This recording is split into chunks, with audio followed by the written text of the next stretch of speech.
Who could drop it on an angle? What up, everybody? It is 10 a.m. in the District of Columbia. District of Columbia, home of the first place in the NFC East, 3-1 Washington Commanders. 2 weeks straight, right? Brian, What up? you go on the road 2 weeks in a row. Yeah. Short week, Monday night, rolling out west.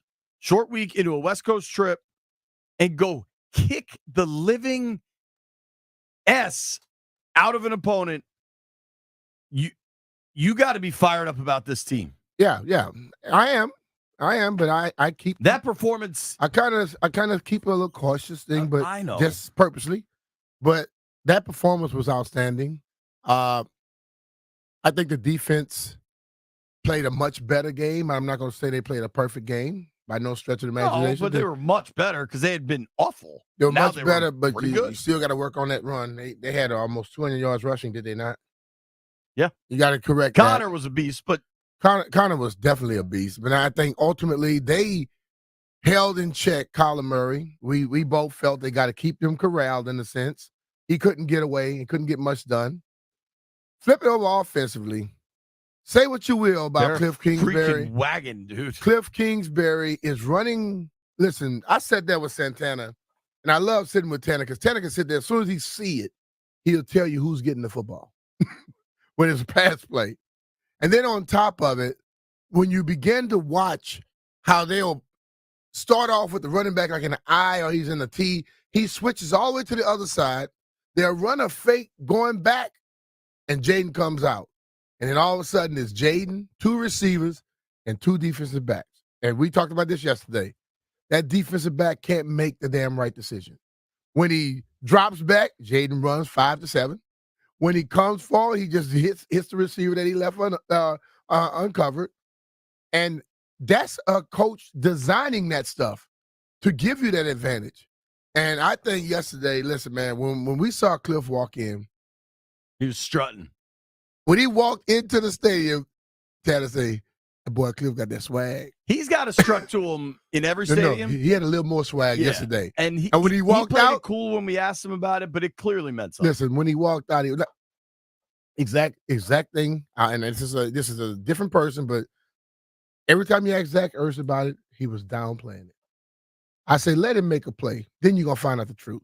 When he got the 2-point conversion, he damn near threw the ball through the ground. You were in the tunnel with me. So Zach Ertz walks off the field, down the tunnel towards the locker room. I'm standing on one side, B's on the other.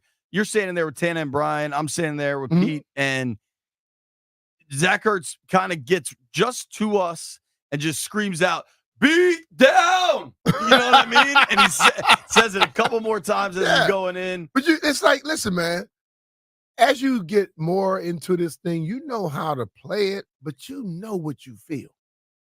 You know, and they wanted to have a good day. And listen, the kid can play. And I'm going to give credit to another kid, Jeremy McNichols.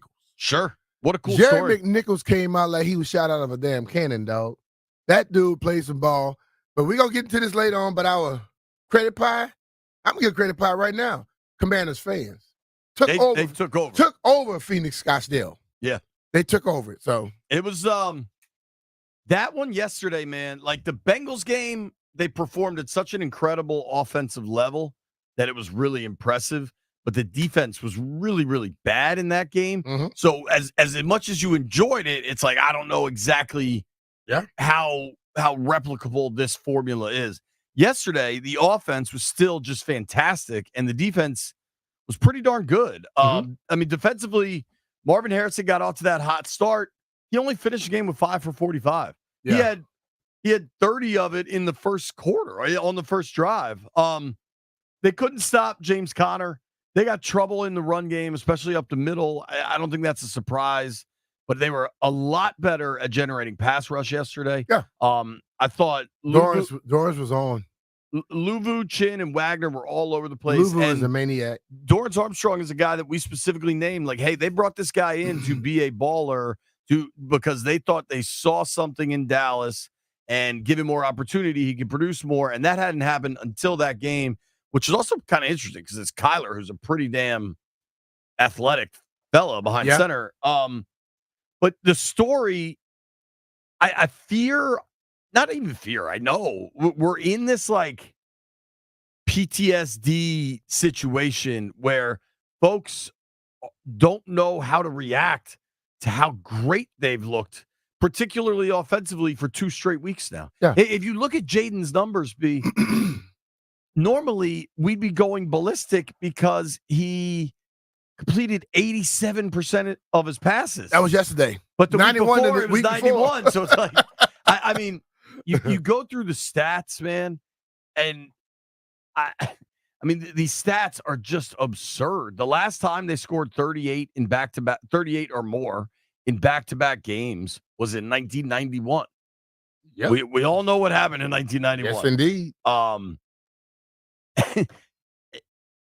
But I think you don't want to get too. I think the thing of it is this, though, Jay. You can obviously see that the offense is ahead at this point. And I think it's nothing. We're not going out on a limb when we say the defense has to improve, because you know what I heard say that? John said it.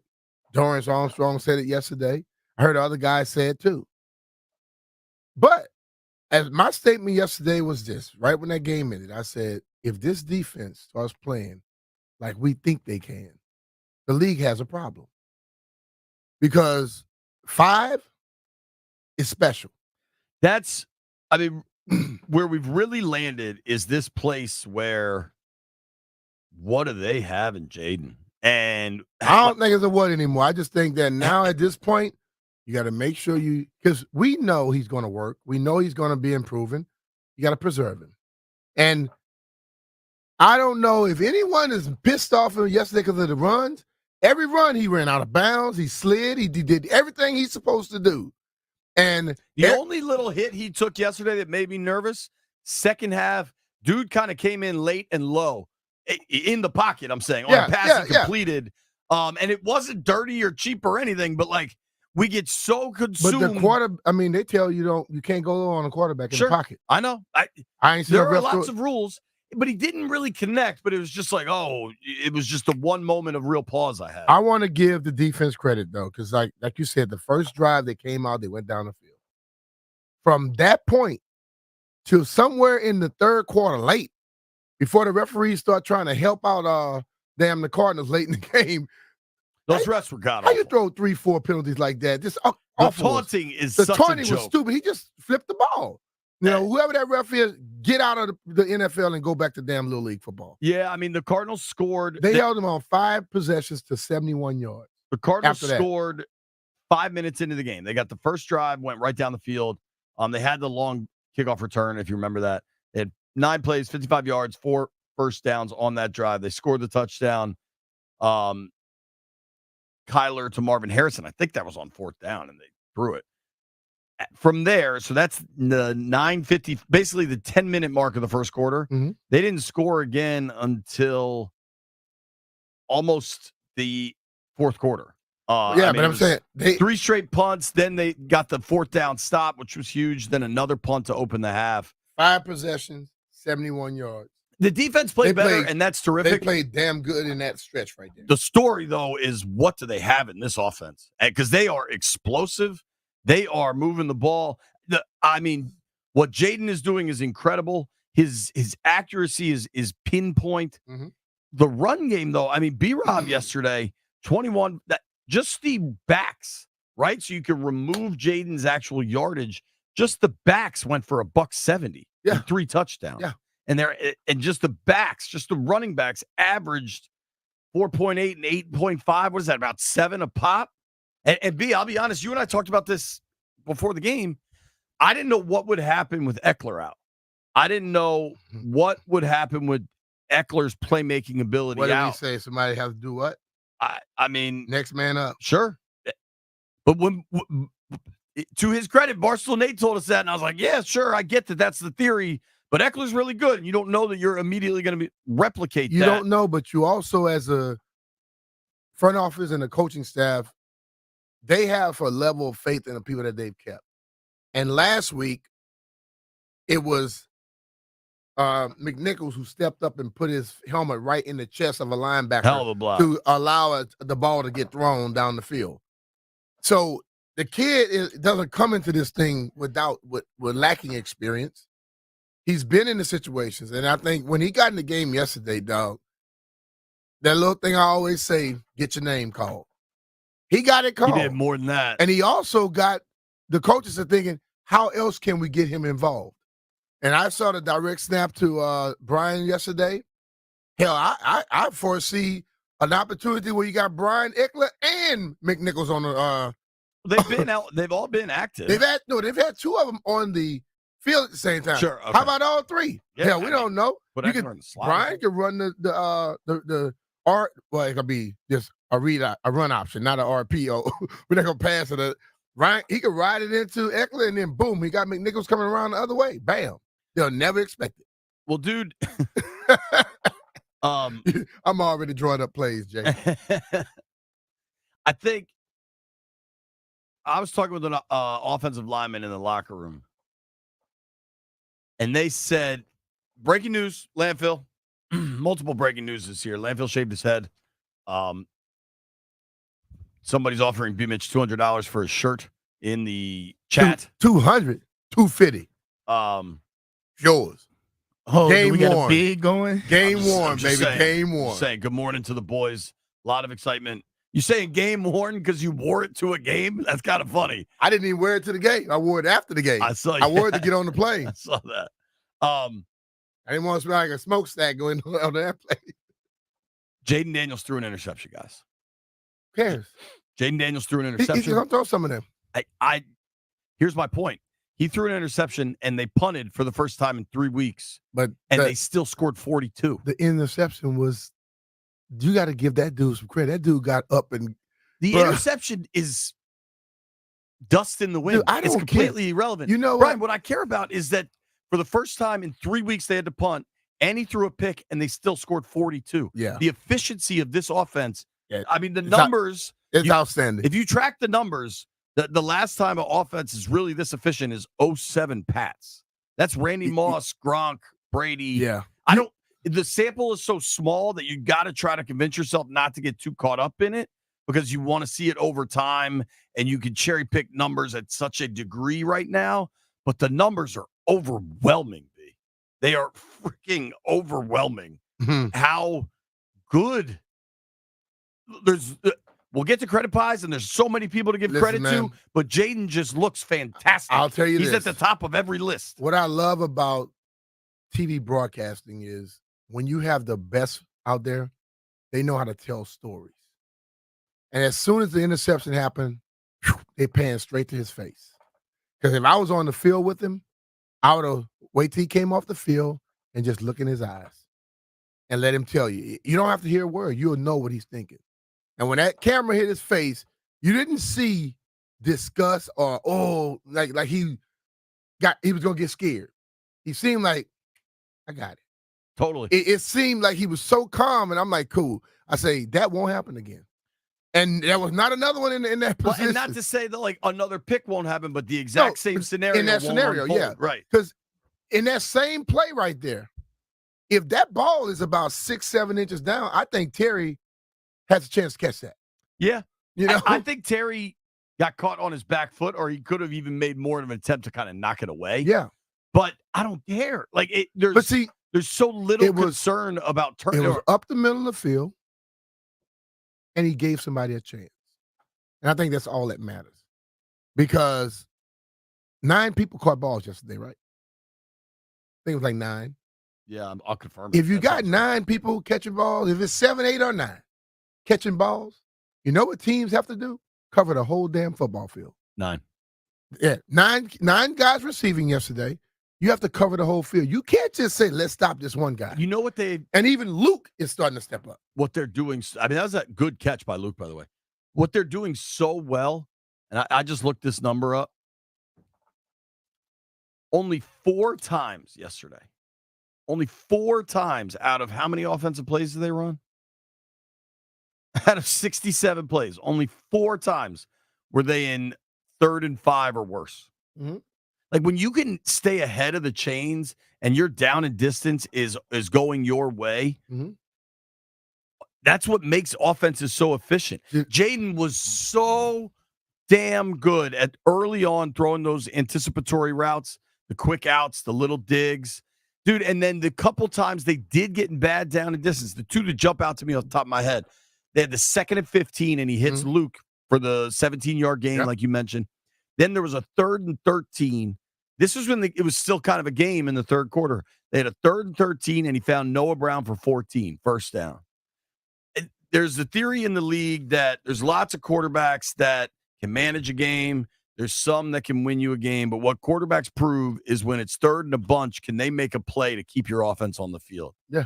This kid is, I mean, Brian, he is simply playing at a phenomenally high level. Phenomenally high. And this is like for the people that get so concerned about him running, you know what his running ability does? When people seem to have guys covered and they give 5 yards, he gets the 5 yards. So instead of trying to force one and be 2nd and 10, it's 2nd and 5. Another slide yesterday. It's 2nd and 4. Yo, left hand up. I am not concerned about the running. I wasn't concerned about the running. When he ran the 16 times in Tampa, I said it's two things. It's his first ever NFL game, and they blitz like crazy. Like, let it play out over time. What does Mike Rizzo do? Look at the back of the baseball card. Like, let this thing play out over time. If anybody watched that game yesterday, and their takeaway was he runs too much, they're a freaking alien. They're smoking pot with Russ Wilson. You got I don't know what they're thinking. A lot of them out there. I think that's dissipating, dude. No, Jay, it's not. I sat there. I went to the little area right next to the stadium. Oh, he got to gain weight. Got to start. I said, dude, what the hell did you look at? You know, I tell them the truth. But people know why? Because there's narratives that are being played around. And fans got to learn, you can't just jump on every narrative that's out there. See, I think that is dissipating. Maybe I don't know. Somebody could tell us. We're just getting warmed up. Landfill, phone lines at 11. When do you want to do phones? Plan is 11. It is a victory Monday. Commanders scored 42. All right? The last time they scored this much, this frequently, they won a Super Bowl. That's just facts. Also, just so everybody understands. Jay, we're going to win a Super Bowl. I'm not saying that. I'm just saying the last time. You make those comparisons. Somebody going to take that as there's no JP comparison. Just said we're going to the Super Bowl. Well, those people are idiots because I'm not making a comparison. I'm just telling you, statistically, the last time they scored 38 or more in back-to-back games was 1991. The other thing I'm going to tell you is apparently about 3 minutes before the show, Jeff called Landfill and said he forgot his shirt. I have no idea how that occurs, but here we are. It's Victory Monday in the district. Hey, it's Brian Mitchell here. With the record heat this summer, I know your air conditioner took a beating and your current brand is not cutting it through this humidity. So now is the time to switch to Rude. Take advantage of Rude's $2,000 tax credits. And Maryland residents, you can even score exclusive rebates from Rude. I personally switched my house over to Rude, and the difference is night and day. So trust me and visit Rude.com to find your savings. That's RUUD.com to see why they're the MVP of cooling. Rude can go to Arizona and make a lot of money. And remember, if it ain't Rude, it ain't right.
Once again, Jayden Daniels showing he belongs as the Washington Commanders defeated the Arizona Cardinals 42-14. The former Arizona State quarterback in Arizona, 26 of 30, 233 passing, touchdown pass, and a touchdown run. Head coach Dan Quinn on the game ball going to Cliff Kingsbury on his return to Arizona as well. I've been in that space before and know there's some emotion that goes with that of, playing somewhere where you put so much into it and it doesn't, go the way that you want. So, yeah, he definitely got one today. And there'll be some others as we get back home, but I wasn't going to leave Arizona without presenting one to him. Sunday Night Football, Ravens beat the Bills 35-10. Tampa Bay crushed the Eagles earlier 33-16. Monday night has Tennessee against Miami at 7:15 on Team 980. Raheem Mostert expected to return for the Dolphins, according to Tom Pelissero. Seattle's at Detroit at 8:15 p.m. Phillies beat the Nationals 6-3 into the season. Nationals 71-91 for the second year in a row. I'm Byron Kerr on The Fan.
Come on. B. Mitch and Finley. Going on right here. So speaking of celebrations, Brian might be selling his. I mean, you might as well show it. All the people in the YouTube stream are fired up about this Commanders baseball jersey B's wearing. I can only imagine. If I had to guess, will anybody go higher than 0.01 on how much B paid for this? I will take the under on 0.01. Exactly. I will go against you. You paid for that? I paid $100,000 for her to go to school so she can get a good job and manipulate and go out there and what's the word I'm looking for here? I don't really know where this is get headed. some stuff for her dad. So I paid the $100,000. So I paid $100,000 for this damn shirt. I'm not sure that's exactly how it works. But if you pay for your kids to go to school and they get a job where they can get stuff for you, then you pay for it. It's an investment. Well, you can maybe start to get some ROI JP, here. Does it sound like JP hating? No. Per usual. I'm the one trying to drive the money up on this You thing. know what? I was going to say something. Brought it up, Jeff. I was going to say something, but I'm not. It's Victory Monday, so I'm not. Say whatever you want. JP just hating because it's not cowboy colored. Yeah. See, I was going to let you. I was going to let you live. I'm going to be very real. I was going to let you live. Jeff, I'm going to shut this down right now. I'm freaking tired. I was on a red eye. I'm not dealing with that BS today. I'm going to start cursing on the radio. No, you're not. Look me in the eye and see how serious I am. Bro. Look me right now and see how serious I am. Look me in the eye. Didn't I say I'm going to let you live? I'm not. And what you do? You kept talking. I'm going to walk away. You kept talking. You do it again, I'm walking away. That's it. Okay. B, you're up. Man, come on, Sean. Stop acting like that. Hey, man, listen. If we're going to be a group and we mess with each other, we're going to mess with each other. We can't sit up here and get upset if somebody mess with us. It happens all the time. JP is not really upset. He better not really be upset. But all I'm saying is, I said I was going to let him live. He said, say it. All right, man. Well, anyway, we're going to continue on with this show today. And I'm just going to say this. Jayden Daniels, the most accurate quarterback in the NFL at this point. All right? And I think that should be something that should be commended. I'm going to say something that I don't think many people think. The fact that we are going to keep moving forward, and when you look at him, there is something happened with the offensive line. The offensive line is playing absolutely great. And you got to give them credit, too, because when you get out on the football field, quarterback can't do it by himself. And I am watching some guys who are fighting their asses off out there on the field. Sam Cosmi coming off the field was absolutely losing his mind, dog. And you watch Allegretti, Biotish, Coleman is a dog, bro. And Wiley. They were proven very right on Coleman. Yeah, people say what they want about Wiley from last year. The Wiley this year is not that guy from last year. No, when all of them are better, and I think it starts in the middle with Biotish, like when their signals are better. Badass. When you're running the football. Yeah. I mean, they did not run the football last year. When you run the football and you have success with it, it helps a ton in getting everything else going. It absolutely Allegretti does. did have to get an X-ray after the game, but we talked to him in the locker room, said it was all good, said it wasn't a problem. I think that offensive line is playing so well. And it offensively, it's so night and day from last year. And I think a lot of it starts in the middle, man. When did they bench Gates last year? Week 5, week 6? Week 6. I wish it would have happened week 1. Well, I mean, they spent too much money to do it. I think yesterday was such an impressive game from the O-line in particular. Mm-hmm. When you're able to run the ball, they were 9 of 12 on third down and racked up 29 first downs. 9 of 12 on third down, and so far this year, they are 100% on fourth down. That's crazy. On the year? It was 6 for 6. Wow. I think going into that game, 6 for 6. That's crazy, man. So, I mean, I told you I did the game with Howard and Hampton, and the coach was like, I'm not opposed to punting. I'm just aggressive. And he was 91.some% getting it. You know who else we haven't even mentioned yet, but especially considering how bad it's been? How about the kicker, Seibert? You know what? When you don't mention the kicker, that means he's doing great. For sure, but the fact that he is down the middle, dog. Dude, he was 7 for 7. And 7 then for 7. Last came week, back 2. He had 2 last. Is he 10 1 or 2 last week? 9 for 9? He hadn't missed 1. I know, right. So on fourth downs, I will pull up our friend. On fourth downs, they are 6 of 6. On third downs, they're 23 of 43. I went over and talked to him at the beginning of the game. And I was like, man, hey, bro, good luck. Have a great game today. Thank you, sir. I said, please don't call me sir. Who? Seibert? Please don't call me sir. Just say thank you and keep moving on. Because I instantly Make you feel old? I went from being cool to feeling like I was 75 years old, too.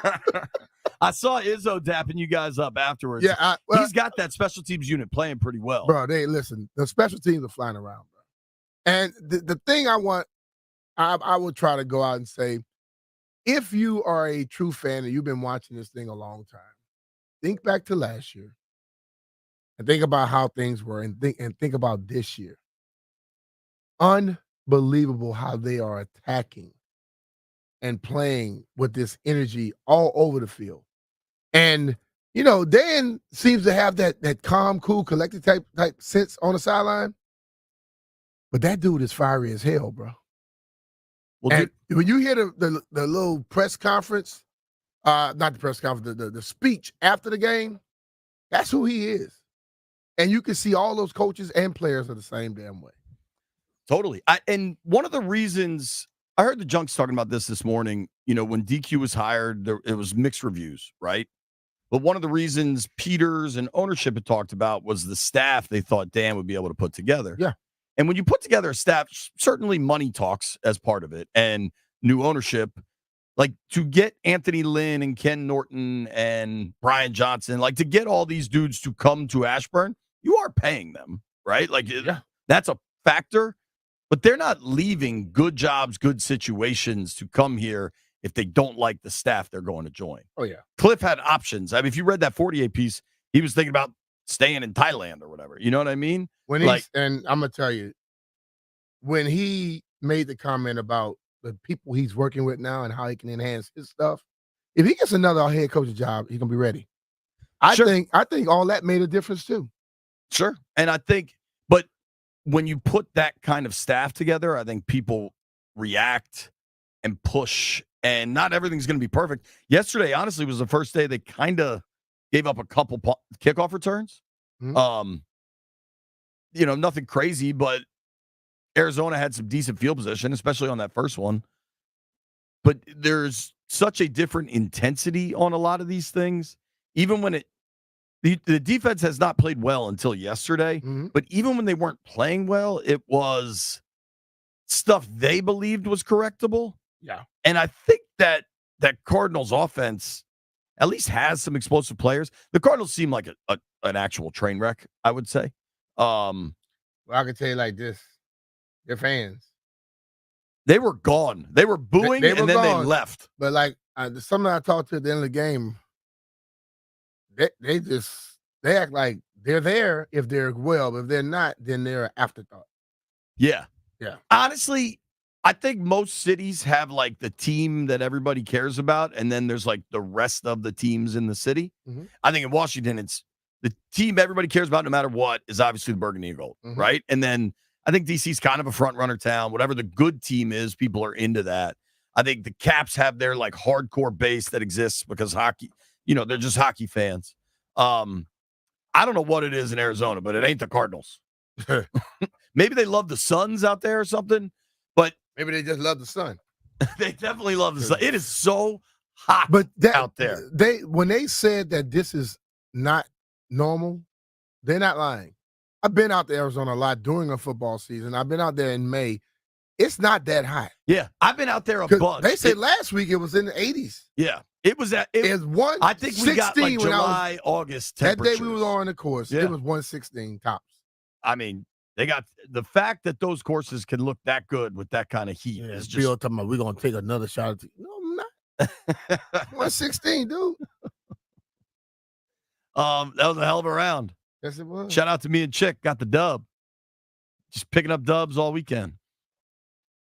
Where else you can pick a dub up, should you be interested, and I don't mean it that way. If you're looking to buy a car, check out our friends at Oarsman Automotive of Virginia. They got 7 locations all over Northern Virginia, all the makes, all the models, everything you are looking for, plus great financing options as things keep moving. These are the kind of folks you want to work with. I've bought cars there. Brian's bought cars there.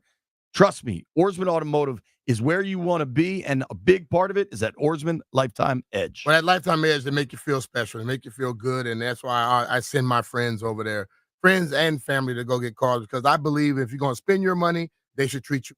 So if you get the Lifetime Edge, they're going to give you up to $1,500 in extras, including the complimentary car wash with every scheduled maintenance. They're going to give you a loaner cars with every major maintenance and a lifetime engine guarantee. And you know what? If you want to sell the car, go to Oarsman. They'll pay you up to 125% of the Kelley Blue Book value, regardless of its make, model, or year. It's very simple at Oarsman. They like to keep their customers happy, just like they have done for myself and JP. We're beyond satisfied, and you will be too. So go to Oarsman's and let's ride together.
I want to be.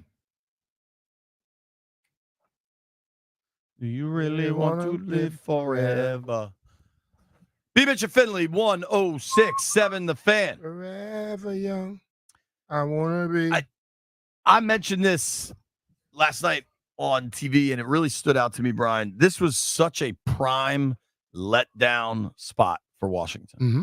Like, they have the huge win Monday night. Yep. All of a sudden, everybody's talking about them. Jayden Daniels on every TV show you turn on. Mm-hmm. The same moronic TV shows that debate if the Chiefs are done because Rashee Rice is hurt. But you have young players beating a presumed Super Bowl contender.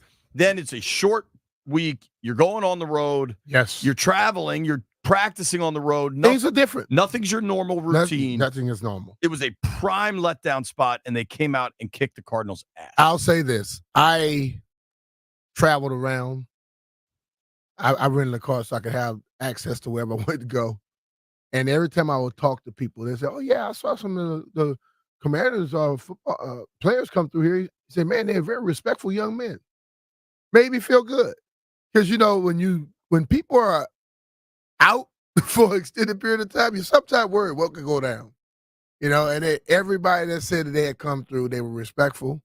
They handled business, went back. So I say, Dan and those leaders on that team, tip your hat, dog. Tip your hat. They are running a good program. Now, how long does that last? Things can change quick in the NFL. We all understand that. I think that, and I'm not talking about the winning and losing, but I think the way that they are, and we always use it sparingly. It goes from the top down. A lot of people start that top at the coach. Above the coach, you got classy people too. Sure. So I think that thing will go for a long time. Yeah, Landfill just said, if you look at some of the moves Adam Peters has made, like the Dotson trade, signing Noah Brown, the draft picks, the fact if Coleman hits for you, and Johnny Newton's starting to give you a lot more, but if Coleman hits for you and you get a left tackle in the third, Coleman looks like a hit. It is still super early, but they are at the quarter way mark. It's not like it's one game in. We're 4 games into the NFL season. It seems like it's gone quite fast, but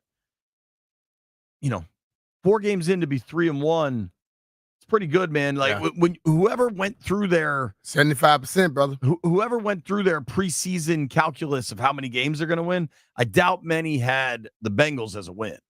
Yeah, I doubt that. I mean, dude, not that you want to get too far down. If they look at the history, I doubt they had the Giants as a win. True.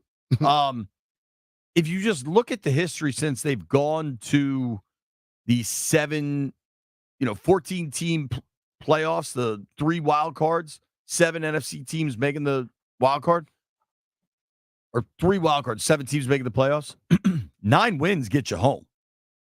Like, you get to 9, you're pretty much getting in. So if they're 3-1, they got 13 games left? Yep. You could go 6-7 down the stretch. And this doesn't look like a 6-7 ball club down the stretch. Possibly. Don't want to get too far ahead of yourself. Yeah, Cleveland's coming to town. Who knows what that is? Yeah, and that Cleveland team, although they're not playing well, they're still a talented team. So I think our team can't worry about Cleveland or whoever else they play. Agreed. Got to worry about them and getting to the point where they know what they're capable of. And if they keep pushing for that, you're going to see some good stuff happening. We haven't talked to the boy. Good morning, fellas. Morning. Jeff, tell the world about your new scarf. I don't know. What are you calling that thing? So these the towels that I collected from going to the games. We got a Hail to the Commanders one, the HBCU day, and a Latin American day. How good are you feeling right now, Jeff? Oh, Jeff's head's about to explode. I'm he was saying good. some wild stuff in that break. I'm feeling good. I'm feeling so good. Matter of fact, y'all, when I do my credit pie, y'all gonna see how good I'm feeling. You gotta bring that in. What you making here. your credit pie out of? Jeff's gonna need like 300%. You gotta come show on the stream whatever this collection of Got you. Scarves is doing. Landville, how about you? You enjoyed the game, dude. They're 3-1. I mean, it's great. I never expected that this would actually be happening to us. And Look at this thing. Landville, what do you think of Jeff's Scarforama? I mean, it's unusual. It's like, in a prison movie when they're trying to build something where they can rappel out of the prison. That's what it looks like. Hey, I don't think that can hold him up. Watching the game, though, he'll land right on his back. Pow! Watching the game, I just noticed how different it feels watching this team. Like during the Rivera years, whenever the offense did something good, it almost felt like it was an accident. And here, every time they get the ball, I just think there's a pretty good shot that they're going to end up scoring. It's almost to the point that I'm expecting them to score on every series. And that's just completely different from what we've been used to as fans, really, for the last 20, 25 years. It's pretty remarkable. Dude, it is truly remarkable. They hadn't scored 42. They never scored 42 in the Rivera era. Yeah. That's 4 years they didn't go that high. It was 2016 last time. It was 2016. And they started scoring more, but didn't win many of those games. So to win back-to-back in those scenarios, these Jayden numbers are absurd, dude. Daniels has an 82% completion percentage through 4 career games. That's the highest completion percentage of any quarterback through 4 games since Brady, 79.2 in 07. And he's by the way, he wasn't a rookie. He's at what percent? 82.1. Wow, that's 3% higher. Dude, the 82.1% completion percentage is the highest by any quarterback in any 4-game span since 1950. And I don't think a whole bunch of people were doing it pre-1950. I just don't think they have stats. Yeah. The numbers, we didn't have lamination back then, so we couldn't hold on to a lot of stuff. Well, dude, honestly, I'm saying I wasn't born then, dog. I'm just joking. Guys probably didn't pass enough that they had to install some sort of minimums on it. So otherwise it'd be like whoever Sid Luckman or whatever was 6 of 8. I don't know. What was like Sammy Ball's numbers? I don't know enough about that era. What I know enough about the current era, and Jayden Daniels is playing at an absurd level. Absurd. That is true, brother. That is true. I guess the billion-dollar question is, can he keep that going? And my answer is all signs point to yes. Like, I don't see the pitfall. We're going to find out. I mean, the whole thing about it, listen, I know there's no guarantees in nothing, in sports or anything. But I know if you don't work at it, you won't get it. But I know if you work at it, you give yourself opportunity. And we know that he works at it. Work makes the difference. Phone lines open when we return. 800-636-1067.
A great start to the season for the Washington Commanders, defeating the Arizona Cardinals 42-14 to improve to 3-1. Jayden Daniels back in Arizona, 233 yards passing, a touchdown pass, and a touchdown run. Head coach Dan Quinn on the defense standing up. By and large, I thought, seeing defensively, especially on that stop after the interception, I thought what a great example of, having, one other's back, from the offense after the first score to go down and score, and then defensively after the interception to go do the same. Commanders versus the Browns on Sunday back home at Northwest Stadium. Last night, Ravens beat the Bills 35-10. Monday Night Football has Tennessee against Miami at 7:15 on Team 980. Running back Raheem Mostert of the Dolphins expected to play, according to Tom Pelissero. Seattle is at Detroit at 8:15 p.m. Kansas City Chiefs wide receiver Rashee Rice feared to have a torn ACL, according to sources. Philadelphia beat the Nationals 6-3, a tough one for Jake Irvin. Manager Davey Martinez on his offseason. The first thing is not to be so fine. When he attacks the strike zone, gets the ball to play, he's really good. His stuff is good. The walks, it all starts with the walks with him. Didn't end up the way he wanted it to end up, but he's a guy we're going to count on again in 2025. So he's going to go home, but work on some things and come ready to go. USA retains the President's Cup for the 10th consecutive time. Preseason NHL tonight, Capitals and the Blue Jackets. You can hear the live play-by-play 6:45 tonight right here on The Fan. I'm Byron Kerr on The Fan.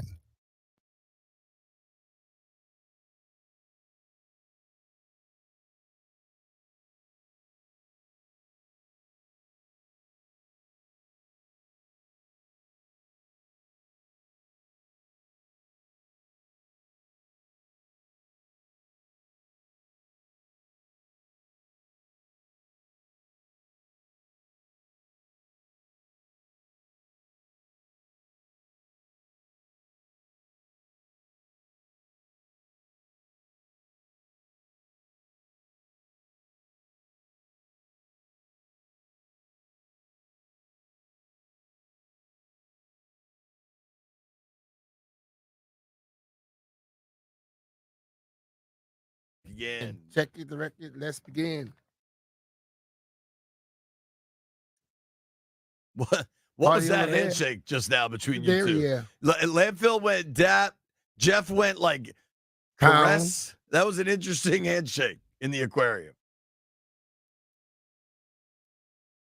Okay. Yeah. Obviously, listen, I want to address this quick. We have packed phone lines, and it's a Victory Monday. We're going to talk to Ron Jaworski in just about 30 minutes. Obviously, some sad news, though, coming off the Hilltop. Hoya's legend, NBA legend, legendary just man for what he accomplished post-basketball career. Dikembe Mutombo passed away. Yes.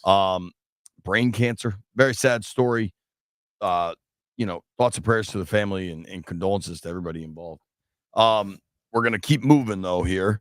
Obviously, Commanders now sit at 3-1. Yep. First place in the NFC East. The Eagles, I don't think Sirianni makes it through the year. I think that thing is turning into a straight-up viper pit. I don't know what Dallas is. I don't think they're physical enough. The Giants are the good luck up there. Mm-hmm. Listen to this. Since 2016, Jeff, the division leaders after week 4 win their division 68% of the time. And if you're the division leader after week 4, you make the playoffs 77% of the time. Just saying. Mm-hmm. Just saying. All right, we kick this off with our guy Jupe. That's where I'm going. Jupe, what up, buddy? Give me your credit pie. Give me the Ric Flair. Hey, B-Miss JP, my Ashburn syndrome has transcended time and evolved to the super Ashburn syndrome. Jayden Daniels is no longer known as Jayden Daniels. His name is Timothy Daniels III. hey, let's all do the victory ritual and hit the Ric Flair. Woo! Hey, listen. For all the slack we've been given for the defense, which was, appropriate, I'm giving them 100% credit. I've seen the strides they've been making from the Cincinnati game to this, and D-Miss, just like with the quarterback, they're stacking up those games, and I'm hoping it's continuing. Frankie Louvu, I feel like he's the key piece on this defense. Payne and Allen, I see him. I see they're renovating that law office, bringing in some new furniture and getting ready to reopen that thing. I'm hoping that it continues. 10, I want to see more from 10. I see him making plays here and there. Look like he's starting to catch his stride, but I'm waiting to see him have a breakout game. And on that pick from Jayden Daniels, I'm not even mad at that pick. Like, I see what he was trying to do. It wasn't a bonehead play. Just looked like the ball got away from him. But I'm willing to bet any money if you rerun that play in a simulation 9 times out of 10, he's going to hit Terry McLaurin on that play. Everybody keeps talking about, yes, Jayden is a rookie still. We're going to have our downs. But what if we don't? What if our downs was that pick he threw? Or week 1 against Tampa, or week 2 where we didn't score a touchdown? This man is a CPU. He learns and he grows from it. And all those commentators talking about he's missing receivers, he's a rookie, and look at his completion percentage. So what does that mean when he finally matures into the position? He's going to give us 100% completion game? Hey, look, I'm excited, fellas. Also want to give some love to Anthony Lynn. We keep talking about Cliff, but like y'all said, Cliff said with all this talent around him and the coaching staff, and Anthony Lynn on the running game, I'm sure he's have a part in the way our running game is moving right now. So got to show him some love too. Hey, look, I'm man, it's beyond words. That's all I got for you guys. Thank you, buddy. All right, brother. Appreciate you, man. Thank you, man. We're gonna try to get a few more. We got Jaws joining us at 11:30, and then we might just go phones all afternoon. I got a stat for you. I'm with that. I got a stat for you, B. What you got? I gotta make sure this is accurate before I say it. But I think it is, and I think it's absolutely nuts. Real quick, let's go to Nate is in High Point. What up, Nate? Nate, what's up, bud? What's up? How y'all doing today? Good, We're man. good. I have to start off with the defense, man. The defense at 40% for me. Everybody was saying that they have to step up, and they stepped up. Then I have to go 20% Terry McLaurin. He asked for the ball. When he gets the ball, he capitalized. Then I had to go 20% for the fans. I was at home watching the game, and I heard the chants of Redskins. That is awesome, man. That is awesome. Then the last 20%, JD5, man. He has to capitalize. I love him. The smile on his face make me smile. I'm going to the game this Sunday. I'm ready to celebrate. I love it, man. Hey, one more question. B-Mitch, is the shirt for sale? Yeah. Oh, Jeff might have sold it. Jeff says already sold. He already came with the final bid. See, I'm the one that started the bid, and I said I was trading my old RG3 jersey for $350. B, do you want his old RG3 jersey? No, I don't want that. Thank you, Nate. And Deb actually outbid him anyway. day. Yeah. Croissant boy. That's his name, Croissant Boy? That's Did RG3. you ever see the Lord, croissant have mercy. pictures? I saw it. Yo, listen to this. Through 4 games, the Commanders have more scoring drives, right? Because they've scored 13 touchdowns, and Seibert has kicked 10 field goals. 20. So they have 23 scoring drives. He's thrown 19 incompletions. Through 4 games, they have more scoring drives than incompletion. That's unbelievable. What is Jeff looking for? You want your scarf collection back? There you go, pal. Now, we might auction that off next. 15 cents. Think about that. More scoring drives than incompletions. Yeah. This offense, Like last week, more touchdowns than incompletions. this offense right now is an absolute wagon, man. Just get on or get out of the way. Ladini, you got a credit pie, buddy? Yes, I do. I'm going to go with 40% for Jayden Daniels. He's just continued to play excellently. The defense, 30%. I think they had a good game this week. This was the first time that it felt like they really stepped up. Jeremy McNichols, 10%. Make sure you pronounce that right. Yeah. He was good again. I love that touchdown where he was kind of like tightrope walking down the sideline to get in the end zone. And then I thought the offensive line played really well too, so I'm going to give them 20%. I like that one. I think that's very fair.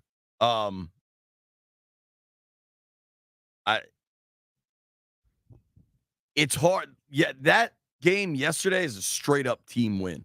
You know? Oh, yeah. It's hard to. There's very few people that deserve like some blame, and I think a lot of people were very impressive. Let's go to Jay in Columbia, South Carolina. Jay. B-Mitch and JP, how we doing? We're good, Jay. What's up, brother? How we doing? I tried to call last week on Tuesday after the Monday night game, but the phone lines was packed. Appreciate y'all taking my call.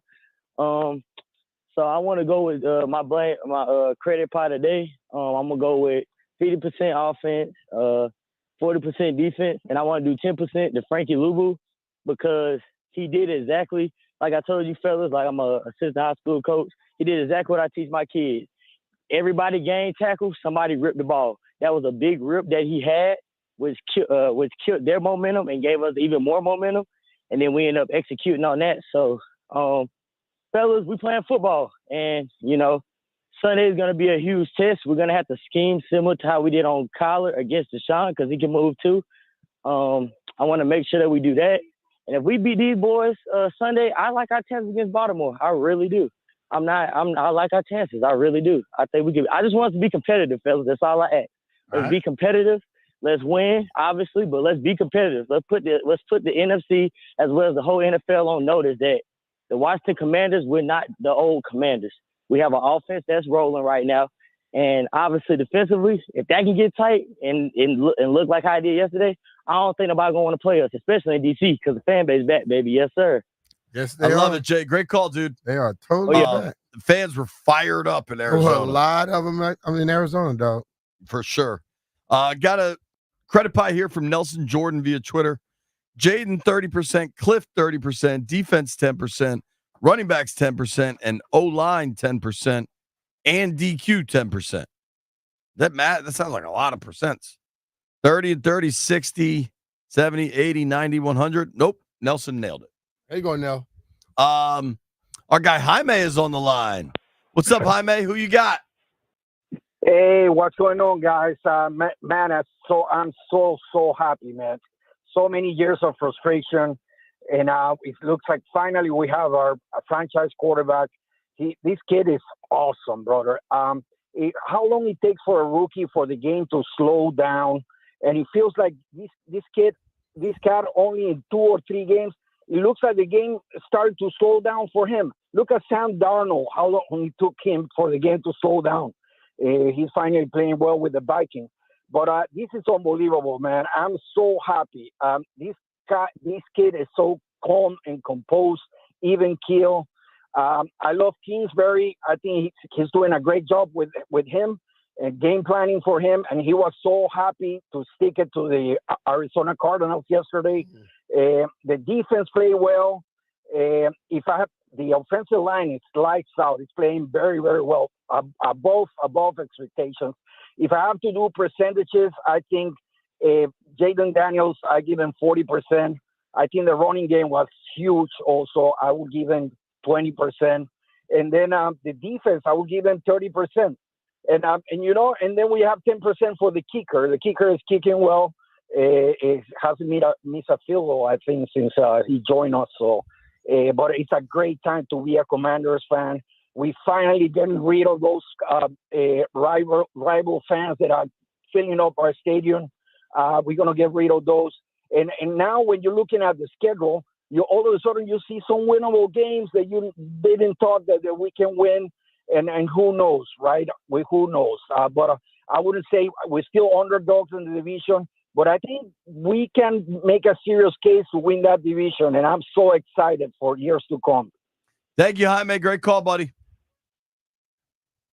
B, I wanted to share something with you. 48 dug this stat up from True Media. Intermediate throws between the numbers. Okay? That qualifies as the middle of the field. Remember when there was he doesn't throw to the middle of the field discussion? Through 4 games, he's 12 of 13 for 207 with a touchdown. Oh, wow. Specifically on intermediate stuff in the middle stuff of that the he field. don't do. He's good at it. Oh, man. Can't believe that. Yeah, it's remarkable. All right, I'm ready to try to figure out my credit pie here. Go for it. It's tough. Like, I start here because I don't want to be overly tilted towards the quarterback, but at the same time, Jayden is just playing at such an elite level that he deserves so much credit for everything that's happening out there. Mhm. And I think not just in the pass game, but in the run game too. The touchdown run he had, I mean, that is elite vision, patience, a lot of things that rookie quarterbacks don't have. Mhm. So I'm going 50 to Jayden. I thought the running backs were awesome in this thing, both B-Rob and McNichols. I got them for 10. I thought the O-line was really great in this thing. I got them for 10. That leaves me with 30, I believe. Mhm. I'm going to go 20 to the defense. I think on some level, you had some guys 20 or 20? 20 that just decided to win. Guys won individual matchups yesterday in spots. Yeah. And I think Dorrance Armstrong particularly is a name I would point out there. You saw John Allen get a sack. Just the pressure was significantly better. And I thought the coverage really was pretty good. Yeah. It's easy to, people were poking fun early on there, but I thought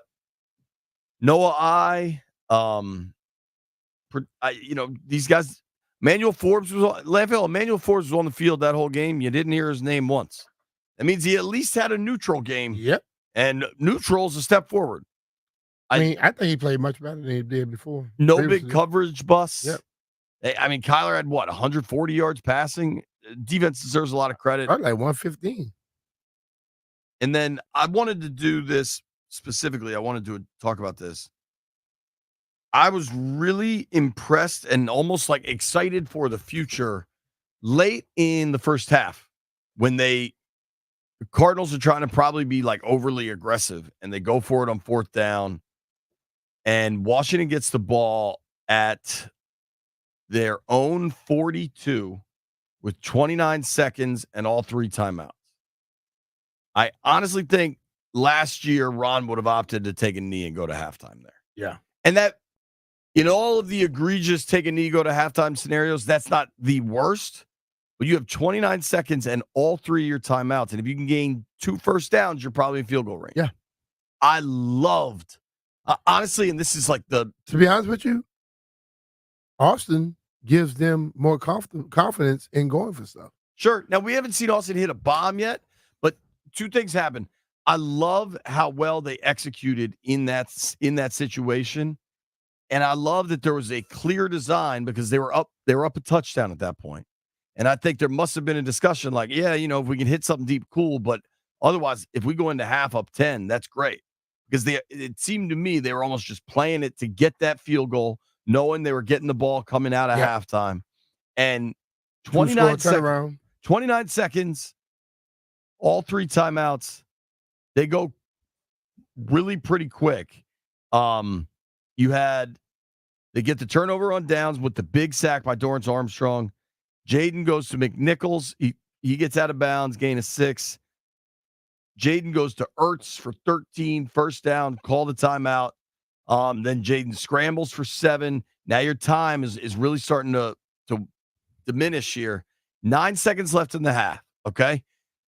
If you want to make the argument you want a deep shot there, you want to go to the end zone, you're at the 32. 2nd and 3 from the 32. A couple things can happen if you take the deep shot.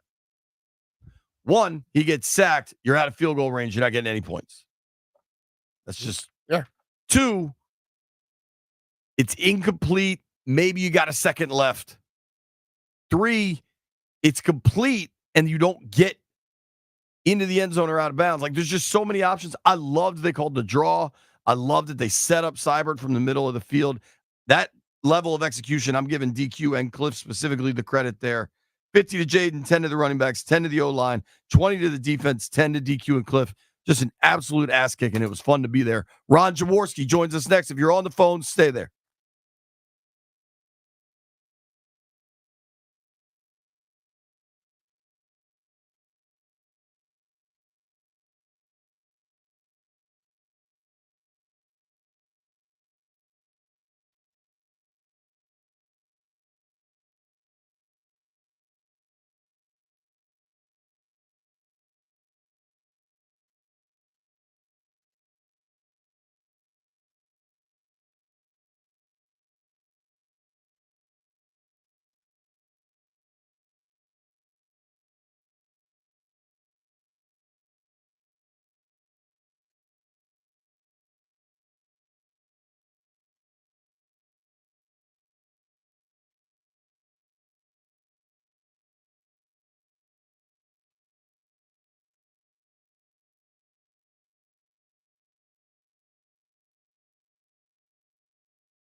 This update presented by Baldino's Lock and Key, your one-stop shop for auto keys and fobs. Devastating and sad news from the world of the NBA and basketball. NBA Global Ambassador and Naismith Basketball Hall of Famer Dikembe Mutombo has passed away today at the age of 58 from brain cancer.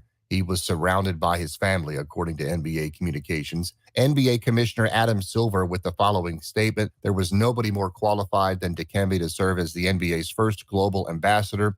He was a humanitarian at his core. Mutombo was simply larger than life on the court. He was one of the greatest shot blockers and defensive players in the history of the NBA. Off the floor, he poured his heart and soul into helping others. Capitals and Blue Jackets tonight, 6:45, right here on The Fan.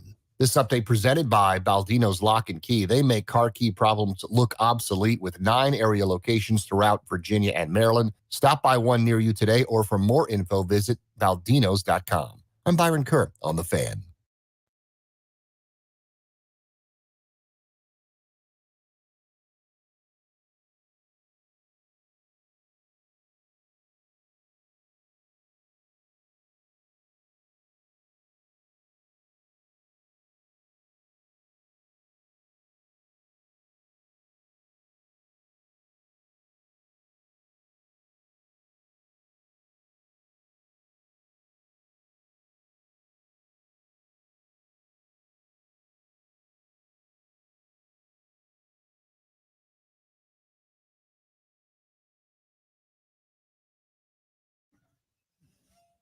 B. Mitch and Finley, 1067 The Fan. Fired up right now to get to the BetQL guest line and welcome in Ron Jaworski. Jaws, what is going on? Thank you for making time for us, sir. Brian, great to be with you, and there's got to be great excitement down in the nation's capital after, once again, an outstanding Washington Commanders performance yesterday. And here in Philadelphia, where I am right now, it's doom and gloom. So, what a reversal. Hey, what is the sentiment there right now? Doom and gloom. I mean, when you get your butt handed to you like the Eagles did at Tampa yesterday, I mean, it was 24-0. Should have been 28-0. The receiver dropped the pass in the end zone. The Eagles had, at that point, 0 yards. The Tampa Bay Buccaneers had like 255. Wow. I mean, it was a total embarrassment in the first half. The Eagles did not show up. So, after a big game last week in New Orleans where they showed up and won and beat the Saints, who were averaging 45.5 points a game, they just didn't show up in Tampa Bay. So now, Jalen Hurts has been very inconsistent. You got to go back to last season. He's turned the ball over in 9 straight games. That's an NFL record for a quarterback turning the football over. Interceptions and fumbles in 9 straight games. So he is now beginning to regress a little bit. So they got to find a way to get him going again. And obviously, when you look at A.J. Brown is out, Devontae Smith is out, so you lose two wide receivers. But the defense missed 20 tackles in the game, Brian. 20 tackles. That's high school football. So people in Philadelphia are a little ticked off right now. Jaws, is there a chance you could see an in-season change there? I don't think so. I mean, I think you look at the full resume of Nick Sirianni. He coming out after last season where he was 34-17. They're 2-2 right now, so 36-19. He's a winning coach. Obviously, they threw up a clunker in the playoffs last year against that same old Tampa Bay team. And Todd Bowles can certainly, he knows how to structure a blitzing style of defense, and Nick Sirianni has yet to figure it out. So, unfortunately, not unfortunately, Nick is a really good coach. He really is. But right now, some injuries have hurt. But the quarterback has regressed. And I think, that's probably, to me, the most troubling thing. Because I think, Jalen Hurts 2 years ago was a guy that, I thought ranked in the top 3 of NFL quarterbacks. Now he's playing like he's in the top half. And in this league, it's a quarterback-driven league. And you guys know you're seeing great quarterbacks down in Washington right now. And if your quarterback's on a roll and playing well, it gives you a great chance to win. But right now, Jalen Hurts is not playing consistent football. Well, I tell you who is playing consistent football up there, and that's Saquon Barkley. Didn't get many touches, man. The thing about it, I mean, if they could get their act together in a passing game, how big of a plus will he be for the team? He's phenomenal. It was one of the dumbest moves the Giants could have ever made. I can't believe they let this guy go and he lands in Philadelphia. And I heard your partner talking in the background, give him the ball. He's right. I know the score dictated some of the game yesterday. He only had 10 touches, but all season long when you give him the football, he's been productive. He is a tremendous back. I know he dropped a big pass a couple weeks ago, which on third down play they could have won the game for him. But the guy is a good receiver as well. He's a complete football player, and he can block and pass protection. He can run the football. He can catch the football. You got to use a bell cow back like that. But I've always thought Nick Sirianni is a pass happy coach, and sometimes when you have a good running game and one of the best offensive lines in football, take advantage of that. Like yesterday, the Eagles had the ball for 23 minutes. Tampa had the ball for 37 minutes. When you run the football and run it effectively, you control the clock and you wear out your opponent. So the Eagles aren't taking advantage of the physicalness of Saquon Barkley and their offensive line. Talking with Ron Jaworski here, former Eagles quarterback, knows that city very well, knows that position very well. Jaws, if you're cool with it, let's switch to Jayden Daniels. What do you make of this rookie through 4 games? I'm blown away. I loved him coming out. I thought he was going to be an outstanding NFL quarterback. In fact, I had him as my number 1 guy. I had Pennington Williams at 2 and 3. But as you're asking that question, I got a little different philosophy on the quarterback position, maybe because I'm old school, and I like the way Andy Reid's brought in Patrick Mahomes and had him sit behind Alex Smith for a year and learn the game. And so by the time Mahomes got on the field, he understood the NFL game. He understood the NFL locker room. So that's kind of if I make a big statement, that would be the way I would do it. I like to do it. I like to see it done. But obviously, Dan Quinn down there in Washington saw that, he's got a quarterback that knows what he's doing. He could handle the pressure of the NFL. You play at LSU, you play at Arizona State, you're used to the everyone being on top of you and, being aware of how, the weight that's on your shoulders. And he's handled it very well. But what I did like when I scouted Daniels was the fact that he got rid of the ball quickly. When that book fit, he just had a good feel for the game. The ball came out quickly, and he has a very live, accurate arm. I mean, his accuracy has been unprecedented by NFL statistics right now. So, Dan and the Washington front office saw something very special in him.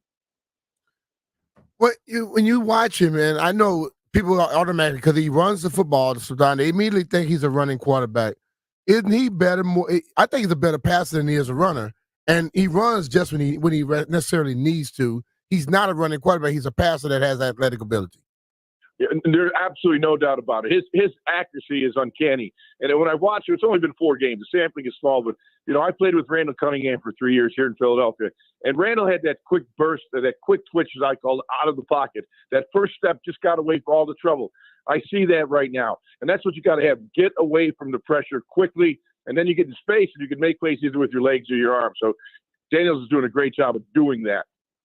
What do you make of the NFC East in general then? Obviously, Washington in first place, and it's the quarters of the season mark historically at least leads you to a playoff spot if you're leading the division. Well, I actually believe in the first quarter of the season, you try to figure out who you are, or the coaching staff builds to the team what they want that team to be. And right now, it looks like the Washington Commanders are the team built for the long haul right now. We watched Dallas and New York on Sunday night. God, neither team looked very good. Neither team was impressive. The Eagles are uneven right now, and they're struggling 2-2. So you look at Washington right now, and you say, "Well, my goodness, they're 3-1." And they've always had a solid team. Even when they were losing, I've always thought the team was solid. They lacked the quarterback, the catalyst for success. And now you get that quarterback position taken care of. You can see the confidence. I was watching the highlights this morning, and you can just see the confidence that the Commanders have right now. There's an excitement on the sideline. They're having fun playing football, and that just breeds success. Success breeds success. Absolutely. And the way they're running the football is just making it that much harder, I think, for defenses to try to kind of blitz and key off on Jayden.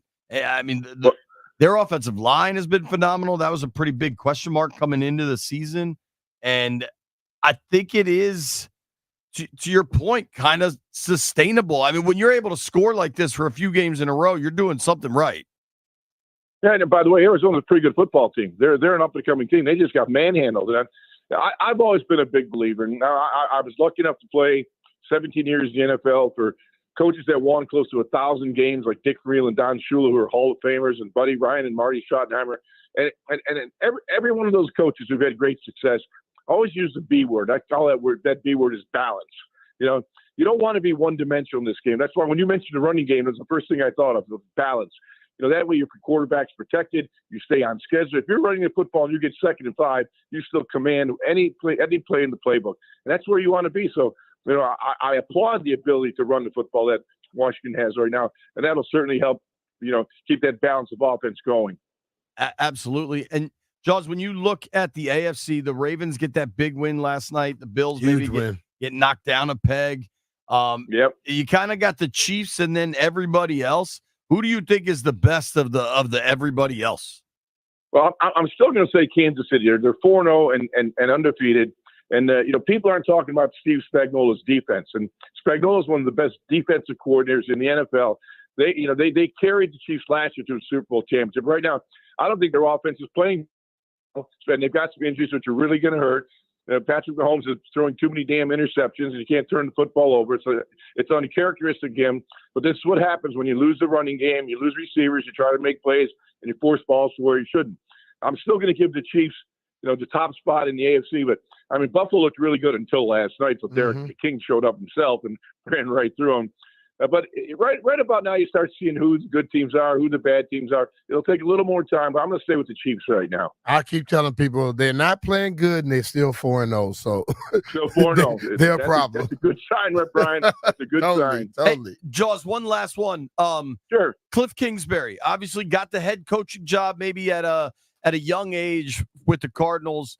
Takes a little time. Now he's back in the pros, running this offense for Jayden. What do you think of Cliff's offense? I remember the NFL Inside Edge, watching you on ESPN breaking down offenses. Yeah, baby. I always love it. 28 years of NFL matchup show. Hey, it was great, man. Yeah. In fact, Merrill Hodge and I and Greg Cosell were the first guys to ever use coaching tape. That was kind of the template of that show. And I'm still a wonk for looking at the coaching tape. And then, by the way, since you mentioned Kingsbury, I think he is a brilliant offensive mind. I really do.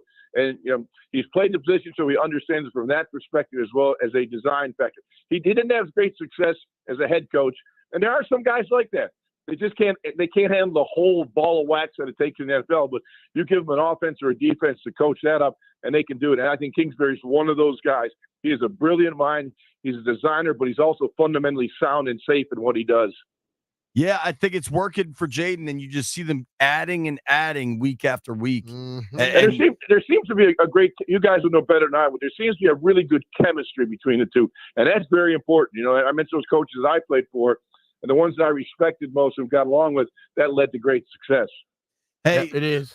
Jaws, just so you know, I beat B. Mitch at golf in Arizona. I just thought you – No, he didn't. Oh, man. My team beat your team. He didn't beat me, though. I got to get you guys up to my golf tournament then next year. I've been telling B. Mitch I need him up here, man. He's still a legend. All right, brother.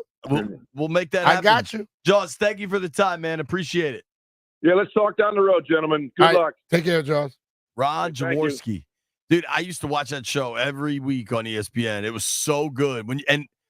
I didn't want to say this part to Jaws. I was pretty young at that point and watching like the all 22. It's not like now where everybody's an all 22 expert. Uh-huh. You didn't have access to it. Like there was not like now everybody say they're all 22 expert. Yeah, for sure. They're not. And dude, I thought Jaws was really good when he was on Monday Night Football with Kornheiser. He was. Big Jaws fan. What he said about Kingsbury, I really liked also. Mm-hmm. Just trying to think about the chemistry those guys have. The chemistry is very, very real, I would say. I don't know that, it's not all going to be rainbows. Eventually, there's going to be some. You got some challenges here and there. Challenges are going to happen. And I think that helps you grow. Anybody that thinks it's going to be all just peaches and cream every damn day, you're mistaking yourself. It's certainly not going to be all peaches and cream when it comes to your house. We all know that plumbing problems pop up at the worst possible time. It is inevitable. So you should also know that no matter the plumbing predicament or when it may happen, you can schedule an appointment with Crop Metcalf, the 5-star plumbing experts at cropmetcalf.com. Save time and schedule now to have a Crop Metcalf 5-star plumbing technician at the ready to expertly handle any plumbing pickle you may find yourself in. Visit cropmetcalf.com now to schedule always. Always use Crop Metcalf, home of the 5-star technician and proud partner of the Washington Nationals.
Thank you to Ron Jaworski for joining us. If anybody missed any of that, legitimate question, Landini. What is the best way to tell people to listen to that now? Because I know they changed stuff.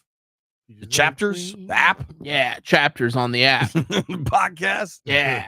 or another idea. Time machine. I was going to say Time machine. Superman fly around the earth so fast to turn back the clock. Absolutely. Wasn't that Superman's move?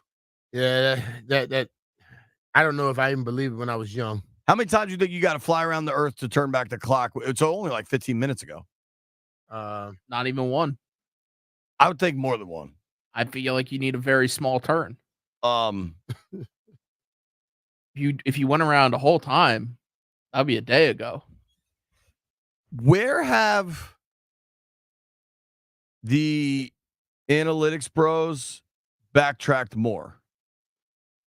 That Cliff can't call a good game? They don't backtrack. Or Jayden can't throw it They over the don't middle? backtrack. They just go to I think they do. I think no, Jay. I think the tone is changing around. The a tone lot of changes because they're not saying anything. They just change to the next topic to they deflect. That's what they do.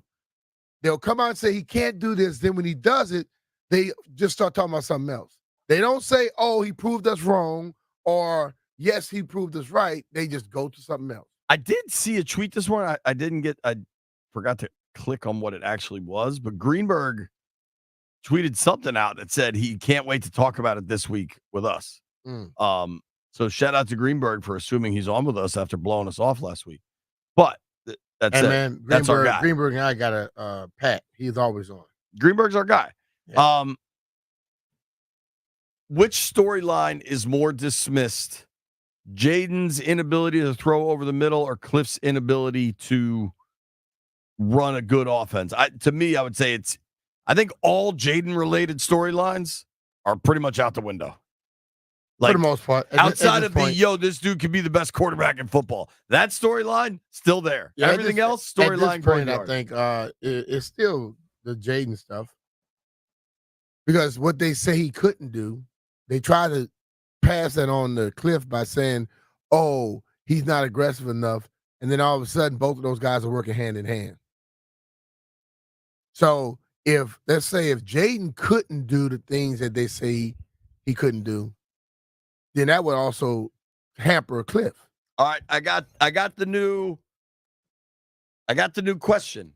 Here it is, because Greenberg responded to me and you. I'm sure you've been checking your Twitter all morning, B. No, I have not. Dom Barley asks, we should also talk about whether or not this Commanders team success will continue when they play good teams. So far, their wins are all against teams that are 1-3 with some terrible defenses to go along with them. If I may. Mm-hmm. I don't think anybody expects the Bengals to be terrible all year. Mm-hmm. They just went on the road for the second consecutive game on a short week and put up 42, and their defense played well. Giants might stink. That's a division game. Division games, you never know what's going to happen. If this is a new, let's poke holes in the argument because of X, I don't think that one holds a lot of weight for me. Well, for me, I just like, who is the person again? Dom Barley. Who is he like? I don't know. Is he one of the people that's like they normally come in here incognito and try to just throw salt in our game because we might be having fun? I don't know how to answer that. I think he's just a sports fan. He's a big golfer. Nobody's just a sports fan. Everybody got something that pushes them one way or the other. I think some people are just sports fans. I mean, listen, if you want to ask the question, hey, everybody, the Commanders beat us 1-3. I still don't see it. I'll send it to you. Phone lines are open when we return. I got him now. 800-636-1067. 800-636-1067. Commanders are in first place.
This update is driven by Oarsman Chantilly Toyota. Let's ride together. Dikembe Mutombo, a Hall of Fame center at Georgetown and in the NBA, has died at the age of 58 from brain cancer, according to the NBA. NBA Commissioner Adam Silver was quoted as saying, Dikembe Mutombo was simply larger than life. On the court, he was one of the greatest shot blockers and defensive players in the history of the NBA. Off the floor, he poured his heart and soul into helping others. He was a humanitarian at his core. The 7'2" Mutombo, of course, was outstanding with the Hoyas and played 18 seasons in the NBA, including with Denver Nuggets, Atlanta, Philly, the Nets, the Knicks, and the Houston Rockets. He retired after the 2009 season. Washington Commanders beat the Arizona Cardinals 42-14. They're going to play the Browns on Sunday back home at Northwest Stadium. Tonight in the NFL, it is Tennessee at Miami at 7:15. Live play-by-play on Team 980. Running back Raheem Mostert of the Dolphins expected to play. Seattle's at Detroit at 8:15. The Chiefs wide receiver Rashee Rice is feared to have torn his ACL. Philly beat the Nationals 6-3. Nats finished the year 71-91. Braves versus Mets doubleheader begins at 1:10 p.m. Preseason NHL tonight, Capitals and Blue Jackets 6:45 on The Fan. Oarsman Chantilly Toyota keeps their customers happy by offering great deals on the area's best selection of new Toyotas, each backed by the Oarsman Lifetime Edge, featuring up to $1,500 in extras. As they say at Oarsman Chantilly Toyota, let's ride together. I'm Byron Kerr on The Fan.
Jeff, you gotta rock that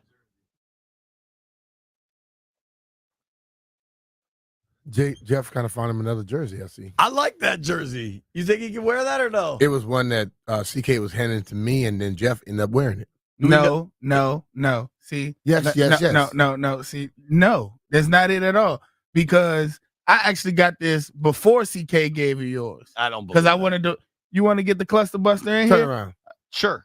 You want to get the? All right, that's not the same So one. he gave You That's want not to the get the same one. what was I yours? know it's not. It said something extra on the back. Yeah, I know. But I know. at that point, he did have on that. I know. that cartoon jersey. Yeah, I changed my shirt. Landfill's out here going after the analytics pros on Twitter. What was the tweet from the B. Mitch and Finley account? Yeah, I don't know who runs it, but it was, Jayden's throwing over the middle. Kingsbury's an elite play caller. Where are the analytics pros at now? Did anybody they respond? Nobody's responded yet. I guess they're shook. That is funny. Hilarious. As of right now, Jayden Daniels, a lot of this conversation has been about comparing him to the other rookies. He, in EPA, expected points added for every play. Like if every play the baseline is a 0, how much more does Jayden add? Where do you think he ranks? Not among the rookies, because he's very clearly number 1. Where do you think he ranks around the league? As far as EPA, expected points added per play. How much more 5. he gives you? Numero uno. All right. Number 1, Landfill. What the kid is doing is just outrageous. And then after every game and after every practice, we get to talk to him, and he is just so chill about it all. I said this back in August. I was like, man, nobody knows what's going to happen on the field. Everything can change in the blink of an eye. But the dude, you can believe in the dude. Yeah. And I feel more and more concrete in that week after week. We got some people Totally. that have been on hold a while. Is it Leonidas? Like the dude from 300? Leonidas, you there? Yeah, you can hear me? Yeah, we what's got up, you, brother? buddy. How you doing? Happy Victory Monday. You got it. King Leonidas. It took a long time for people to be able to pronounce that name. Thank God for that movie. So appreciate you. Did you ever just go with Leo? Oh, my entire life. Okay. My entire life. But now People you can flex on him and I'm drop giving the a full chance one. now. That's it, man. That's it. Now, I don't look like those guys, but at the same time, at least my name can be pronounced. Sure. Got it. So, jumping on the credit pie here. Super excited. Happy Victory Monday. It's just been a real blast to watch. To Landini's point earlier, we've had 25 years of watching this offense come out and just holding our breath to see what happens. Now it's more coming with an expectation of success and at the same time of lack of being upset should something go wrong. So it's been a lot of fun to watch. Credit pie, I'm giving 12.5% to the running backs. I mean, they ran north and south real well yesterday. It was fun to watch. That opened it up for Jayden, another 12.5% to get that passing game going, spreading the field. A lot of fun. It's just really exciting having that guy here. 50% is going to the coaching staff. I mean, new staff, new personnel. Offense ran a game plan to perfection. Defense executed just as well. The team on a short week, the coaching staff got these guys ready to go. And to your point on Emmanuel Forbes earlier, they did mention his name. He didn't make a pick. He didn't make a tackle. But in that first half, he took on a block from the wide receiver and turned his back so that the running back had to come upfield, and he met Frankie Luvo right there on the line. And you can see Bobby Wagner just getting excited. And that's the kind of atmosphere right now that this team is showing. Like, these guys have their fundamentals. They're playing as a team. They're playing together. We'll give, I believe that's 20% to the defense. Again, they just were lights out, shut them down. And the final 5% goes to the best player on this team the past 10 years, Tress Way. God bless him. He's taking his new role in stride. My man, 51-yard kick for the first time in 3 weeks. Keep it going, Tress. You're the man. All right, man. Washington. Appreciate it. Hey, Leo, that was a great call. Those are very specific numbers. Yeah. 12.5%, 3%. We weren't. Leonidas does not round up or down, Landfill. Leonidas delivers specifically. Woo. Credit pie, baby, where it's due. Thanks, right, brother. Appreciate the call.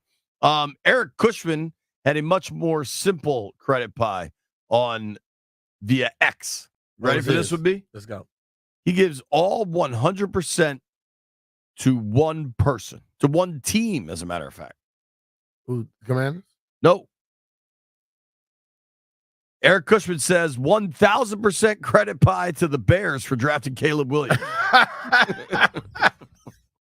think it's a little early, but hey, it's interesting. Our guy Tymus is in Falls Church. What up, Ty?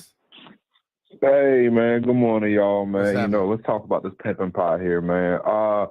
25% to the O-line. Jayden stayed upright.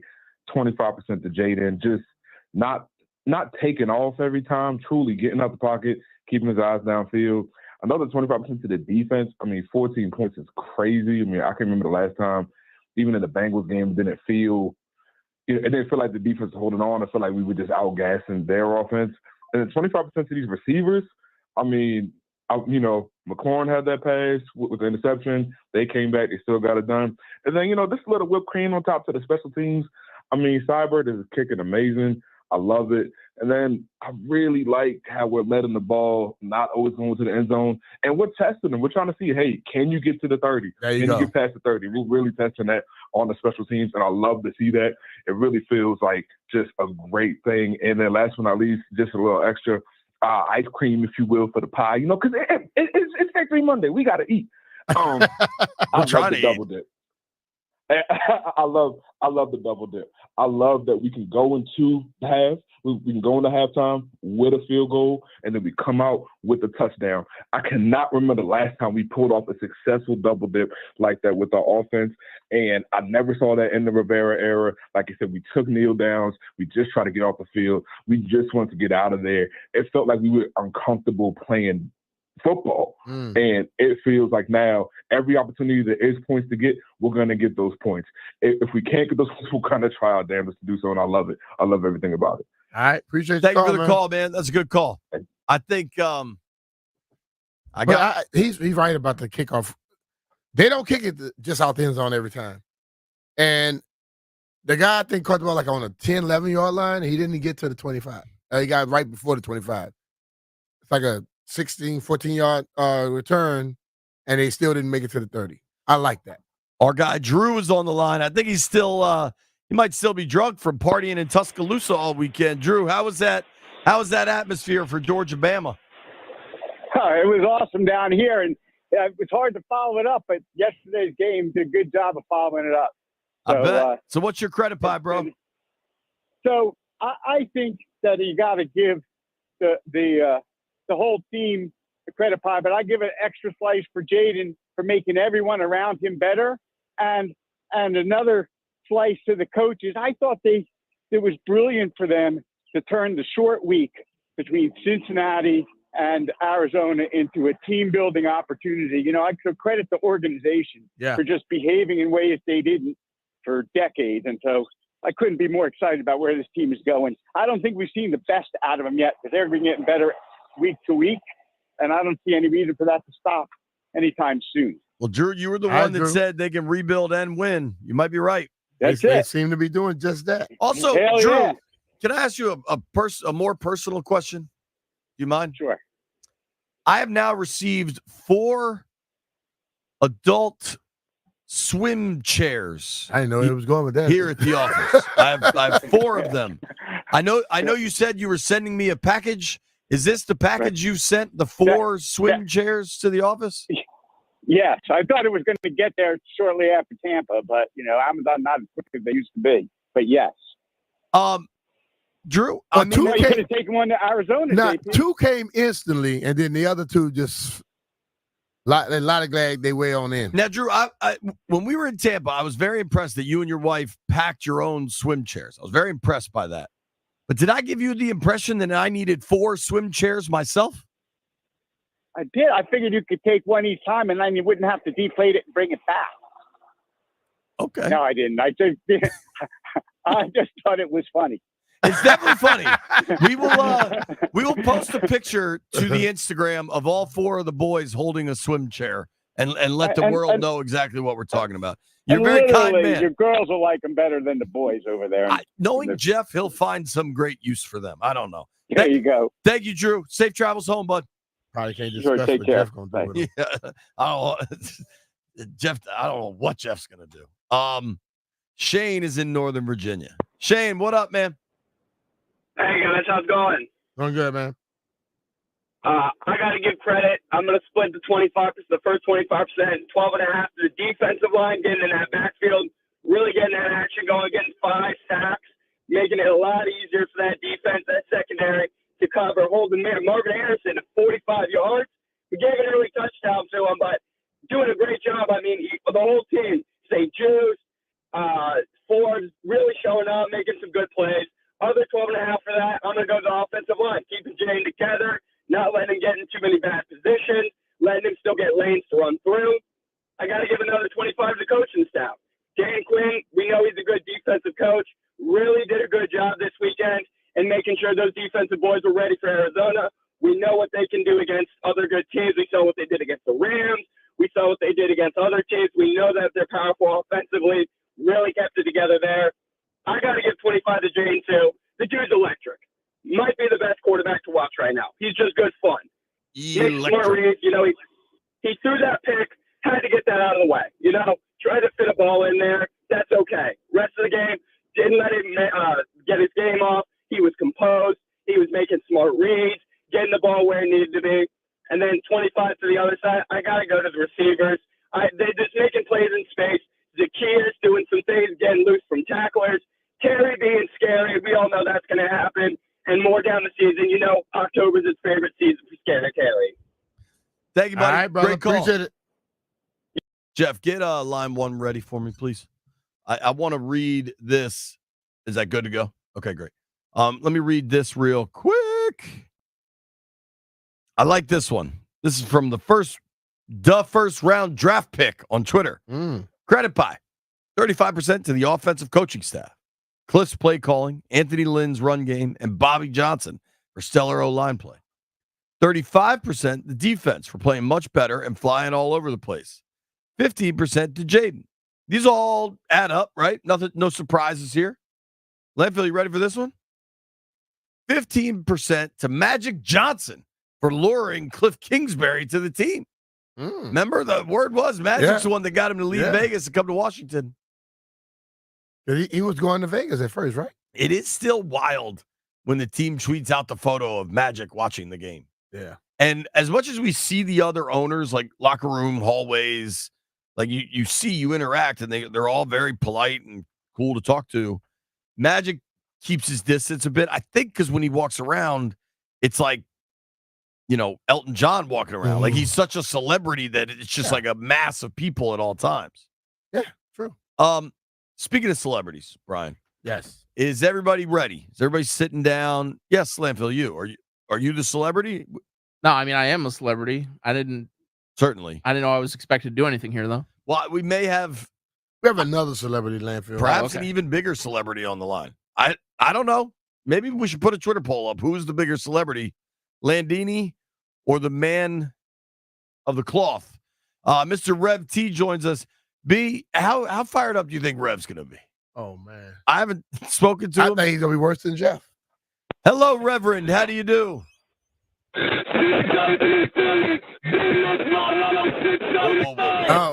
got to turn it down a little bit, dog. Your phone is distorted. Bring it down a little bit. We got to hear you and understand you, Rev. Do you think that was him just screaming so loud? Yeah. He hung up on you, Jeff? What just happened? I had to hang up on him. I got to let him call me back again, dog. Was he just still screaming? He was still screaming. Bro, that sounds like when the robot malfunctions in a sci-fi movie from the 80s. Like right before it kills 40 people. Dude, that was unbelievable. Let me got to turn it down a little bit. And listen, we get excited for Rev's excitement, but woo, dog, we got to. He took it one octave too high. All right, we try it again? All right, Rev. Hello, Bama's. Hey, that's that televised B-Mitch with the speakers be on loud when I be inside. But see, JP Finley, B-Mitch, Jeff, and 106.7 the Fan family. What y'all saw yesterday was the offense raise hell. What you saw was the defense raise hell. What you saw was the special teams raise hell. But most of all, whether you was in the East Coast, the West Coast, the North, or down in the damn dirty South, what you saw was the 12th man. They started to stand like only they can. JD5 is keeping hope alive here in the DMV. And the question I leave y'all today, and the question to my fellow Commanders fan, I ask y'all, why not us? Why not us? Because we starting to have an identity, and they want to ask who we are. You tell them we are the mighty Commanders. Y'all know who this is on Victory Monday. The People's Hype Man. Say it with me. Red T. Why not us? Why not us? Why not us? Let's go. March with me. Ow! Love somebody. Love somebody. Thank you, Rev. Why not us, JP? Why not us? Answer that question, JP. I don't have an answer. I think you're going to need more consistent defensive performance, but if you get what you saw yesterday, it's approaching a point where you can't bet against this offense. What did the offense? What did Drew say? Build. You can win while building. Sure. If they're not where we think they should be at this point, and they still get a win, that's the best way to get it done, right? I know everybody keeps saying, "Oh, Kansas City sucks. They not playing good. They 4-0." 4-0, back-to-back Super Bowl champions. But apparently they might be cooked because Rashee Rice is hurt. The team traded away Tyreek Hill and won 2 more Super Bowls. Yes. Ain't never cooked. Landfill, I need your comment just quickly on this one. Can I borrow $1 on Twitter asks, every win, 100% credit pie goes to Ron Rivera for stinking it up last season so we could get Jayden this year. That's fair. Although, I mean, he was trying to win. It's not like he did that on purpose. When we return, let's hear from Dan Quinn after yesterday's big win. Let's do it.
I'm Toby Altizer with your sports update on the Fan. The Commanders beat the Cardinals yesterday 42-14. The Commanders now lead the NFC East with a 3-1 record. The last time the Commanders scored 42 points was Week 11 in 2016. Tonight, Week 4 of the NFL season wraps up with 2 Monday Night Football games. The Titans take on the Dolphins at 7:30, and the Seahawks take on the Lions at 8:15. In baseball, the Nationals fell to the Phillies 6-3 yesterday to finish up their season. Their record finishing at 71-91. It's the same record they had as last season. And today, the Mets and the Braves are going to play a doubleheader in Atlanta, and it's going to decide some playoff positions. If the teams split, both teams will get into the playoffs. If one team sweeps, then the Diamondbacks will get into the playoffs. In hockey, the Capitals take on the Blue Jackets in Columbus tonight, a preseason action. That's a 7 p.m. puck drop. You can hear that game right here on The Fan. From the Crop Metcalf 5-Star Sports Desk, I'm Toby Altizer on The Fan.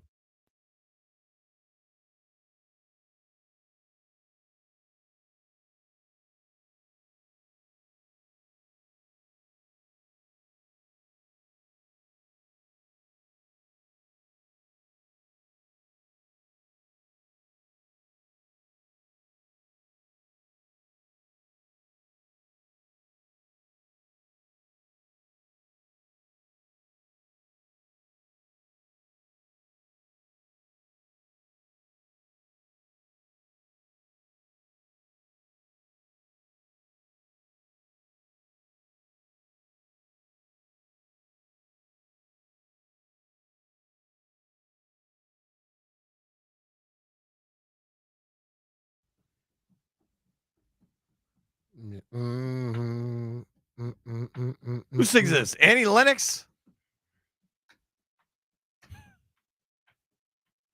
Pat Benatar? Katrina and the Waves. Okay. Shout out to Katrina and the Waves. Come on, Katrina. Let it play because this is the perfect song to introduce Jeff Walker's Walking credit on pie. sunshine. Because Jeff Walker, 3-1. Jayden Daniels looks like the dude. I don't even want to look at the odds because it's far too early to look at this stuff. Jayden Daniels got to be in the MVP conversation, at least from a betting standpoint. Commanders fans are walking on sunshine, baby. Oh, float. And it's time to feel good. Hey. All right, Jeffrey. Not only is it your credit pie, Jeff, but like many callers did, where they just went way over 100%, you can too, bud. I can wild out. Go nuts. You always wild out. If that's the case, I want to give. Jeff decided to stand up. I want to give. Like you think you're giving a speech, no one can see you. I want to give 25% to the offense, 25% to the defense, and 25% to the special teams, and 25% to the coaching staff. That was a great team win. We dominated on all aspects of the ball: offense, defense, special teams. Yeah, some stuff can still be worked out, but that was a bomb win. Dude, I almost lost my voice last night yelling bro, we went for the first time, a team we were supposed to beat, even though we were the underdogs. Everyone felt we were supposed to win that game. Mm-hmm. We went in there and smacked them in the mouth. You know what? Hold on. Pow! Jeff, you all right? Oh, Lord. The dude that wore a hat? Yo, Jeff. He came with props. What in the hell? Landville, can you tweet out? Why? Oh, Lord. Whose helmet is that, Jeff? I don't know that you're going to be able to hear us. Hey, I can hear y'all fine. I can hear y'all fine. Look, we are back. All the fans that left because the Snyder era was crazy. Man, come back. Open arms. Big hug. We waiting on y'all. Like, this week 4, this is going to be week 5, week 6, week 7. Look, I don't even care if we lose. The thing is, we are making progress every single game. And if we keep making progress every game, we just going to build another successful franchise brick by bleeping brick. And I'll be wearing this helmet every time we have a Victory Monday. Every time. I'm coming to the stream. Yeah, come on. Let the people see it. Who helmet is that so big? Jeff just got Rev fall? T energy. Get in here. Show them what you got. Jeff. Put it up a little bit, dog. Yeah, right there. But dog. show them that you have a hat on under the helmet. If you're watching on the YouTube page, I'm not entirely sure what Jeff's doing. Y'all know he's not used to wearing a helmet. He'll know how to properly wear a helmet. Don't do that. It's too big. It's too big. So I gotta put my hat on with it. So I got this from B-Man. Jeff you went didn't. from not having a you shirt did this not. morning. You've changed shirt. When? Take it off so they can see the hat under there. This is wild. Jeff going full Rev T. One thing I did just enjoy, Jeff was talking with Stallion. These are two younger men that don't remember, at least I remember the 91 team. And there's a lot of people that don't remember any of the glory years. Jeff and Stallion said, I don't know what to do with you myself. took the thing out of it. It has no pass in the helmet. That's what the problem Probably why it's so big. But I don't think Jeff's alone as far as a dude that doesn't know how to handle that this team is so good. And it's early. I'm aware how early it is. But I just say, hey, man, always keep a great mindset of what you want, but keep a even, way of how you produce and say stuff. Because sometimes we can go overboard. Stallion asked this question, and through 4 games, I think it's a relatively – I'm curious your answer. Yeah. Who's the best team in the NFC East? Obviously, right now, it is the Commanders. I know people can say what they want about the talent level. Has they beat the Giants? Have the Eagles played up to their capabilities? No. Has Dallas played up to their capabilities? Hell no. Washington has played up. They know what they're doing. So shout out to our boy Nate from Hank's Oyster Bar who's bringing us Victory Monday lunch. Jeff has to go grab it from him. Jeff, please wear your helmet out into the street when you. Yeah, Jeff, go get that like that. Somebody might tackle you. Stallion, how old are you? Remind me. 24 years young. So you Still were young. You were 12 for Robert's rookie year? Yeah, I was 12 turning 13. I believe I was in 7th grade there. 13 comes after 12, dog. Why didn't you give us that update? Yeah, it makes no sense. I don't know. What you get the point. It was a long time ago. It was a very long time ago. And let me just say this. This is the one time in my life I've actually had real hope. Because in the back of my head, I knew Dan Snyder was still there. He's not here anymore. And Jayden Daniels, at this point, through 4 games, I mean, I saw someone today on ESPN say that he was the best quarterback in the NFC.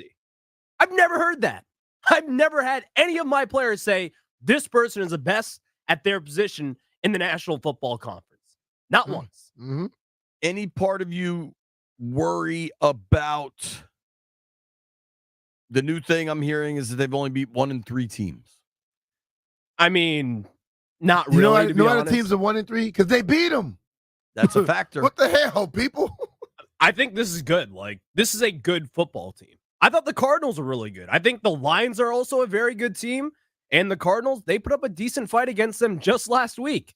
The Lions only scored 20 points. All we've heard about is the Lions offense is so explosive. Ben Johnson this, Amon-Ra St. Brown that, Jared Goff this. I love Jared Goff, but still, Jayden Daniels went into Arizona and put up 42 points. I mean, one thing you got to really, really like is how efficient and multiple they are offensively. Yeah.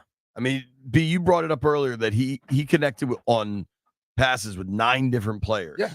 And while Terry is starting to kind of assume his role as the number 1 wideout, touchdowns in back-to-back games, fourth quarter touchdowns in back-to-back games. That ball's, I don't see that the ball not being spread around in the offense. And I think the way they're running the ball, all of it, man, the offensive line, Biotish, Allegretti, Cosme. It makes the defense have to cover the whole field. And that's not easy for people to do. So you asked the question, Stallion. Are they the best team in the NFC East to you? I do believe so at this time. Like, I don't really believe in Dallas. I think Philly's a you-know-what show at this point. And I think the Giants are exactly what we thought. Someone who, Malik Neighbors is a great talent. I mean, he torched us. But Daniel Jones, there's a ceiling on that. He got hurt? Neighbors got a concussion, yeah. But I thought he had a concussion last week. They thought he got examined for a concussion against the Skins. But remember, he came back in the game. And yeah, but I'm just saying, like, when you see a guy go down with a hit like that, like he landed kind of on his head. He goes out to get checked for concussion. And I know people say that this thing is going to be independent of the NFL. I don't buy that by no stretch of the imagination. I don't blame you. And then a week or so later, he's in the concussion protocol now. Jeff, did you really walk out there with the damn helmet on? And are you just standing here? I'll move the mic so people can see you in the stream. Jeff is a fool, dude. That's Asperger's Jeff, syndrome. I'm not gonna lie, bro. Running You are hilarious, brother. Oh boy. And then he got on the Josh Doxson jersey. Stallion, any part of you nervous? Like, have we entered a world where Commanders fans could just be excited and fired up, or is a part of you still just nervous? You know, like, yes, there is still like a part of me still nervous, just because all I've known growing up is losing, unfortunately. And I made this analogy actually earlier talking with a buddy of mine. Like, I'm like a rescue dog who used to have like an old abusive home, and now I've been taken in by these friendly parents that like all they do is feed me every night and give me a shower or a bath every week. And at this point, like, it's still a little weird, like kind of getting used to it and not getting beaten up all the time. So is that similar to your dating life? Similar to your real life? You always get beat up? No, never. Ayo! Let me get an Ayo. But yeah, that's just what it's like at this point. So just to clear one thing up and just kind of wrap this up, who's giving you baths now? No, I'm getting myself baths at this point. I don't do baths. B-Mitch is a big bather, bath taker. What would that term I like be? taking a bath. Oh, man. You and Stallion. You guys could bathe together. Nah, JP, you got to stop saying stupid stuff on air, bro. Seriously. Well, speaking of stupid stuff, the Rooster is here. Hello, Chris. That's a hell of a transition. How do you do? I want to ask Rooster one simple question, and Lord knows where it'll go. But I have one simple question for Chris. Make it two. What do you do with his burgundy shirt? And does he think the Commanders are the best team in the NFC East? I can tell you the best team in the car buying business is Orsman Automotive of Virginia. We ride with them, and you should do the exact same thing. 7 locations all over Northern Virginia, from Alexandria to Chantilly, all the makes, all the models, the best rates you can get. It's Victory Monday, and it can be Victory Monday over at Orsman Automotive of Virginia. B? When you go to Orsman, it can be Victory Monday through Sunday, okay? You can win every time you want to go over there. And when you go there and you get a car, they'll back it by the Orsman Lifetime Edge with up to $1,500 in extras, including complimentary car wash with every scheduled maintenance, loaner cars with every major maintenance, and a lifetime engine guarantee. And if you're trying to sell your car and you want to get top dollar for it, go to Orsman. They'll give you 125% of the Kelley Blue Book value, regardless of its make, model, or year. It's very simple at Orsman. They like to keep their customers happy. And take it from JP and I, to beyond satisfies Orsman's customers, and let's ride together.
B. Mitch and Finley, 1067 The Fan. Shout out to our boy Nate, Hank's Oyster Bar, for bringing in some lunch on a Victory Monday. You know what happens when there's food around. Chris Russell shows up. Bruce, we've been gone. I missed you guys. I've been gone a week. B was gone most of the week. I don't think I've actually seen you in like 10 days. It's been a long time. I saw B like once or twice last week before he turned around and went back out to the West Coast. So that was good. JP, I missed you. Glad to have you back. Thanks, man. Thanks for bringing 2 wins to the radio. Makes all of our lives easier, and that's all that matters. How about them getting They won because of JP. back? Yeah. Yo, Yeah. I'm the missing ingredient. I'm the straw that stirs the drink. How about them getting 2 back-to-back road wins? That's hard to do. Never could have thought that was going to happen. Picked against them both games. I picked them to cover last Monday night, the 7.5. That was easy. I did not think they were going to win. I thought they would win lose a tight one. I thought they would lose like a 27-23 or something like that yesterday. And I thought Arizona would cover, and man, was I wrong. Arizona was even worse than I thought. And I was already a little skeptical of them going in, but way worse than I thought. Defense was great. I'm so happy that nobody can talk about DVOA this week. Because I heard a lot of that last week. And I kept saying the defense came up with a couple of big stops, forced field goals and whatnot in the first half against Cincinnati, almost got off on a 4th and goal. So the defense is better than the statistics are playing, but they were good yesterday. The stats are the stats. You give up 33 points and 450 yards. I don't want to hear about bend but don't break. Regardless, we don't need to focus on that game because they just came off their best one. Right. But I'm saying they were better yesterday. Yeah. What's been your biggest surprise thus far, Rooster? I mean, let's remember that Rooster was a Drake maniac. I want to know. I mean, am I surprised how good Jayden is? Of course. Mhm. I guess overall, I would say my biggest surprise is either how well the offensive line has completely gelled in all areas. And I don't even think he's been under pressure at times and he's had to escape at times, but it's not like a constant siege when you look at other young offenses, other young quarterbacks, and even quite honestly, watch the Jacksonville Jaguars. Trevor Lawrence been around forever, got paid $250 million, constantly under siege, constantly running around, constantly running away, constantly making bad decisions. So, besides Jayden, I don't know. Am I wrong, guys? The offensive line, like yesterday, has been good. I mean, they had a caravan on Jayden's run. Tyler Biotis just blew somebody up, and he just like student body right.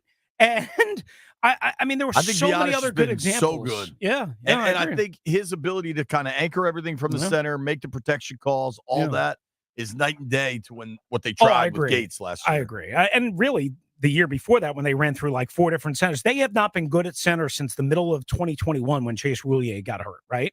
They have not been even adequate. And I saw your interview with Nick Allegretti, who, how could you not like that dude? He is beyond likable. Actually, B, you'll like this.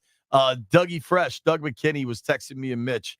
He's like, I love Nick Allegretti. Is he a good guy? If so, I'm ordering that jersey. Oh, yeah. And me and Mitch were like, dude, he's the best. He's the best. Funny. He's happy to chat. Love sports talk radio. Always busted balls in the locker room. When Trent Scott got the touchdown, it was awesome watching how that O-line kind of interacted with him. So to all the people out there, should you want an Allegretti jersey, feel free. Fire away. In Tampa, I think I said, and I talked with his mother-in-law. Allegretti's mother-in-law? Yeah. Cool. I sit in the lobby and I talk to people, find out why they're there. One last one on the offensive line. Wiley, on the second McNichols touchdown, just caves a wall in from the right tackle spot. I mean, and opens up a Lincoln Tunnel-sized hole for McNichols, I mean, so it's little things like that. I didn't notice Coleman as much yesterday. Maybe I just missed him, and I got to, slow it down. And Well, you don't notice the left tackle? I mean, he's doing a great job. Good point. Good point. Now, Arizona didn't have the best pass rush to begin with, but we had a guest on last week that said their pass rush is awful. Yeah. And then that guest texted me last night and said, see, I told you. Pretty awful. I think they were like 27th worst in the pocket or something like that, or rushing against quarterbacks in the pocket or something like that. Landfill, as the PhD, the only one with a second graduate degree on the program, can you confirm or deny that Rooster is a Drake maniac? He definitely is. Yeah, Drake maniac. Okay. Just wanted to clear that up. I mean, dude, I think everybody to some degree, whether you're a Drake maniac or not, everybody to some degree is surprised at just how, because Jayden Daniels isn't playing good for a rookie. Like, you don't need any qualifiers. He's playing just great. playing great football. No, I agree. I agree. How surprised are you how fast they've hit the ground? Running. Listen, when you can run the ball the way they've been able to run the ball, that makes any quarterback's life happier and easier. But what I don't know, maybe I'm missing the wrong thing here. His prowess on third down, like I've never had confidence. First in the league on third down conversion. I've never had confidence, with the exception of a couple of big runs, the end of 15 with Kirk in that 4-game stretch where, you pretty much thought they could throw any dart, any seed, any throw, anywhere, any down and distance. I've never really had confidence in this team on third and even medium, never mind third and long. And they also haven't really gotten into it. They're last in the league in plays of third and 5 or more. That's true. And that's some credit to Cliff and the way they're running the ball. It's a lot of credit to Cliff because you look at the design of the play. When he get out on the edge, it's always multiple receivers, more receivers than there are defenders.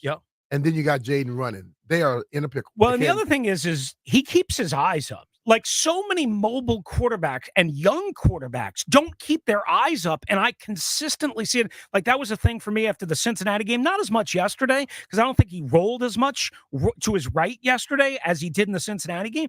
But, okay, hit the back of your drop in gun, and then he doesn't see what he likes for whatever reason, whether he misses it or there's just nothing there. And then he rolls to his right, and he keeps his eyes up, and he flips his hip, and he's able to make an accurate, strong throw on the run or by resetting his feet. You don't see that from young quarterbacks. You don't see that from a lot of yesterday quarterbacks. was unbelievable. Yo, he take off running. Oh no, here you run. Dude, the amount you just knocked your camera over. The amount of I'm a little physical dog. Really, really high accuracy, tight window throws yesterday, I thought were really, really impressive. Jayden just continued. Jayden's touchdown run showed you all the skill he has, but as a runner, like the vision, the patience, you don't he see. dipped back inside. The guy tried to jump, and then he just walked it out. Totally. Bruce, question simple: who's the best team in the NFC East? I got to go with the Minnesota Vikings. NFC East. Oh, NFC East. I'm sorry. I thought you said NFC. I'm sorry. My bad. My fault. Record-wise tells us, your eyes tell us very clearly it's the Washington Commanders. Very clearly. Not by this much. The Eagles are a mess. I don't know if you guys were flying. Sirianni's getting fired. They were talking on Get Up Again this morning. Now, listen, they didn't have A.J. Brown or Devontae Smith, so I'm willing to cut them some slack. But Jalen Hurts after the game was like, something about, I forgot what the hating exact his head coach. It was Talking to him about their identity. Yeah, there was right, and that they were sometimes on the same page. Listen, I guess the only thing I could call their identity this year is Saquon Barkley, and that's a pretty damn good identity. Yeah. But if you can take away Saquon Barkley, as the Tampa Bay Buccaneers did for the most part yesterday by going out to such a big lead. Kellen I know Moore they gave up took a big away run. Saquon Barkley. Yeah, no, I know they gave up a big run to him, and that got the Eagles back into it. But I'm saying if you force Jalen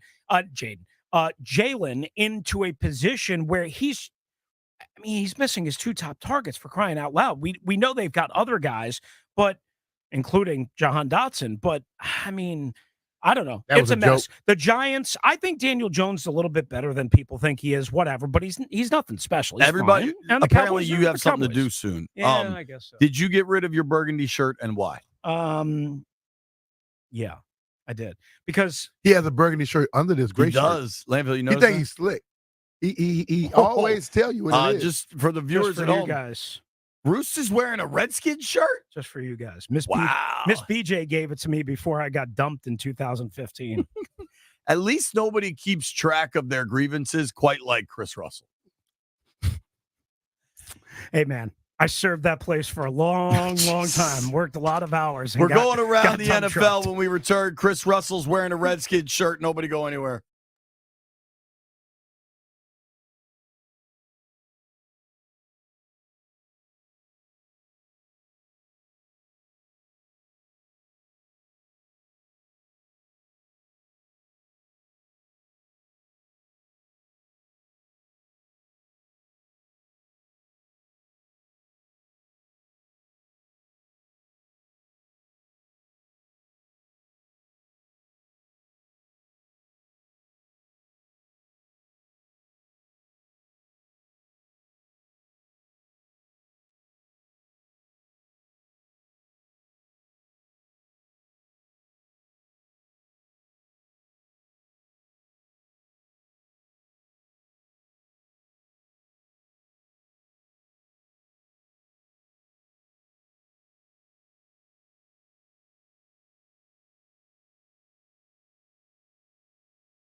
I'm Toby Altizer with your sports update on The Fan, and this update is brought to you by the Tailgate MVP, Surfside Iced Tea and Vodka, and the unmistakable can with Sunset Stripes. In the NFL, the Commanders beat the Cardinals 42-14 yesterday. The last time the Commanders scored 42 points was Week 11 in 2016, and with the Eagles lost to the Buccaneers yesterday, the Commanders sit atop the NFC East alone with a 3-1 record, having won 3 in a row. Tonight, Week 4 of the NFL season wraps up with 2 Monday Night Football games. The Titans and Dolphins will kick off at 7:30, and the Seahawks will take on the Lions coming up at 8:15.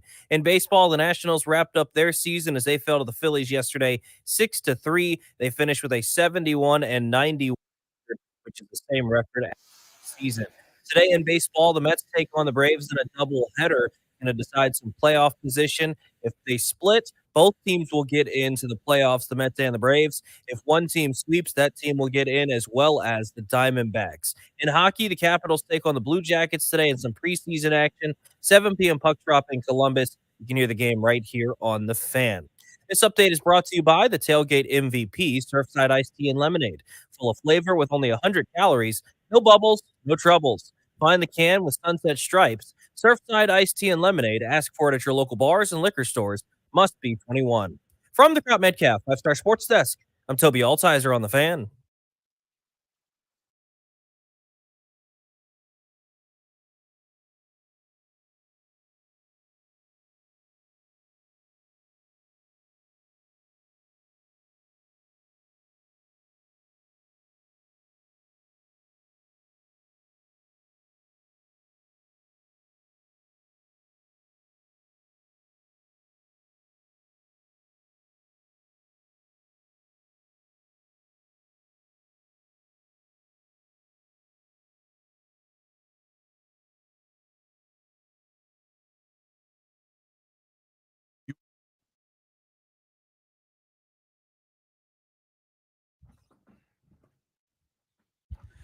Denton Day walking around. It's good to see all the people again. I haven't been in here in a while.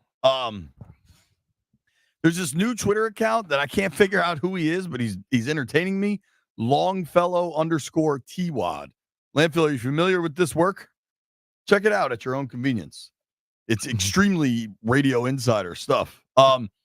Listen, we've been doing all Commanders all day. I want to zoom out a little and just go kind of around the NFL. All of our football coverage on 106.7 The Fan is presented by T-Mobile. Switch to T-Mobile. You can get tons of benefits and still save on every plan versus AT&T and Verizon. Check out the savings calculator to find out how much money. T-Mobile.com/switch. Brian. Yeah. I know who had the most impressive win yesterday. Do you know who had the most impressive win yesterday? It has to be between two teams right here on 95. Washington and also Baltimore. I don't think it was. Who do you think it was? The Vikings. Go to Lambeau Field where nobody believes Sam Darnold's legit and beat the Packers at home. I still think the Ravens game was more impressive. Then because of the way they beat them or because of what you think Buffalo The way that is? they beat them and the fact that we've been hearing, listen, bro, every year we hear Buffalo is the team, blah, blah, blah, blah. And they basically spanked them. They beat them down. Yeah. That was a beat down. And then the thing about it now, when I'm watching the little bit of the Green Bay game, I don't think Love was ready completely to be back. He looked good by the late but stages. he got better a little later because if he would have gotten to that mode earlier, they would have lost that game. Landfill, who do you think had the most impressive win in the NFL on Sunday? Other than the Commanders. You can make a case for that because they dropped 42 on the road. That's an impressive road win for sure. The Commanders were number 1, and I think the Ravens were number 2. What about the Vikes? The Vikings were already winning. They were undefeated. And Yeah. we already saw it. And then I'm just saying, they win a game. Do you buy them now? Because you had said previously no. I'm still not buying them. They're 4-0. I don't care. All right. Buffalo was 3-0. They got beat. Minnesota didn't. Okay. But they played against a team that wasn't playing like the Ravens either. One thing that I will find very interesting is the way that defense is playing under Brian Flores. Yeah, their defense is good. But you juxtapose that with the, I believe, ongoing litigation. Like, can he get another head coaching job? I don't know. That's a fascinating. It's kind of obscure weird to me that the subplot. man could be in your league coaching, but he can't get a head coaching job. I mean, he's It's all right. Let's do the. Let's do who's cooked. That's probably why he's suing him, because there's all that BS with this league. Let's do who's cooked. Jacksonville Jaguars are 0-4. Cooked. Cooked? Does anybody dissent, Jeff? What did you say? It's really hard to take you seriously with the football helmet on. I'm editing sound right now. Who he looks like is. Who do you think had the most impressive win yesterday, Jeffrey? The Commanders. Don't you like a Teletubby? We put up 42 points. It's true. You know how I can tell Jeff is editing sound right now? There's no video on the stream. Oh, snap. There we go. Hey, guys. I don't see anything. Jags are completely cooked. I wonder how you make that right. Trevor Lawrence is a mess. That whole offense is a mess. They have a minus 49 point differential through 4 games, dude. That's horrible. Bad. They're averaging 10 points a game, losing. Titans play tonight. Titans-Dolphins is a dog of a game. 0-3 versus 1-2 Dolphins. Will Levis, I mean, shout out to Will Levis for getting those national mayonnaise commercials.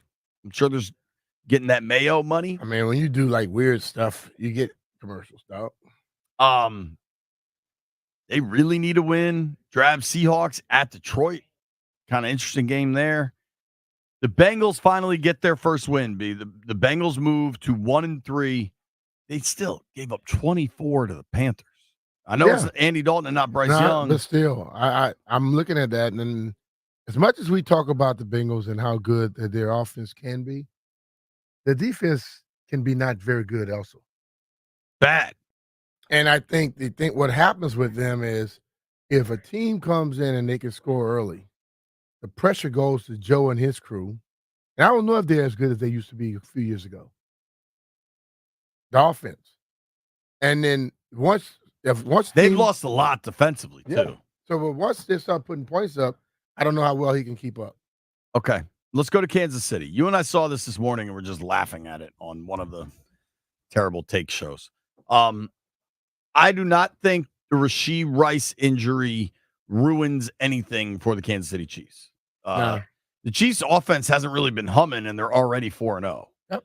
I think you'd be silly to think, oh, by the way, they've won the last 2 Super Bowls, and that was after they traded away Tyreek Hill. That is an organization, a quarterback, a head coach that can change game plans on the fly, and a defense and a defense coordinator and a guy in Chris Jones that are just monsters. So they can figure stuff out. And old Pat knows how to make people around him better. 15 helps, man. 15 helps. That said, with Rice now out, there are options for Kansas City should they want to try to trade for a wideout. The top of the list, a guy who seemed pretty unhappy last year and seems unhappy again, even though I guess they got the win yesterday. Devontae Adams. Could you see that happening? If they call and say that they're trying to trade for Devontae Adams, and I don't know if he has like a no trade clause or whatever, he will damn sure accept a trade to Kansas City. I don't know a receiver in the league that would not. Do you think? I think the bigger hurdle there is the Raiders sending them to their rival and division rival. That'll stop. But if they know he's probably not going to want to be there next year and going to probably move forward and then will cause another issue, they will try and if they can get something for him, they'll get something for him. What about Amari Cooper? He's been talked about as a trade target for a while. Things are a mess in Cleveland. Yeah. I mean, any receiver that can get to Kansas City should want to go. Oh, yeah. Right? Yeah. I pay cut. I'll go. Right. The Browns are coming to town, B. They are 1-3, coming off a loss to the Raiders. Before that, they lost to the Giants. Deshaun Watson, I almost wonder if he's going to get benched. I mean, he has been bad. independent of this weekend's matchup, that Browns team that had such a good defense last year, what do you make of them starting the year 1-3? I'm surprised. I'm surprised that they started like this, but if you really think about it, man, when they had Jacoby in there and those other quarterbacks last year, and when they try to just go out there and they play as a team, they're better. When they try to put stuff on a guy who hadn't been playing in a long time, they're not. Do you think they'd be better off going to Jameis? It'll give them a different look, and it may help because right now I think when they have Deshaun in, mentally they feel he is still the guy he was, and that's the way that they game plan. And nothing is going He's not the downfield. game that he was. Nothing. He's not the guy that he was in the past. No, he really isn't. So I look at that as a coach who's looking at this stuff go on that refused to make a change. That's on him. Gonna make a change. Saints lose to the Falcons at the buzzer.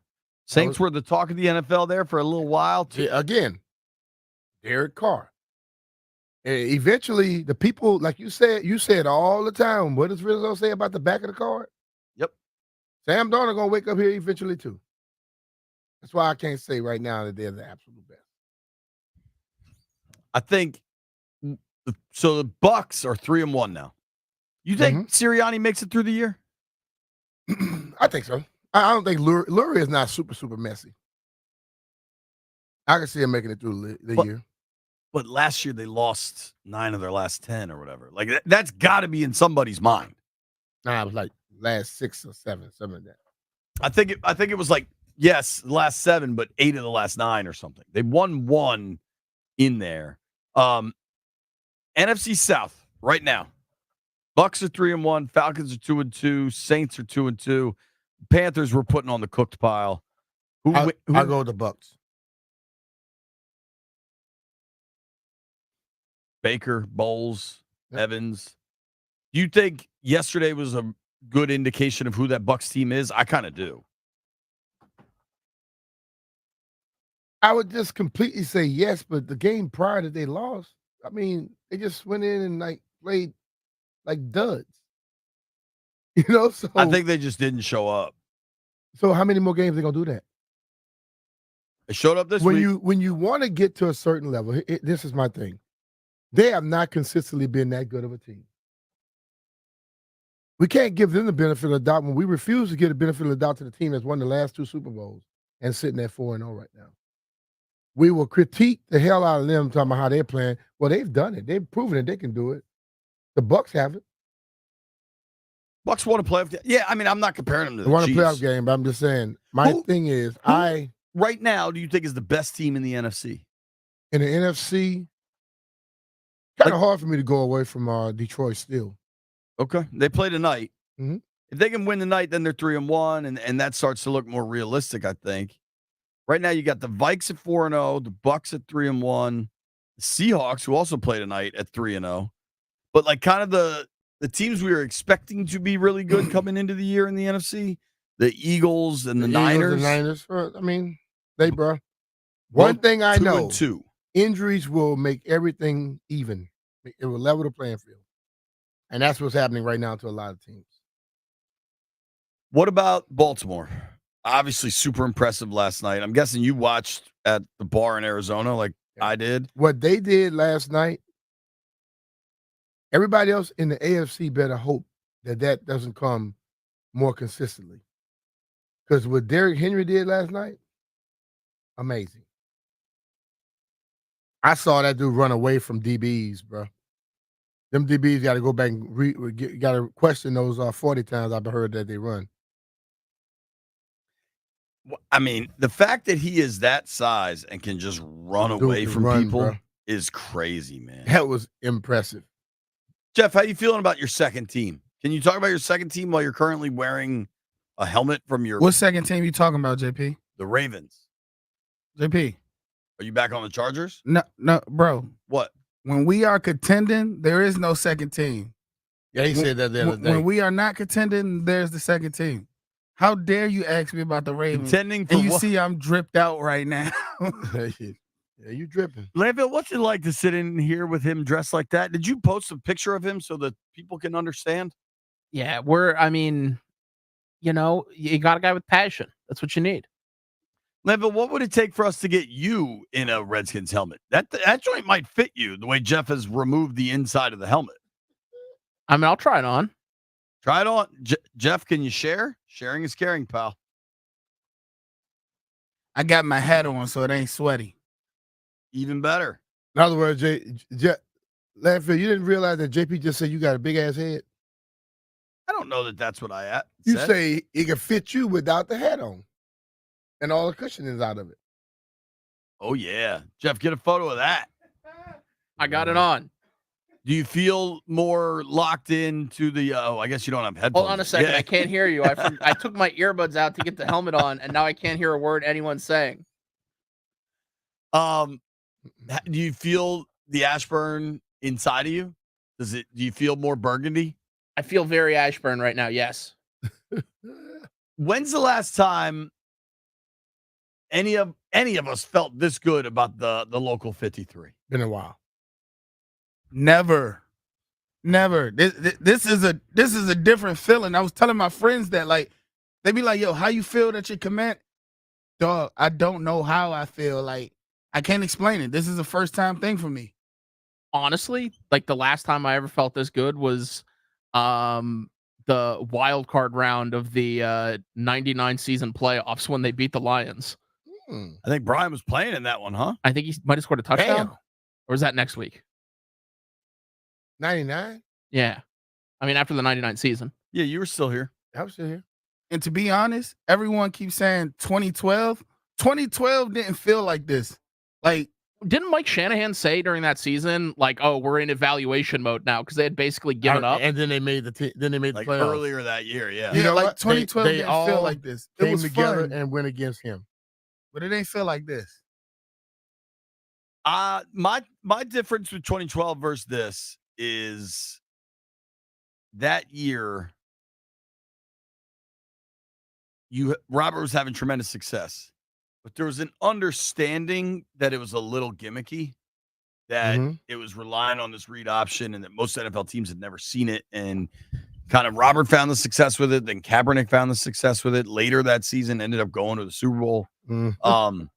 This, to me, watching Jayden have this level of success doesn't feel gimmicky at all. I don't know if you agree with that, B. No, I agree that it doesn't feel gimmicky because now it's the norm that multiple quarterbacks run this, so it's not something that seems different. And also, people have evolved that offense to where they do so many things from it now, where they were really the only team doing it at first. Well, and to go one step further, Jayden can beat you from the pocket. Yeah. All the time. Robert wasn't going to do that. That's what they hoped Robert would grow into and become. Jayden already is. Well, they wanted him to grow into it, but then he refused to be a passer and be a running guy anymore, which would have helped him out and be beneficial to him. But at this point now, I think Jayden is running an offense, and a lot of hell, Baker Mayfield was running the RPO yesterday. You know, a lot of people are going to use it. If you have any athleticism, if you have any running ability, do not listen to the people telling you don't run. You got to run because long as it's just like we say, we got to throw the ball deep to make the defensive backs respect the fact that you would. Same thing with the quarterback that can run. When we return, Tress Way back in the national spotlight like he never left. I'll explain. Nobody go anywhere.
I'm Toby Altizer with your sports update on the Fan, and this update is presented by Baldino's Lock and Key, your one-stop shop for auto keys and fobs. In the NFL, the Commanders sit atop the NFC East with a 3-1 record. With the Eagles' loss yesterday, they are solo possession of first place in the NFC East. The last time that the Commanders scored 42 points was Week 11 in 2016. Another impressive performance from Jayden Daniels as he went 26-30 for 233 yards and a touchdown. He also threw his first interception. He also rushed for a touchdown and ran for 47 yards. Jeremy McNichols with 2 rushing touchdowns on the day. Monday Night Football, 2 games tonight. The Titans take on the Dolphins at 7:30, and the Seahawks take on the Lions at 8:15. And in hockey, the Capitals take on the Blue Jackets in Columbus tonight for some preseason action. 7 p.m. puck drop. You can hear the game right here on the Fan. This update is presented by Baldino's Lock and Key. They make car key problems look obsolete. With 9 area locations throughout Virginia and Maryland, stop by one near you today, or for more info, visit baldinos.com. From the Crop Metcalf 5-Star Sports Desk, I'm Toby Altizer on the Fan.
B. Mitch and Finley, 1067 The Fan.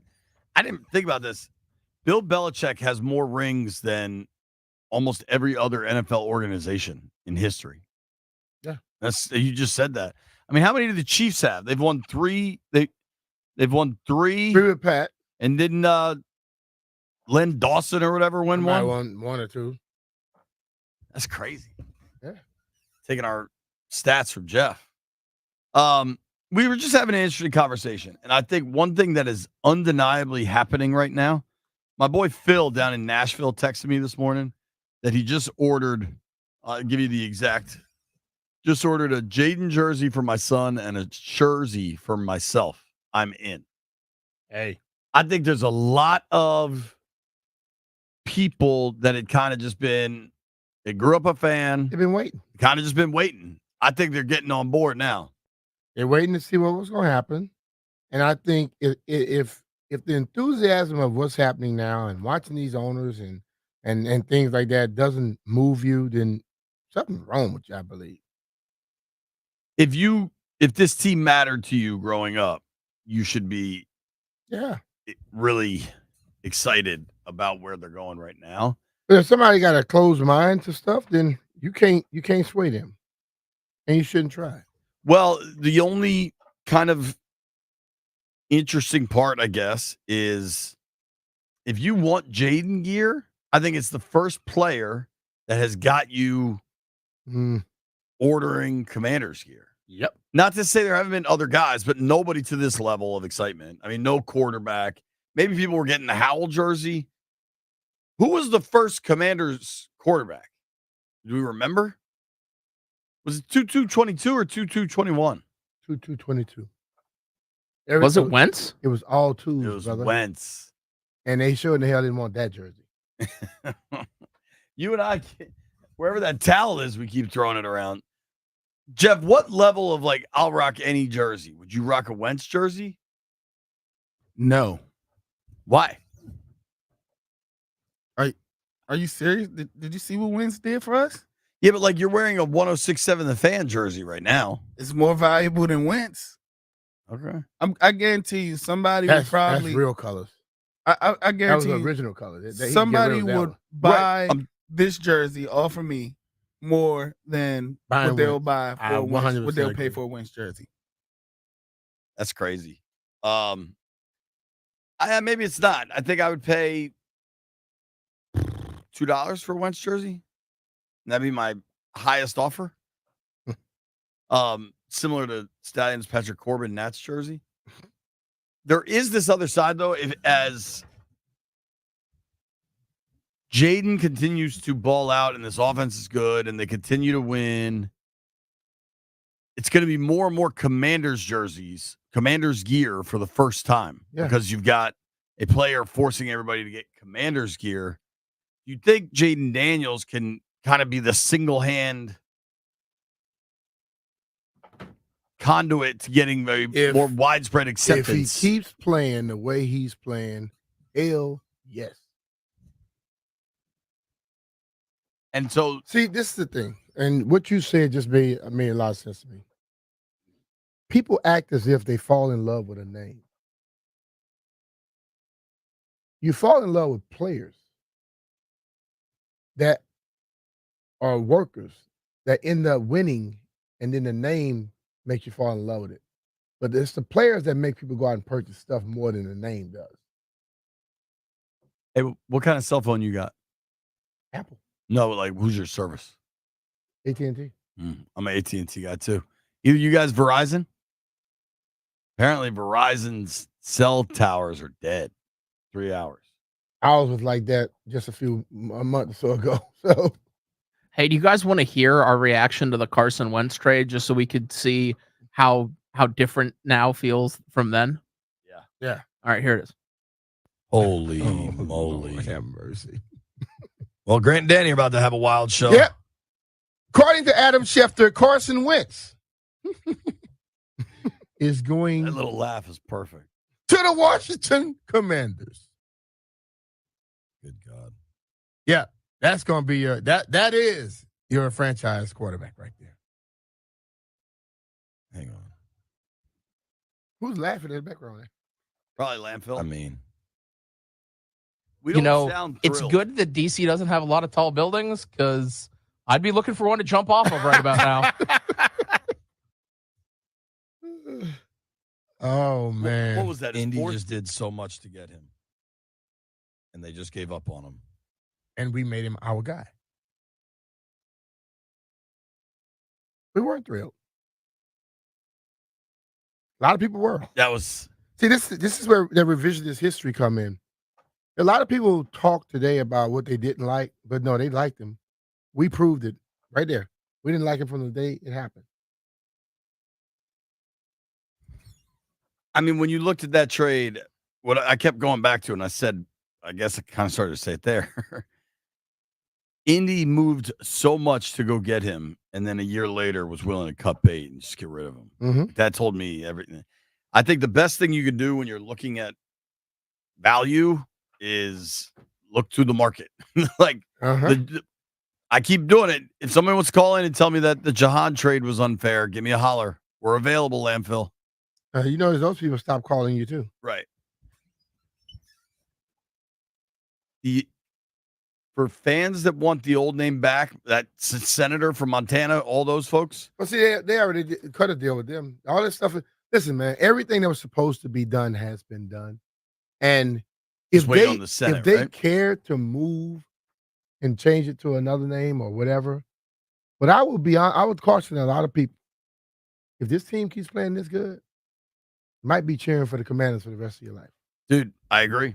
I think if they can have real playoff success, consistent playoff success, they can be the Commanders. may not even And go- maybe wear a Redskins jersey on throwback night or something, not like the logo, but I don't know how they'll figure that out.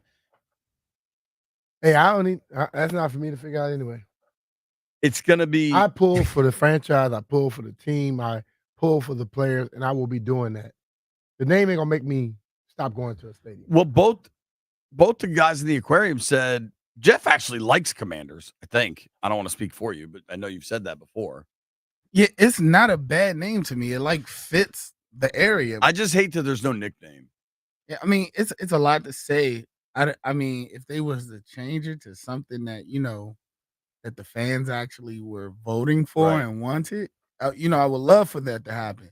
But we got it. I'm not going to sit here and just be like, "Oh, it sucks," when it actually it's an okay name. We're in Washington. We're in the nation's capital.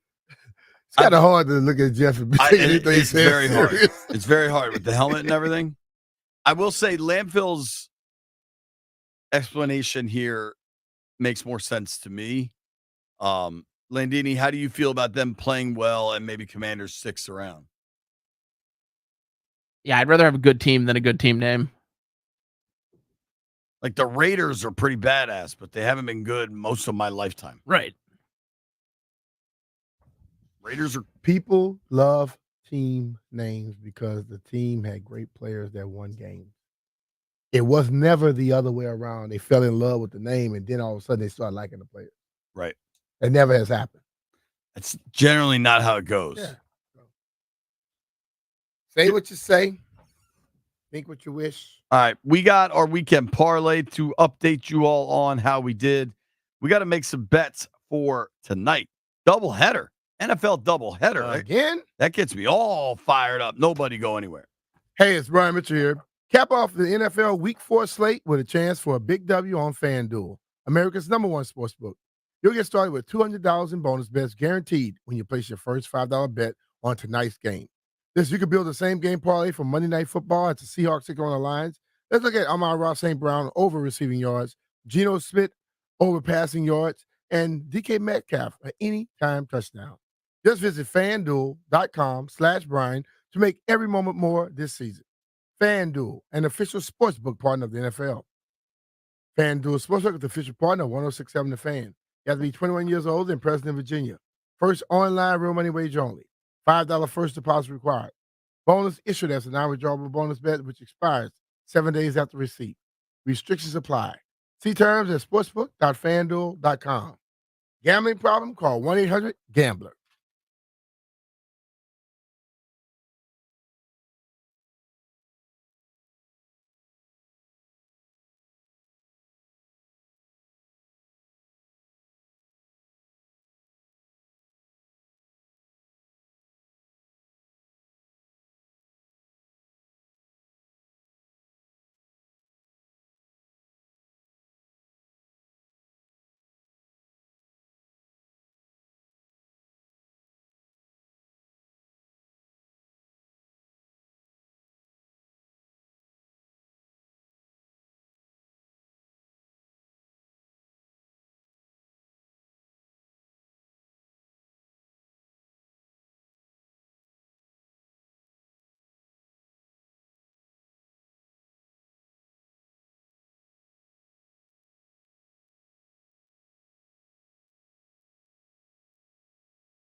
This dude just, Kevin Sinclair tweeted me. He said, I lived in Colorado in the 90s when the Broncos got new uniforms. Everybody hated them until they won a Super Bowl, and now they love them.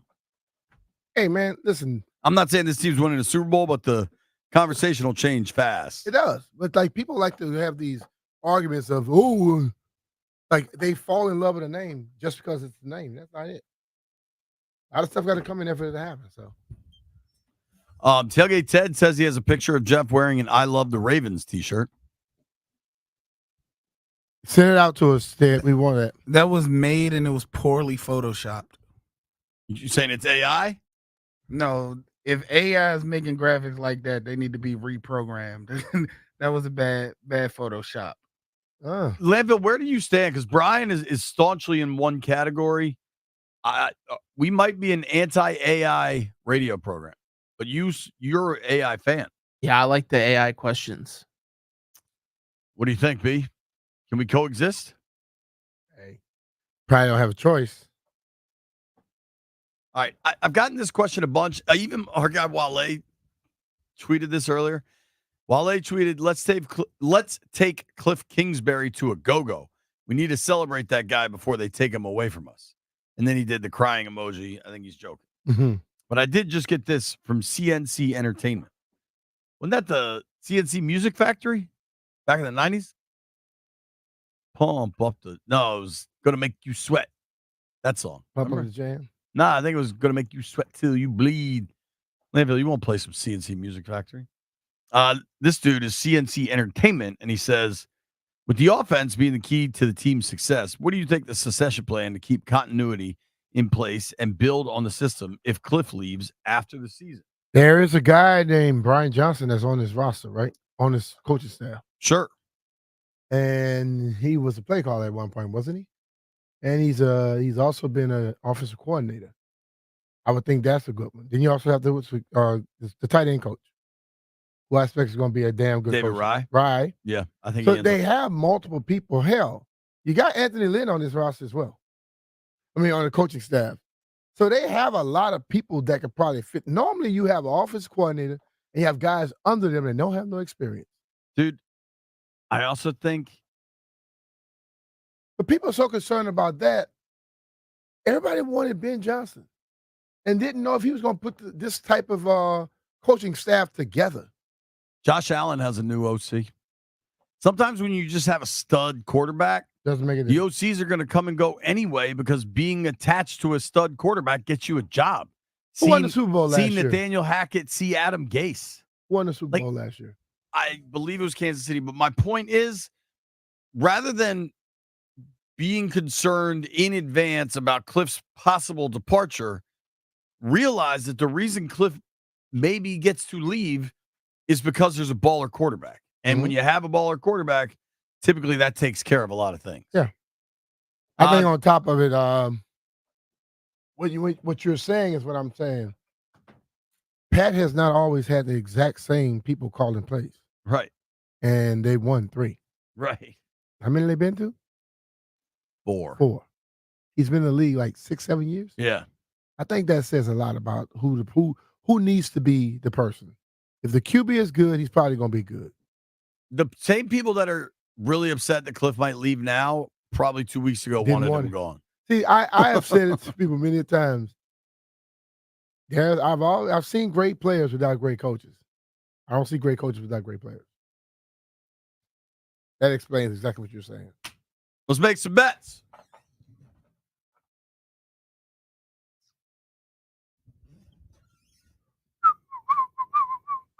Holla. Gather around. Heard it here first. All right, so we've been doing the weekend parlay since the beginning of football season. Now, we haven't hit one yet. Through 4 games, the standings are as such. J-Dogs forever. Jeff and I are tied at 3-1. B-Mitch, 2-2. Landfill and Ahmet at 1-3. Landini, anything you'd like to say for yourself? That's bad. It's not great. There's also a wager. The hottest temperature while Brian and I were playing golf in Arizona was 116 degrees. Jeff, do you think you could shoot below temperatures in Arizona? You Hell break no. 116. No. Yes. Hell no. Yes. Oh, that's a lie. He couldn't. On the par 3 at Yeah. Haynes? Yep. Hell no. Yep. Jeff, do you still think you could beat me? I can give you competition, and if I'm focused, I can compete with you. I would counter. If I'm focused, I will smoke you. That doesn't always happen. You don't have to be focused to beat Jeff. All right, we got 2 football games tonight, right? All right, I'm taking Detroit, and I'm going to take the Atlanta Braves in the second game at 4:40. Oh, is that first game started yet? Already started. What's In the score? Bottom of the third, 0-0. Who you rooting for? You get to pick 2 out of those 3. Braves, Mets, D-backs. I don't like none of them, actually. Okay, But well, I'll go with the Braves since they're south.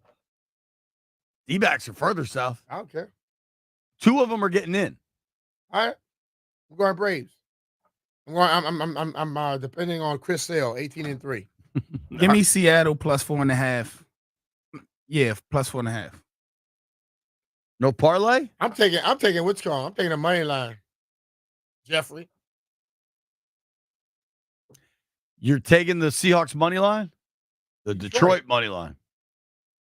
Can't take Detroit money line. Why? It's 210.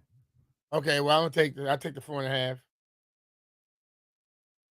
That's interesting. That number has jumped. What do you got, Landfill? Detroit gonna win by 5. I'm taking over 46.5 in the Lions Seahawks game. I'm just going to lay the points. Lions -4. Thank you to everybody that listened to the program today. Thank you to Ron Jaworski for joining us. That was really cool. Thank you to Nate from Hank's Oyster Bar for dropping some food off. We appreciate you. Thank you to everybody that called in, everybody that watched on the stream, everybody that bought B. Mitch's shirt off his back, everybody that literally saw Jeff walking around in a helmet for, I don't know, all hours of the day. Jeff, going forward, will you wear the helmet every Victory Monday? Looks like a zoo. Yes. But like not just here, like anywhere you go, grocery store, library, wherever you might go. Jeff, don't do that. Somebody only gonna call during work somebody hours. put in the home or something, dog. You think somebody's gonna be mad at him for wearing the helmet? No, they're gonna be mad if you're gonna say something wrong with him. You don't think he's crazy, and they're gonna call him people in a little paddy wagon, and they're gonna take him away. I don't know that you need to see Jeff in a helmet to think he's crazy. Grant and Danny coming your way next. Enjoy the games tonight. Enjoy being 3-1, first place in the NFC East. You made it this far. I owe you a beer.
That's right. Another Hall and Oates victory Monday on Grant and Danny.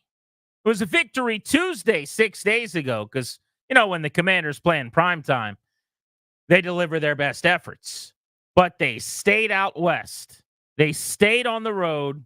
They made it one road trip, and then they went straight to Phoenix to handle their business against the Cardinals. And today, as we convene on Grant and Danny here on The Fan, your Washington Commanders at 3-1 are alone in first place in the NFC East. Danny will be in just a little bit. He had an ill-timed doctor's appointment in the afternoon. He wanted to get here to celebrate with us. He will be here in short order. Fear not. But the Commanders, 42 points, another offensive onslaught, another clinical and textbook day for Cliff Kingsbury, Jayden Daniels, and this now vaunted offense destroyed the Arizona Cardinals as road dogs. They went to Arizona. They leave not only winners, but with sideline laughter, jocularity in the fourth quarter, spin your hat around like your head coach, Dan Quinn, because you're no longer playing in the game's starters. Dominance. And for the second time in one short week here, Monday into a Sunday, the Commanders were the talk of the NFL when their game had ended. They've got a quarterback right now that everybody loves in Jayden Daniels, the talk of the league, the front runner for Rookie of the Year offensively. Today, you're hearing people around town suggest, should we start talking about the MVP award for Jayden Daniels? Settle down just a little bit, but let's enjoy ourselves right here and right now, 42-14. Cleveland Browns up next at the artist formerly known as FedEx Field, going out to Landover, Maryland, for what should be a chance for Washington to get to 4-1 now. They are favored in the game. And for what will really decide once and for all kind of where I'm going to be with this team. I am uber encouraged. I sit here today thinking they're very good. I sit here today thinking the NFC East is not. I have not been impressed with the Eagles at all at any point this season. They got destroyed by the Bucs and Tampa just like Washington did. I don't think the Cowboys are that good. We know the Giants aren't that good. Why can't this team, with an elite offense, a quarterback playing very well, continue to go out week in and week out? They're going to have a chance to win because in this league, when you can score and you can move the ball, something we don't know anything about in DC over the years, when you have a quarterback who plays at a high level, something we're remembering what it feels like around here the last couple of weeks, you have a chance every single week, and they're going to. So why can't this team continue to win? You tell me. Is it because the defense isn't good enough? They were a lot better yesterday. Is it because they can't stop the run? They didn't do that yesterday either, but points don't come from the running game. The Cardinals are evidence of that.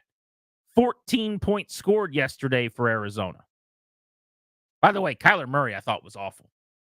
Just seeing ghosts, holding the football, taking on pressure and contact and sacks in the pocket. I didn't think he was good at all. But give the defense some credit. So I wanted to go through some superlatives here for Washington. Some of the stats that are being thrown around just to get the party started, literally and figuratively, on Grant and Danny. Should let you know that we will be joined at 5 o'clock by Jay Gruden for his weekly Monday appointment on the show. And at 3 o'clock, coming up in 1 hour, we're going to talk with Luke McCaffrey, the wide receiver, who had a monster catch yesterday. Nice catch and run of 17 yards to set up a touchdown. He had a 40-yard catch and run on Monday 1 week ago today against the Bengals in Cincinnati. He's coming into his own third-round pick, who's been a big part of this offense early this season. So we'll talk to McCaffrey about Daniels, about Kingsbury, and one of the great offenses in football right now when he joins us in a little over 55 minutes. But here's what took place yesterday. Number one, the Commanders got to 3-1. This is the first time Washington has been 3-1 through 4 games since 2011.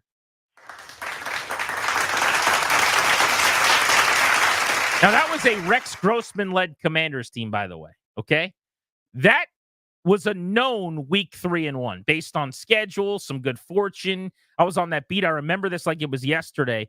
A couple of weeks after that, in fact, Grossman got benched for John Beck. That's how good that team was. They were 3-1, but it was fool's gold. This feels different because when you're 3-1 based on quarterback play, when you're 3-1 with an offense that can score, when you're 3-1 and you've got a rookie under center who looks to be your future, a little different than the journeyman veteran who's not playing that well as you're squeaking out victories. But you got to go back 13 years. This is something that should happen every couple of years, whether you're good or not. You get a schedule that's favorable. You play okay in the first month. Whether you're good or not, you stub your toe into 3-1 every now and then. Not here. Not where you haven't won 11 games since 1991. Not where you haven't won a playoff game in 19 years. But Washington is 3-1. The Commanders have scored 30 or more points in consecutive games now. They had not done that since weeks 10 and 11 in 2017. Our guest today at 5 o'clock, Jay Gruden, was the head coach then calling plays for Kirk Cousins. That's how long it's been since this team went back-to-back scoring 30 points. Studio audience, they get it. They're very excited. First time that Washington has scored 30-plus points in consecutive games and won both of those games since weeks 16 and 17 of 2015 when Gruden, Cousins, and Washington clinched the division. You're going back 9 years ago to find the last time the offense was able to put up points like this and wins. Oh, this one was fun. This might have been my favorite stat from yesterday in terms of what this offense is doing and how much they're cooking right now in the lab. Cliff Kingsbury, listen up. You handsome, sharp-jawed, well-manicured, bearded, play-calling savant. The last time Washington scored at least 38 points in consecutive games, Monday into Sunday, they did that, Bengals-Cardinals.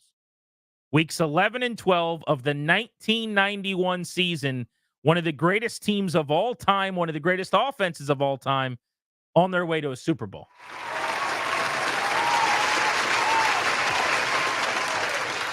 There's one guy in the audience who's not standing up and cheering. What's your problem?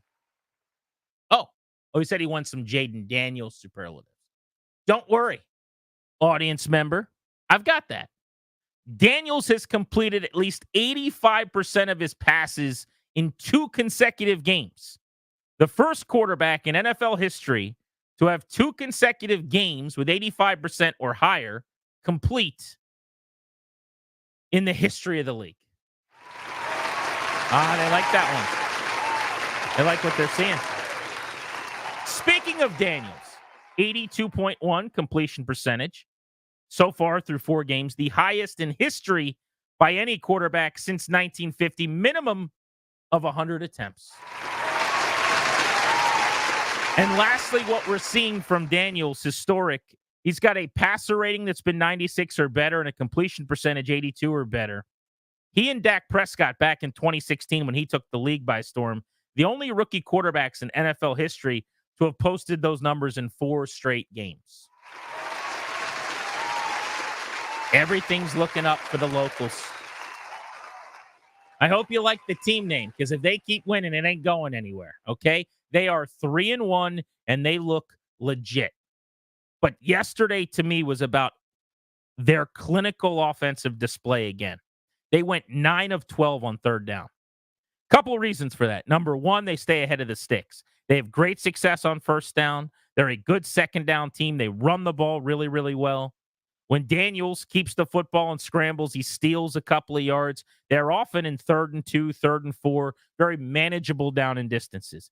9 of 12 on third down, just backbreaking to a defense.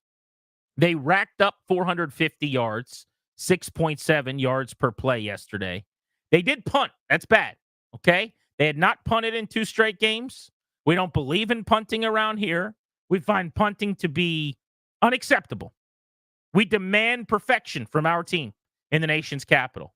We don't believe in punting. Tressway is a holder. He's not a punter. 1 punt in 3 weeks now, by the way. In fact, the crazy, crazy stat on how often they've been scoring as opposed to punting, Jayden Daniels on the season has fewer incompletions than they have scoring drives. Oh, thank you, studio audience. Are they going to do that for all the stats all day? I mean, they can. I understand. They're happy. But seriously, think about that for a second. Now, that's a Daniels stat to an extent. He's been accurate. But really, that is a scheme stat. That is a Kingsbury stat. They're getting receivers open. They are making throws oftentimes very easy. And Daniels is executing the plan. What blows me away about him is the decision-making, the poise, the ability to get through everything the way he needs to. But that's staggering. The way they're moving the football. We haven't seen anything like this in years and years and years around here. I don't know about you guys, but I'm on a bunch of text chains with buddies during these games. And they all basically had the same tone in the Bengals game, and it carried over to the Cardinals game. The gist during the Bengals game was, what is happening? What team is this? How is this happening? Is this my Commanders team? Like, that was kind of the gist of the text. Those were the vibes on Monday night. Yesterday, the vibes were, oh my God, are we good? Like, people they don't know what to do with their arms. They're like, wait a second. This is real, right? Is this a dream? Nobody knows what to do because we've never seen it. Your boy is 36, got a few kids, got a mortgage, got cars in the driveway that I pay for. They have not moved the ball like this and been an offensive juggernaut like this since I was in diapers. It doesn't happen around here. It is right now. And what's amazing is, while there's going to be ebbs and flows, it'll get more complicated and more difficult to move the football. You're not always going to be ahead of the chains. The longer you do something, the more it becomes what you are and just what you do. It becomes the expectation. So last week I sat here and I told you guys, it's going to be really hard to replicate the Bengals game. And I still believe they're not going to have another one like that. But my point in saying that is, you don't have games where you don't commit penalties. They did not commit a penalty offensively again until the fourth quarter. When that happens once, it's staggering. It's crazy. It doesn't make sense. You assume it's a fluke. When you do it 2 straight weeks, you go, well, something that they're doing is obviously helping them in that regard. Maybe it's somewhat sustainable that they just don't commit penalties. Well, they haven't turned the ball over all year. After week 2, we're saying they're probably going to go on the road now. Tough environment, prime time, turn the ball over. They didn't do it. Now, they did have 1 turnover yesterday. Jayden Daniels threw his first pick. I don't care at all. I liked him throwing that pick, if we're being honest, because he's pushing the ball down the field into a small window and throwing to a guy that wasn't already open, clapping for the football. That's what the league's about. You're going to have to make those throws. So you make that throw, you see what happens. It works or it doesn't. You recalibrate, you go back to the drawing board. You guys care about interceptions way more than I do. They're not all created equal. So I got no problem with that pick at all. By the way, 1 turnover, best in the NFL right now through 4 games for the Washington Commanders. But after 2 games of what is a very similar script, moving the football, not punting, scoring on almost every drive, not committing any penalties, never being behind the chains, having early down, first, second down success, setting up 3rd and short, moving the sticks on 3rd down, getting receivers spraying all over the formation, catching footballs on the fly. The feel yesterday was, wait a second. Is this something that can actually continue? And I think the answer is yes. I really do. They ran the ball all over the Cardinals. 216 net on the ground. B-Rob 101, I thought he was terrific. I'm glad he's finally getting his roses around the league because he's a good, hard runner, thumper. Just not a guy that gets the type of respect, in my opinion, that he deserves. We said all week on this show, and I think everybody did, but we really harped on the Austin Eckler loss because he'd been fantastic. I thought it would be a huge loss for Washington not to have Eckler because of how good he'd been as a pass catcher, number 1, in pass protection, 2nd, and as a rusher, 3rd. You know what good teams do? They tell Austin Eckler, heal up. We'll see you next week. And they call on some guy who's not as good, and that guy has a great game. And that's what Washington did. Jeremy McNichols, go have a day. 6 carries, 68 yards, 8.5 a pop. Had a 27-yard touchdown that was perfectly blocked. Barely got touched. I mean, think about this. Washington is eating people's lunch, and they're doing it with Terry McLaurin and who catching the football? Who's their number 2 receiver? Is it Luke McCaffrey, who's going to be on the show at 3, who is drafted at number 100 and gets targeted a couple times a week? Is it Noah Brown, who they signed 3 hours before the season started after the Texans said no thank you and cut him? Yesterday was the Alameda Zaccheaus game, former Virginia product, bounced all over the league. They have Alameda Zaccheaus and Jeremy McNichols carrying them on drives, who have a combined 15 different stops in the NFL. McNichols has been on a dozen teams at different points, getting signed, getting cut, getting signed, getting cut. And that outfit can't be stopped. What we're seeing is really special in terms of the preparation, the execution, the design, and the players deserve all the credit as well, the way that they're making it all work. Daniels, accurate, composed, stellar under pressure yesterday. One of my big fears about his college portfolio coming in was, how's he going to deal with pressure?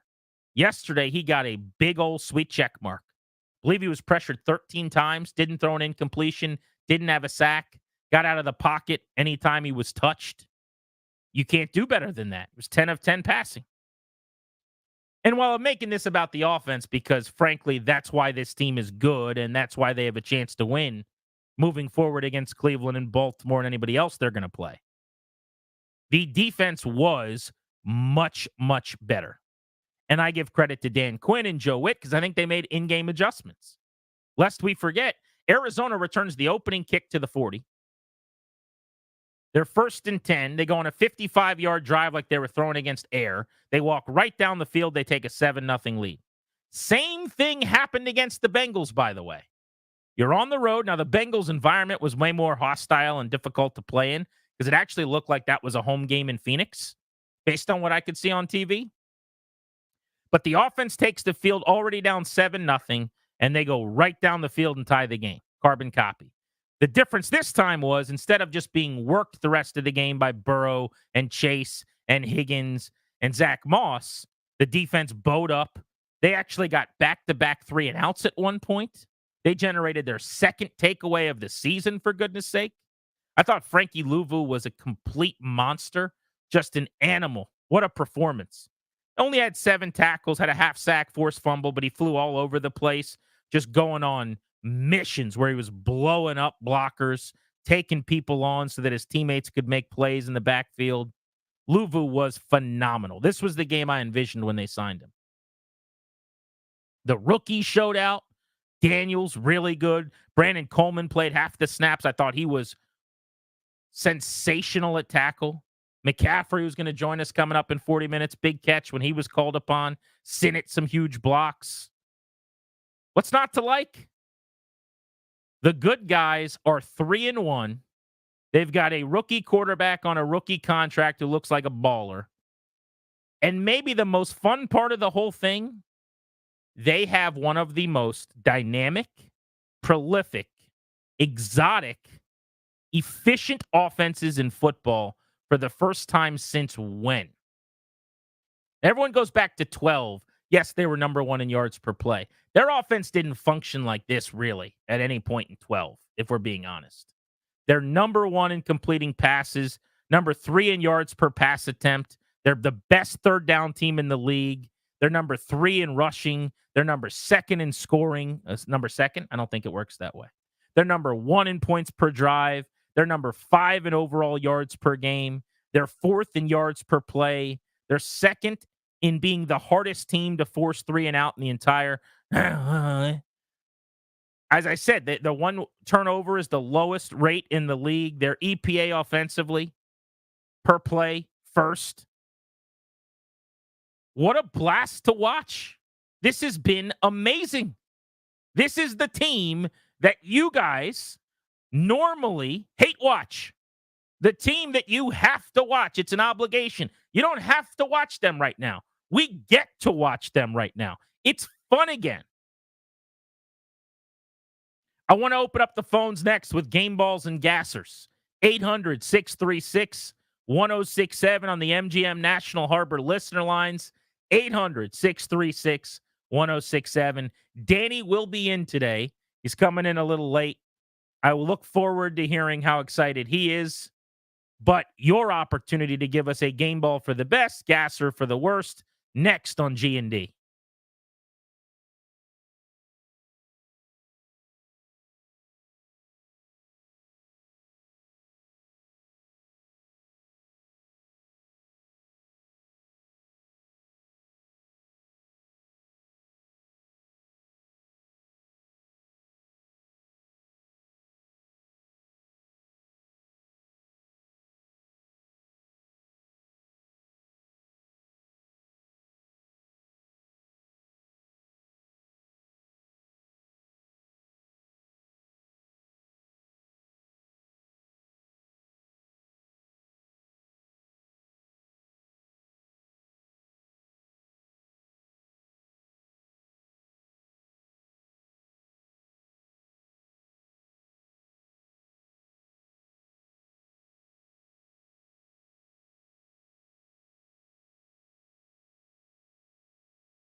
and goal.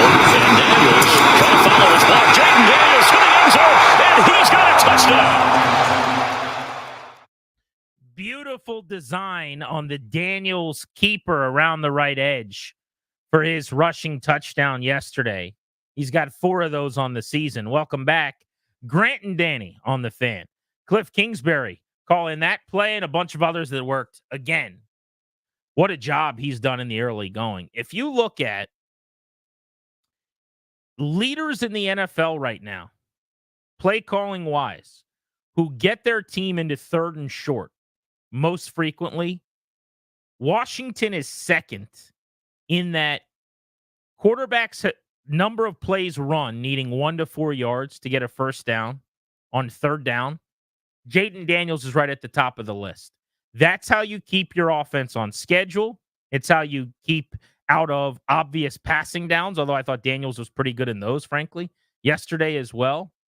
Kingsbury's just been brilliant.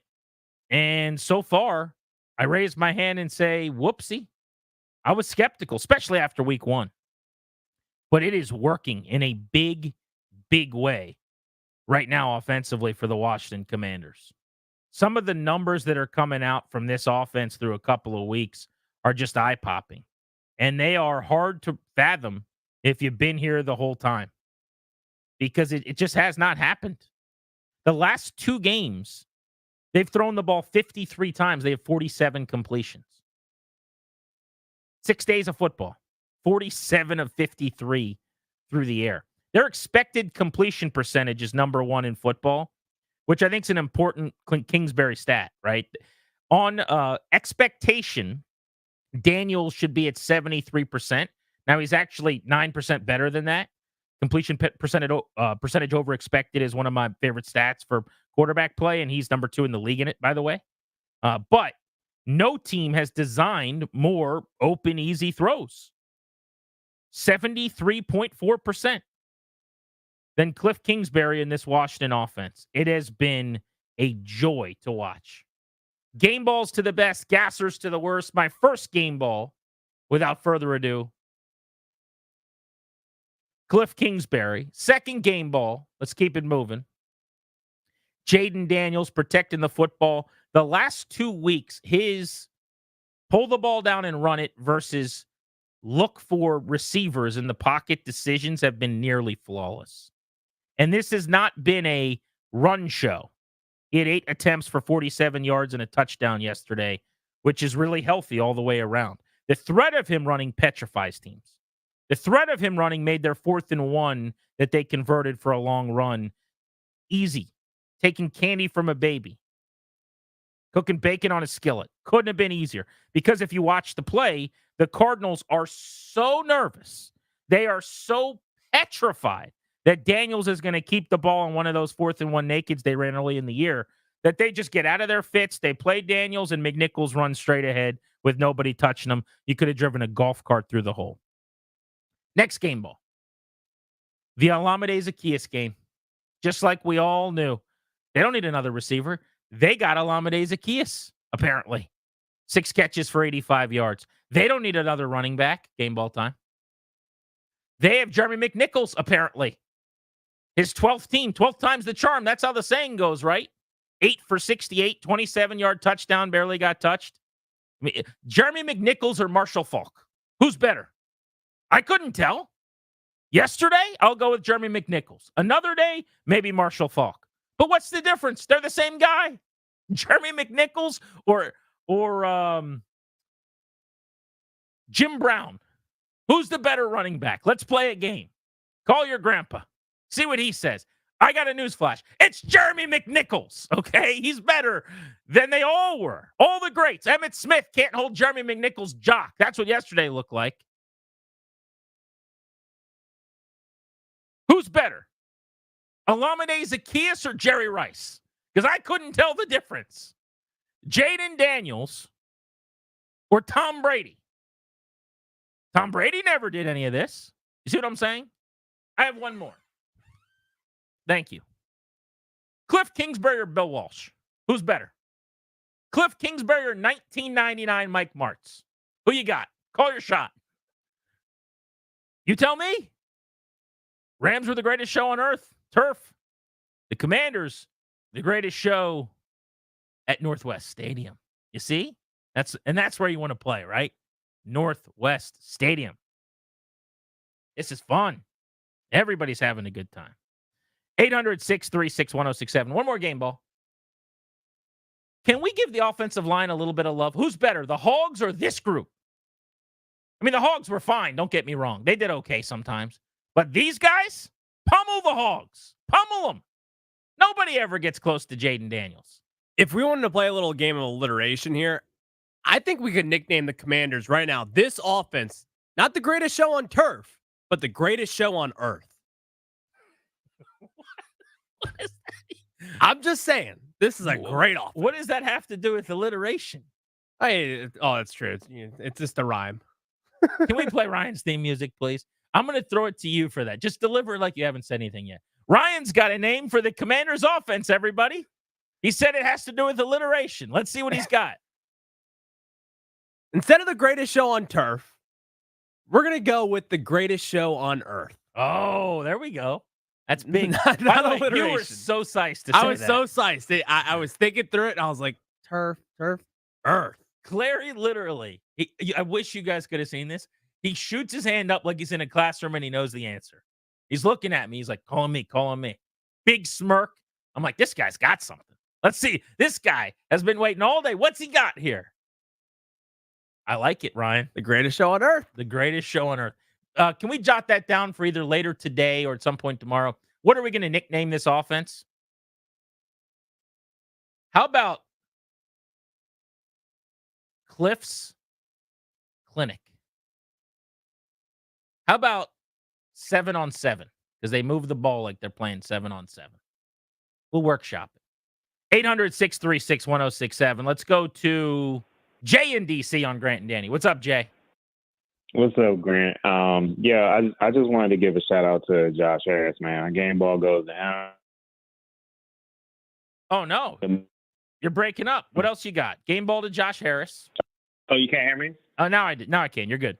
Oh, sorry about that. Yeah, I was giving my game ball to Josh Harris, like the money he spent on the team to go to Arizona and stay there. It's a great I was hoping he would get like a return on his investment, and like they turned it out. And I just love that. There's no way in the last 25 years the owner would have paid for the team to stay out there.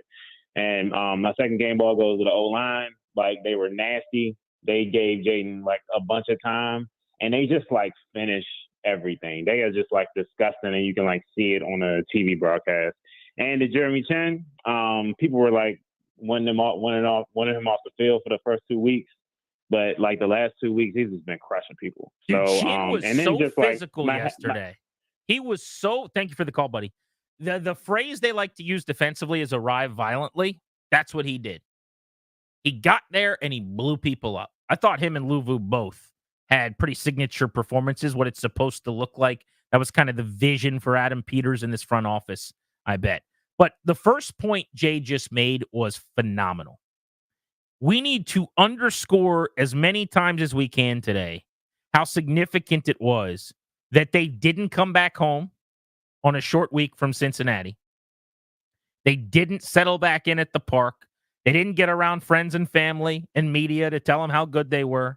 They stayed out in Phoenix. It was a business trip that cost a lot of money at the nice hotel, putting the team up, eating and drinking night in and night out. I know, billion-dollar organization. They spent $6 billion for it. But trust me, there's owners who wouldn't do that. I'd say about half of the league, probably, at least. And one that was here for a long time. Because it's not something fans see. It's not something you get credit for necessarily. That was an absolutely critical decision. I give Quinn credit. Peters as well, whoever else was involved in going to Harris and saying, let's do this. Let's stay out here all week. Not something that normally happens.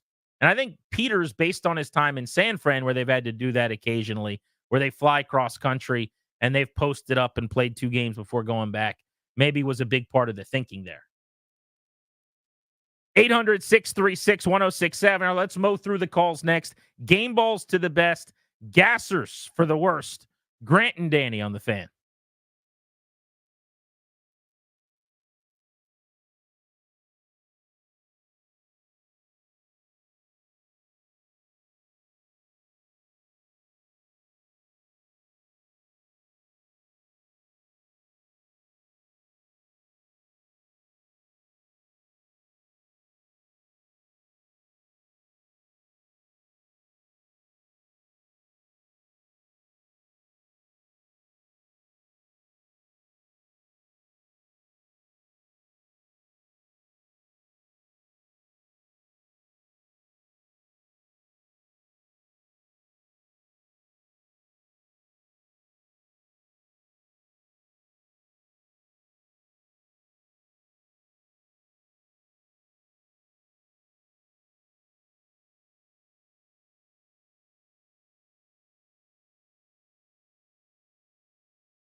Yes, he did. And just I've been in that space before and know there's some emotion that goes with that of, playing somewhere where you put so much into it and it doesn't, go the way that you want.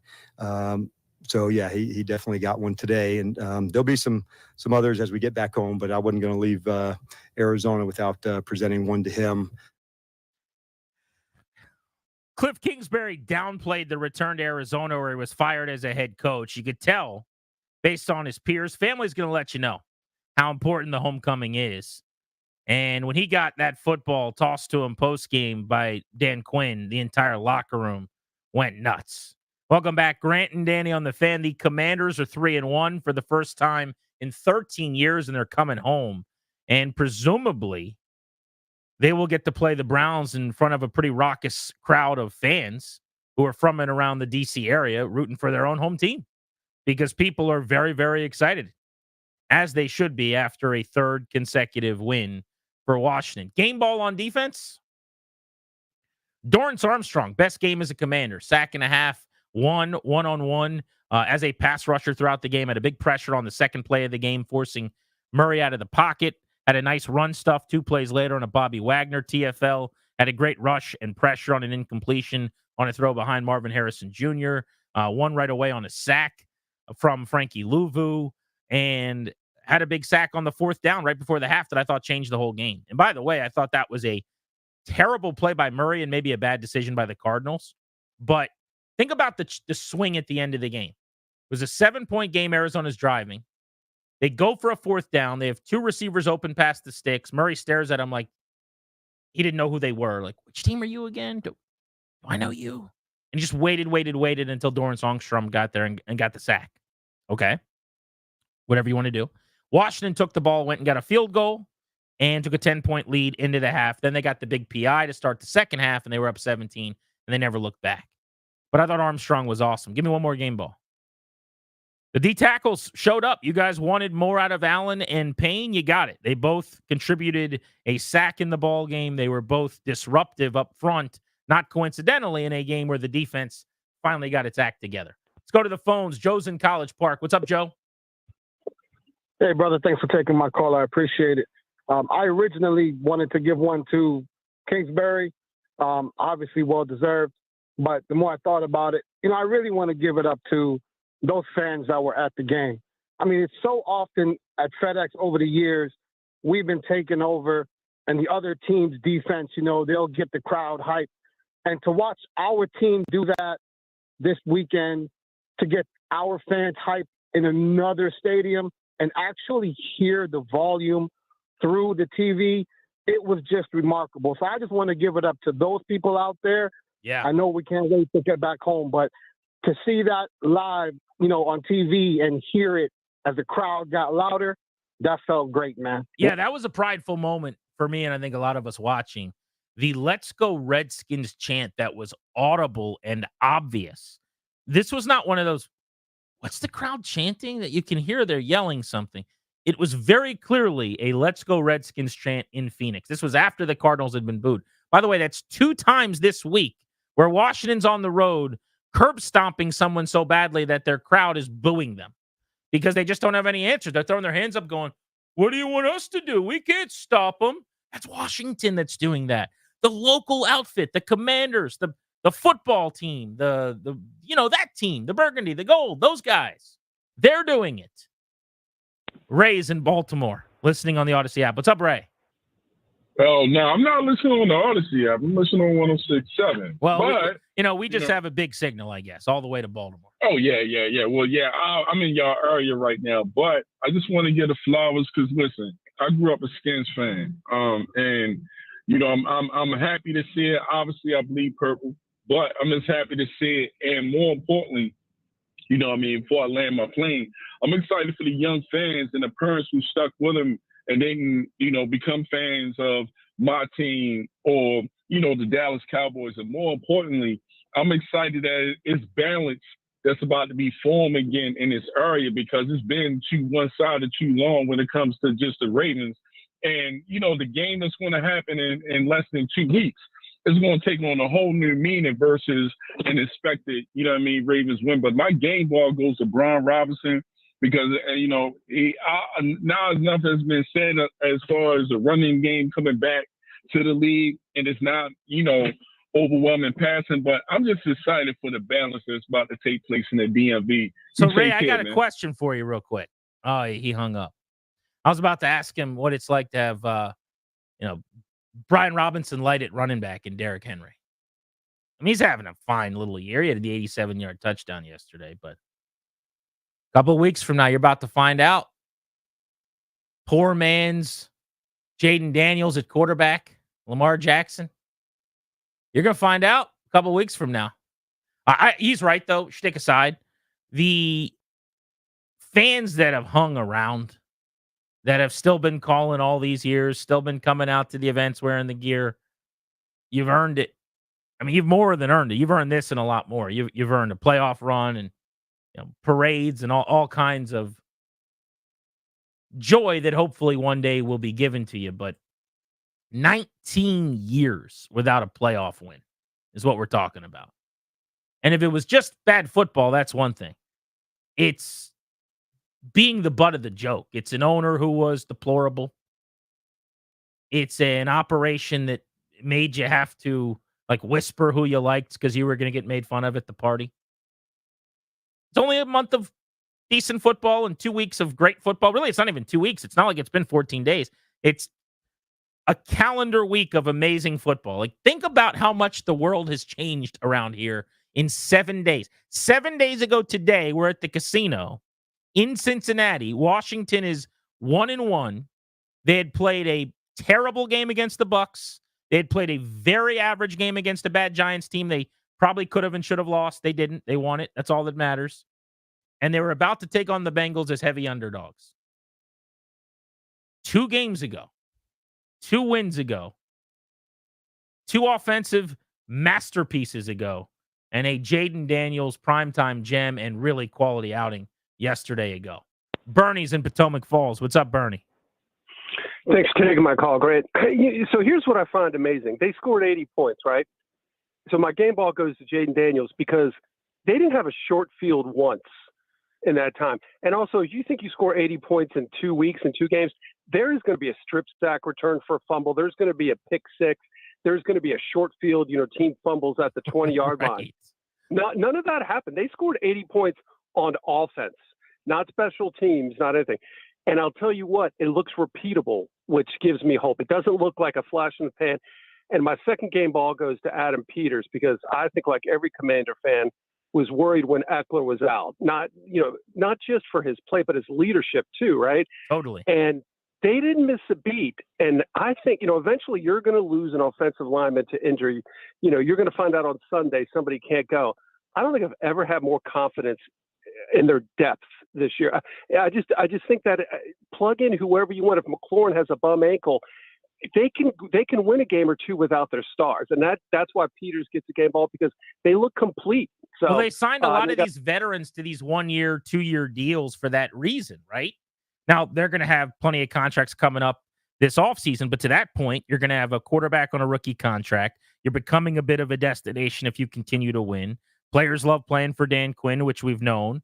If you have a strong season and now people want to come play with Jayden Daniels, you have $100 million to spend, maybe the most flexibility coming into free agency this coming year. This could be not just fun as you surprise people this year, and there's going to be an adjustment from defenses coming, but you'll be able to adjust perhaps too. To your point on the drives, their touchdown drives netted 70, 93, 70, 70, and 76 yards. And the only, I'll call it cheapie in there, if you want to use air quotes, was a 23-yard drive when they got 47 on a PI that probably didn't need to be called. But there was clear contact. I just didn't think it was a catchable pass deep into the end zone. But you'll take it. But you're right. It's not like a short field, 1st and goal from the 4, or a kickoff muffed or something crazy. The offense is earning it, going on these long time sucking drives.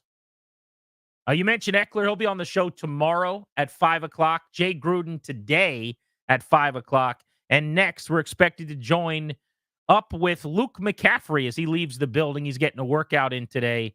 He, of course, had a big catch to set up a touchdown for the first place 3 and 1 Commanders. We're giving about game balls, gassers to the best and the worst. Great and Danny on the Fan.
It's his first catch of this game.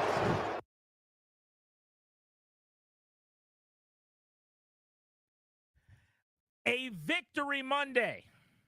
A winning streak. 3 in a row for the Commanders. Welcome back, Grant and Danny on the Fan. We are pumped up right now to go to the BetQL guest hotline. Bet smarter to beat the books. Download the BetQL app. Visit betql.com. And welcome onto the show the aforementioned Luke McCaffrey, who made that catch there. Of course, he had the huge 40-yard catch and run on a 4th down in Cincinnati. And he joins us. I think we just lost Luke. We'll get to him in just 1 second on G&D. But how about the big catch yesterday as we welcome Danny in studio? He missed our first hour, but he is here now. And a Washington win, Danny, just like we drew it up. Yeah, this is, I believe our own Ryan Clary said, the greatest show on earth. So I think we are right there. Of course, I heard that. It was unbelievable. I'm stuck in traffic. I'm going to do this throughout the show, but huge apologies. I was wrong. I couldn't have been more wrong about so many different things. They are so much better than I thought they would be. What a blast. Luke is on the line with us right now. So first of all, Luke, congrats on a hot start. Yeah, man. And a job well done. Thanks for a few minutes. Yeah. Thank you so much for having me. This is awesome. Well, we're fired up to have you on the show. Just to take a few minutes out of your day from just scoring points and kicking ass. You got to be so tired from doing that. This offense cannot be stopped. Tress Way's barely on the team. 1 punt in 3 weeks. What do you make of how well you guys have moved the ball? No, this has been awesome. I mean, I think it's a lot of guys doing what you're supposed to do and getting their job done. I think the special plays come when they present themselves, and then it's a lot of just operating. And I think everyone can attest to this, but I think it's a lot of guys just having fun out there, playing free, playing fast, and enjoying it. I can't wait to bring it back to the DMV and play at home this week. So was there a moment, was there a point in time, maybe Luke, going back maybe a month or two ago, where you go, I think this offense could be pretty good? Like go back to that point versus right now, because this is better than, pudgy rubes like myself ever thought. I mean, you guys are scoring 40 a week, and as Grant said, you hate punting so much you just never do it. When did you get a good feeling like, you know what, I actually think this offense could be pretty special? Yeah, holy cow. I mean, I don't know exactly how to describe it, but, I think I came here as a rookie and just thought, oh, it's the NFL, everybody's better, right? And so I don't know if I ever noticed that we were doing, stuff right. I just assumed that, when you're playing at this high of a level and when you're playing in the NFL, things operate according to plan and you get your job done just like everybody has. And so I think it's been so cool to see just the way that guys come out and compete with intention every single week and every single rep in practice. And I think that goes a long way. Hopefully we can use that to keep growing, right? To keep getting better, because you want to peak at the right times in the NFL, and it's great to have momentum now, but hopefully we can build on this and grow. Has Jayden Daniels done anything that's really surprised you to this point? I'm not sure. Playing with him, I think he's been pretty on it since the jump. I think what's so cool too, though, is to watch how he's gotten comfortable, how he's gained confidence, and how he's grown, even just being with him in this short period of time from OTAs to, what are we, week 5 now? And so I think it's just been cool to be able to go along with this journey of his. You were a quarterback in college. A lot of guys, I'm sure, in the league played quarterback in high school or whatever, but you're more a quarterback than most dudes are. And so I'd imagine your perspective of just the grasp of the offense and what every receiver is doing, you probably see it through a little bit of that QB lens still. I mean, what do you make of just overall how he's performed and the efficiency with which receivers are getting open and he's moving the chains? You guys have more scoring drives than he's had incompletions through a month now. Yeah, I think I played quarterback for a long time, but we have a lot of smart cats on our team, right? We have a lot of receivers, a lot of running backs, a lot of tight ends, and even linemen who really understand and love the game of football. And I think that goes a long way to where, it builds a cohesiveness that we all kind of get to play together. We get to play at a high level, and we get to, be on the same page. And so I think that's all played into it, just being able to learn Cliff's scheme, being able to see how he dices it up. And I think he's done such a great job through these first couple of weeks as well. And then, when you have a quarterback that can mesh and create chemistry with a coordinator and the rest of the team, I think it's cool because a lot of weapons can attack a defense, whether it's, one player, one game, or another player, another game. There's always another option if a team decides to, dedicate themselves to take away a player. And that's been a lot of fun to just see how many guys we have that can hurt other teams. Luke McCaffrey with us here on Grant and Danny. How much more comfortable do you feel now than your first day on campus? You know what I mean? Of being a pro for that first rookie mini camp. Like, how much more confident, comfortable in doing things are you right now? Yeah, it's a lot of fun. You know, I think it's so cool to see how this coaching staff has been able to just really take in the young guys. We have a really young team in general, and I think just the confidence that they bring and the ability to attack every rep and then learn from every rep has been awesome. And so I think they instilled that confidence so early that it's just been a process of getting better and learning. And, you know, I think we've all, myself most definitely, have gotten better since day one, but it's it's the confidence that they instilled early that allowed us to go out there and take risks and make mistakes and do whatever we can to help grow and learn from those. Luke, I haven't seen the updated numbers since this game, but you went into this game in the top 5 in the NFL and average, separation score, basically, like how far you get detached from whoever's covering you. What do you make of that stat? Is that something you track at all? Like, what do you care about as a receiver? But B, just kind of the way things have gone for you, because you've been involved from time to time. You got 7 grabs in these 4 games. You had the big 40-yarder on 4th and 2 against the Bengals, but you're also open a ton. When I go back and watch the last few games, I mean, you just stay open. Yeah, well, thank you. You know, I think receiver is such a fun position because it's a little bit of an art form, right? It's a little bit of if you've ever seen Yellowstone, it's a little bit like cowboying, right? It's something that, your best plays aren't always going to be the ones that are your highlights. Sometimes your worst plays end up being your highlights just because you're covered and you make a great catch. But what I think is so cool is how we've been able to open the offense up altogether, right? We've been able to get so many guys open at different times, and it's just a matter of, when and where, depending on who clicks, right? It's so cool to be a part of a team that has such great depth, such great character, and then a lot of unselfish guys. I think it's so cool. Just especially, I think one great example is Terry of, he hadn't gotten a ton of touches, and then you watch him in that Bengals game just show why he is so special, right? And it's stuff that we've all known and we've never questioned ever because we see him every day at practice and we saw him through fall camp. And then, you get to see that shine at different moments. And it's so cool to be a part of an offense where you can genuinely be so happy and joyful for other people. And that innates to success, right, in the long term. And we're going to go out there and compete and battle every single rep. All right, putting you on the spot. All of your teammates, who's the John Dutton, who's the Rip Wheeler, and who's the Casey Dutton? Holy cow, that's a good question right there. John Dutton, I'm gonna go with. I feel like you got to go coaches right there. That's DQ. You said John Dutton, Casey. Casey, I might go with Colson Yankoff. He's my roommate. He's a good buddy. He's got the mustache. He's from Idaho. He fits into that entire enigma. And then you look at I'm going all rookies here. I love it. Apologies, I probably forgot a bet, but I'm going with Tyler Owens for my Rip Wheeler. I think he goes out there and just hits people, right? He's just a force to be reckoned with. And I think when you go out there and if you watch special teams at all, holy cow, he's putting somebody on the ground every single play. He's hitting people just to hit people, and he's setting the tone for us, which is pretty cool. If you want to fight somebody, fight me. That was awesome. That was a difficult question to answer on the fly, and it was like he prepared the answer last night. I love it. Serious one though, for football wise. Here's something I always kind of wonder as a receiver, like your responsibility on any given play. Let's say it's a pass route, right? So you run your route. You've got a guy like Jayden Daniels who is going to extend so many plays. Sometimes it's a run that he takes on. Sometimes he's buying some time for you to kind of get back open. What's kind of go through that internal clock in your head versus kind of also reading things where you go, okay, this one's probably time for me to block, or this is time for me to keep plastering and find some space for him. I'd love you to go through that process for a guy that's so athletic. Yeah, I think if you go back to fall camp and anybody who's been around our program just appreciates the smartness and the genius of Cliff, right? We've been working on scramble drills since OTAs, and that's something that not a lot of teams do, not a lot of teams I've been a part of at least have really emphasized. And so when it comes to that, you're always ready and you always have a plan, right?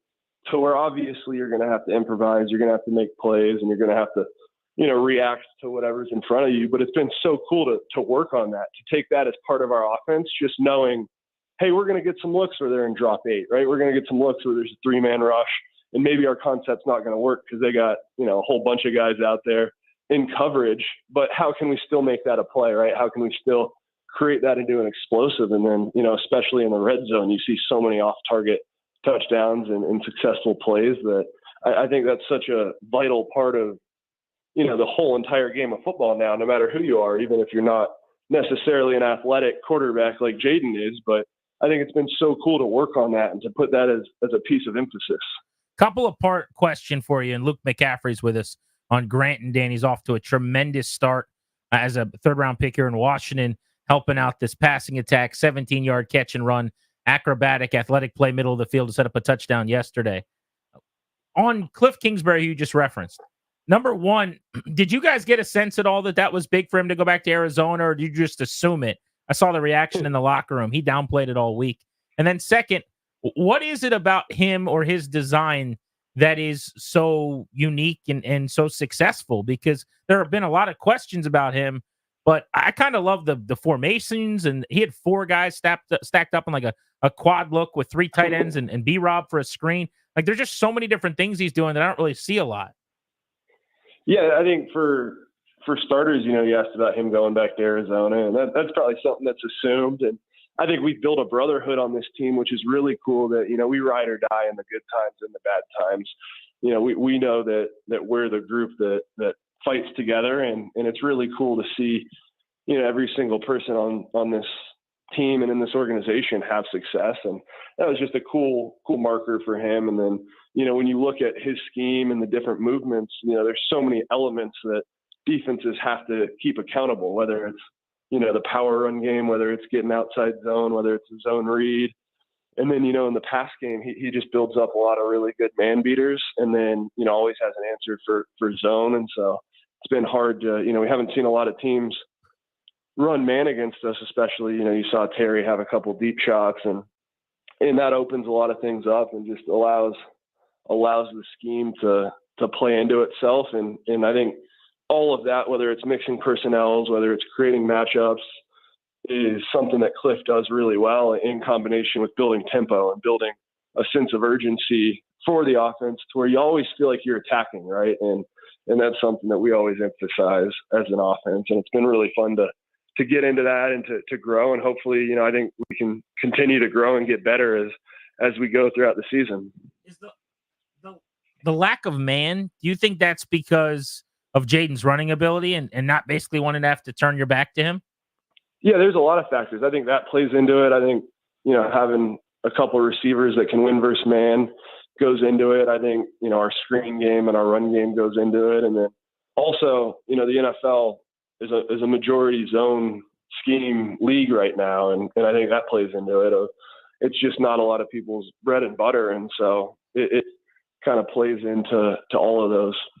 Luke, I'm just a dude that loves watching football, and watching you guys win has been awesome. I think, and this is my unprofessional opinion, I feel like you're a really good blocker. Do you agree with my assessment? And B, if I'm wrong, what am I missing?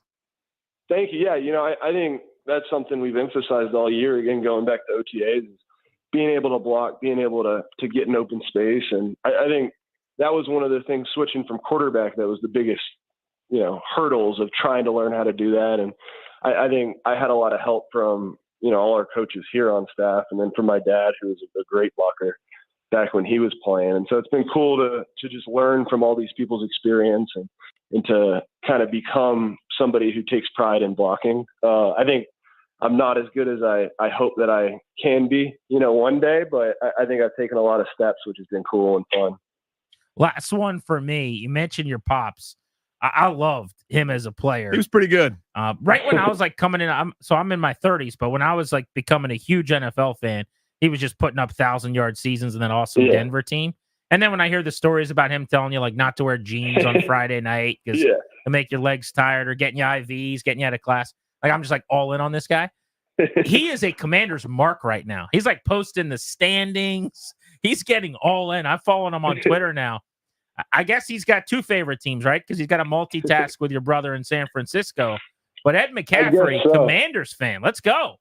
I know somebody gave him a Twitter, and we haven't been able to get him to stop typing ever since. I think he's put out probably more tweets than anyone in the country. But no, I love it. His Twitter is actually awesome, and I think it's cool to show his personality a little bit. You know, he was always a very stoic player, and I think now that he gets to do a couple things, whether it's Twitter or the radio, he gets to show the personality that we all know him as, and it's a lot of fun to just see him joking around, him having a blast, and then, you know, obviously when you win games, it makes it even more fun and exciting. You mentioned personality before we let you go. A couple of frivolous things that do not matter here, Luke. You've got you're young, you have a metabolism, must be a lot of fun. Your cheat meal, right? No one's going to judge you. There's no weigh-in coming up. You're going to eat whatever you want and then just sort of lounge afterwards. Give me the meal. Yeah, my cheat meal. I'm going to Texas Roadhouse. I'm getting the outlaw ribeye. And I'm very specific ribeye, by the way. I love that answer. Texas Roadhouse, do they still do the really good bread? Yep. You know it. That's a great item. What are your sides there with your ribeye? You're not even worried about that. Oh, I get fries. Yep. Yeah, fries, and then if I have the time, I'll go to Chili's and get one of those chocolate molten lava cakes. Dude. My God. Oh my God. The one Chili's, of us is one of us. The Chili's chocolate lava cake, no exaggeration, is my favorite dessert. Like, I will seek that out. Yeah, it's always been mine. We would go there for birthdays, for holidays, for everything growing up, and so that's a special one to me. The scooped ice cream is like a frozen brick, basically, that they just drop on there. Yep. Oh, it's so Exactly. good. Are you watching anything right now, or is Yellowstone like rewatched over and over again for you? I rewatched Yellowstone a lot. I just watched Better Call Saul. So good. Oh, yeah. What else? I restarted Stranger Things just because it's a good show. So kind of in between a lot right now. You pop on that all 22, you'll see a lot of yards and a lot of points from the local football operation. You can watch that all day long like the rest of us will be. This has been a blast in town, man. People have been waiting to just see a fun offense for a long time, and you guys are delivering the goods. Thanks for 3 straight wins. We appreciate it. Congrats, buddy. Yeah, awesome. Thank you. It's great hearing the support. Can't wait to see everybody at home this week. Yeah, it's going to be great. Back at home for the Cleveland Browns. That's Luke McCaffrey on Grant and Danny here on The Fan. Yeah. Audience love that one, rightly so. And how could they not? He's like, I'm going to Texas Roadhouse, and I'm going to get a ribeye. Texas Roadhouse. He gets it. Oh, by the way. He knows who he's talking to. All right, so Danny has not really gotten to give many of his thoughts yet. He's a late arriver today, so we will get to the bottom of some of your takeaways, game balls, and gassers from the game. We do have Jay Gruden at 5 o'clock. Next, I want to chop up, how real is this? How much are you allowing yourself to fully buy in and invest in what's happening? Or is this just a fun calendar week where twice over 6 days, the Commanders put on a couple shows? You're listening to Grant and Danny.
And he's into the end zone for a Commanders touchdown. Each team scoring a touchdown at its first possession. Child's play. Give them the football, they get 7 points. That's what happens with the Washington offense. Thanks for Luke McCaffrey's time. He just stopped by on Grant and Danny. The Commanders obviously have a bright future. It is time for you to plan yours as well. The exclusive sponsor of our show will help. The law firm, Kondori and Murad, will help you update your last will and testament, set up a trust for you and your family. Schedule a free consultation with their estate planning attorneys by visiting kmlawyers.com. Tell them we sent you to get a discount. That's kmlawyers.com. Danny, I think what's so amazing to me is that on a day where they didn't have arguably their best offensive player outside of the quarterback position this season in Austin Eckler, and we all said they're going to miss him a bunch, they plug in a guy who was on his 12th contract in the NFL with a team, in Jeremy McNichols, and he went ham. We've talked all offseason about the wide receiver position. Do they have enough talent? Do they have enough weapons? Alameda Zaccheaus went crazy yesterday. They had receivers open all day long. This is not a slight to Jayden Daniels, who was efficient and effective and tremendous. Again, made all the right decisions, was awesome. Every way that he could be, he was phenomenal. But having gone back and watched every throw, there were 4 throws he made where a defender was within a couple of yards of a receiver. There were 2 throws that I would consider to be in coverage all game. What they're doing with this group of talent with Cliff Kingsbury right now is astounding. Yeah, they were right and I was wrong. I posted as much at Funny Danny at Humor Sandy on Instagram. All offseason, I kind of looked at both the offensive line, really specifically the tackle spot, and wide receivers, and I go, this is an unforced error. They needed to do more here to support Jayden Daniels most specifically. I thought what would happen is they might win some games, but it would have to be, Daniels scramble left, Daniels scramble right, Daniels hero ball, and you eke out a couple of wins in the first half of the season as everybody gets their feet wet and you're running in a high risk there. I was wrong about all of that. They're averaging 40 points a game the last 2 games over the span of a week. 7 days, they put up 38 and 42 points. Arizona walked down the field on their opening drive. It was really impressive, actually. Opening script, converted to 4th down, beautiful throw and catch in the corner of the end zone to Marvin Harrison. I go, okay, buckle up. Here we go. It's a shootout, right? Let's go. Let's go play. Let's go see what happens. No, it wasn't. They outscored Arizona from there 42-7. When they got the ball back, it was 42-7 over the next 55 minutes. What? What in the hell is this? What organization is this? What team is this? I have no idea where this goes, and I don't care. They are so much better than I thought they would be. This is so much more fun than I could have ever imagined. I mean, I love Jayden Daniels. I wanted Jayden Daniels. I'm glad they drafted him, right? But I'm going, and there still will be at some point, some hurdles, some setbacks, some adversity. You get punched in the nose. Somebody figures out what you want to do, takes this away, whatever, right? We know some bad stuff is happening. It's sports. It's the league. But it ain't happening right now. What an unbelievably fun, relaxing. I was not stressed for a single second watching the game on Sunday. There's no here we go again. There's no other shoe dropping. Sideline laughter and jocularity as they taxed that ass out there in Arizona, and their fans booed. Not my fans, not the fans of this team that are booing for investigations and impropriety or because Dan Snyder's wife was on the Jumbotron. No. Opposing fans getting woodshedded. They booed. What an unbelievably fun time. They're just doing so many really good football team things. Like not committing any penalties for 3 quarters. Again, they did not commit an offensive penalty that put them behind the sticks for 3+ quarters. How is that possible? I don't know. For 2 straight games? But at some point, you just become the thing that you keep doing, right? And they are running the ball well. Now, that was the one thing I think we all kind of assumed would be a strength this year.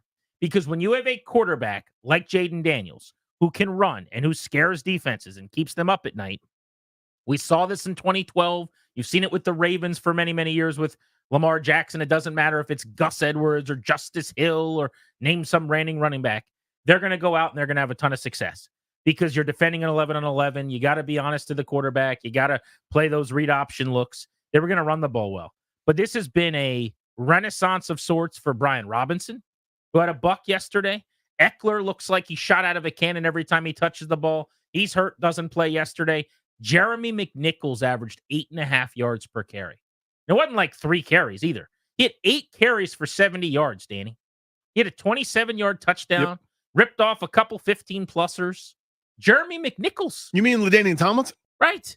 I mean, I just, it's amazing what they are doing right now. And Cliff Kingsbury, take a bow, dude. I mean, I don't know if you caught this on the telecast, but you remember the play where there's a little bit of misdirection, a lot of window dressing, and Daniels just flips it out in the flat to Zacchaeus, who's just jogging in the park. So this was he lined up in the backfield, by the way. There was a lot of these kind of things. Zacchaeus is in the backfield. They make everything look like it's going to the top of the screen left. And then they come back to him on a swing pass to the right bottom of the screen if you're watching at home. And he had nothing but real estate in front of him. He's like, I guess I'll just keep going really far down the field. And it's one of those things where he caught it. You don't see anyone in the frame. And then the camera pans and there's still no one. Still nobody. And it pans again and there's still no one. You're Still like, no one. Where is this team? Where Someone should defend this. Yeah. And it cut to Kingsbury on the sideline, and he's got that sort of I'm on the runway walk with a smirk on his face. You know what I mean? Where it's just like, I'm on such a different level than you guys trying to catch me right now. Maybe somebody does. Maybe somebody figures it out. In the years past, people have, right? The second half Arizona offense is way worse than the first half. And I'm not sitting here to rain on the parade. I'm telling you, nobody's figured it out yet. No. He's calling steps ahead at this point, right? Where we know what look you're looking for. And not only we're going to give it to you, but then we're going to change direction. And you have no idea where the next shot's coming from. I think what people would are clueless. Scare me is if I'm the other teams on their schedule. This is pretty sustainable. Not like all of the things going their way, where Zacchaeus basically falls down maybe a foot shy of the sticks. They call it a first down. The Cardinals don't throw a challenge flag, or did you think that should have been a pass interference on the deep shot to Noah Brown? So contact's made. I wouldn't have said pass interference. I would have said illegal contact. You can't if the ball's in the air. Well, to me, you can't touch the person. Like when the ball's in the air, you can't do that. I agree. I think what happens 90% of the time there is the refs get together and they say uncatchable, essentially. Like that ball was not being caught. He threw it to the back of the letters in the end zone, and the contact was like I think they marked the ball at almost the 10. You know what I'm saying? Like, having said that, whatever. It was a 55-yard play. It was beautiful. Like, so many of these things just don't normally happen for them. They don't get that call. They aren't first and goal from the 10. Then on the ensuing drive after that touchdown to take now a 17-point lead, 2 of the first 3 plays the Cardinals ran were for 10-plus yards, and they got penalties on holding calls that came back. It's just happening in a way that never does for Washington, it feels like. But it's almost like when you're a good team and you're playing from in front, good things happen. And we're just not used to being that team either. No, it always usually comes down to if this call goes against us, it's over. Totally. Right? And that's not the case. I still have questions. Like, I don't know if Austin Seibert is any good yet or not. I know he's made all of his kicks. He has not kicked a field goal longer than 45. Every time they would kick a 52 or 53 or 54-yarder, they're just busy getting a first down. They just get another first down. Yeah. So at some point, I'd like to figure out if they have a good kicker or not that they can count on when they need a big kick later in the season beyond 50 yards. I'll wait until we figure that one out. There are some other questions. Like, I don't know if this is a team that can play from behind the way that they do it, where everything's predicated on running the football, where Daniels keeping, a lot of it's off play action. And it reminds me of like the Ravens at one point in time where we talked about if you're down 10, 12, 13, nobody really comes back from that at a high rate. But if you are able to jump out 21-7, let's say, somehow, some way, I don't know how you would ever do that against this Commanders team. Because it would mean you stop them at least twice, and no one's doing that. But if you were up by 2 touchdowns, like, what does that look like? There's still things they've got to answer. But the way they run the ball, the way they protect the football, the way they scheme guys open, as accurate as Daniels is, as composed as he seems to be, a lot of that probably isn't going away. Will defenses make adjustments to them? Of course. That's how it works. They're figuring this thing out, or not, as the case is, on the fly. And when they do, Daniels and Cliffy are going to have to make an adjustment. But right now, they're one step ahead of everything that the defensive coordinators are doing. There is no answer to in this moment. And what they're content to do is, you start against Cincinnati, where, I usually bristle and I can't stand just knee-jerk people that yell about establishing the run. Because there's always has to be a means to an end. There's no one way to run an offense. You could throw it 1,000,000 times. You could run it 1,000,000 times. If you're effective, that's all really that matters. But they are content to continue to thump to make you cover it. that's really what I'm seeing from this offense more than anything else is you have to respect blank. So when you add up a number of things that you have to respect, you got to respect Robinson. Well, you got to respect Daniels if he keeps it. Well, then you got to respect, this short pass. Right. Well, if you don't do that, then you got to respect Ertz over the middle. If you respect those four things, then you've got to worry about some of the misdirection, some of the jet action. Well, if you don't respect all those things, you got to respect McLaurin deep, and you're now out of respect. Now you're going to get hit by something, and they're always figuring out what hole in the dam you're plugging, and they're going in a different direction, and they're going to something else. And even if they aren't, it's to set up the time that they will. This is a clinic in offense. It's not just hurry up passing where they're throwing for 500 yards, greatest show on turf style, and you can't stop anybody. This is thumping people, scoring 40 points a game. It's unbelievably awesome. Speaking of greatest show on turf, I've got an idea for what they could name this offense. Let's brainstorm. What are some ideas? I'll go with some alliteration. Go. Greatest show on earth. Greatest show on earth. Alliteration. We do need to do a segment tomorrow. Book it. I want this tomorrow. We're naming this offense. Oh. I know you're going to be mad about that. It's going to be too cute for you. We're going to name Cliff Kingsbury's offense. Okay. They never punt. No. They deserve it. Puntless. I have another idea. When Luke McCaffrey catches a touchdown, we should do a lunch on the show the next day on a Victory Monday, hopefully, where we do a ribeye from Texas Roadhouse. Yeah. And we do chocolate lava cakes from Chili's. I don't know how we transport those to the studio, but we should just call it the McCaffrey. And we should go full McCaffrey. Full McCaffrey every time he scores. Okay. So win Luke Tutty, and then we get ribeyes. Yes. And chocolate lava cakes. I think so. Yeah. I mean, that sounds great. Yeah, okay. Why not? Ready? Oh, no, I don't Break. want to do that. Yes, let's do that. The Commanders have the most envied offense in the National Football League. It is fun to be a fan of this team again. Dare I say they're a must-watch right now when they've got the football. Yeah, NBA League Pass style, except it's the league, Yeah. But they are. Grant and Danny with you on the Fan.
Brent and Danny, welcoming you back on the Fan. After B-Rob went for 100, Jayden Daniels threw for 230, a touchdown, overcame an interception. Olamide Zaccheaus led all Washington receivers with 85 yards on 6 catches. Terry McLaurin had a yeoman's, very McLaurin-esque effort.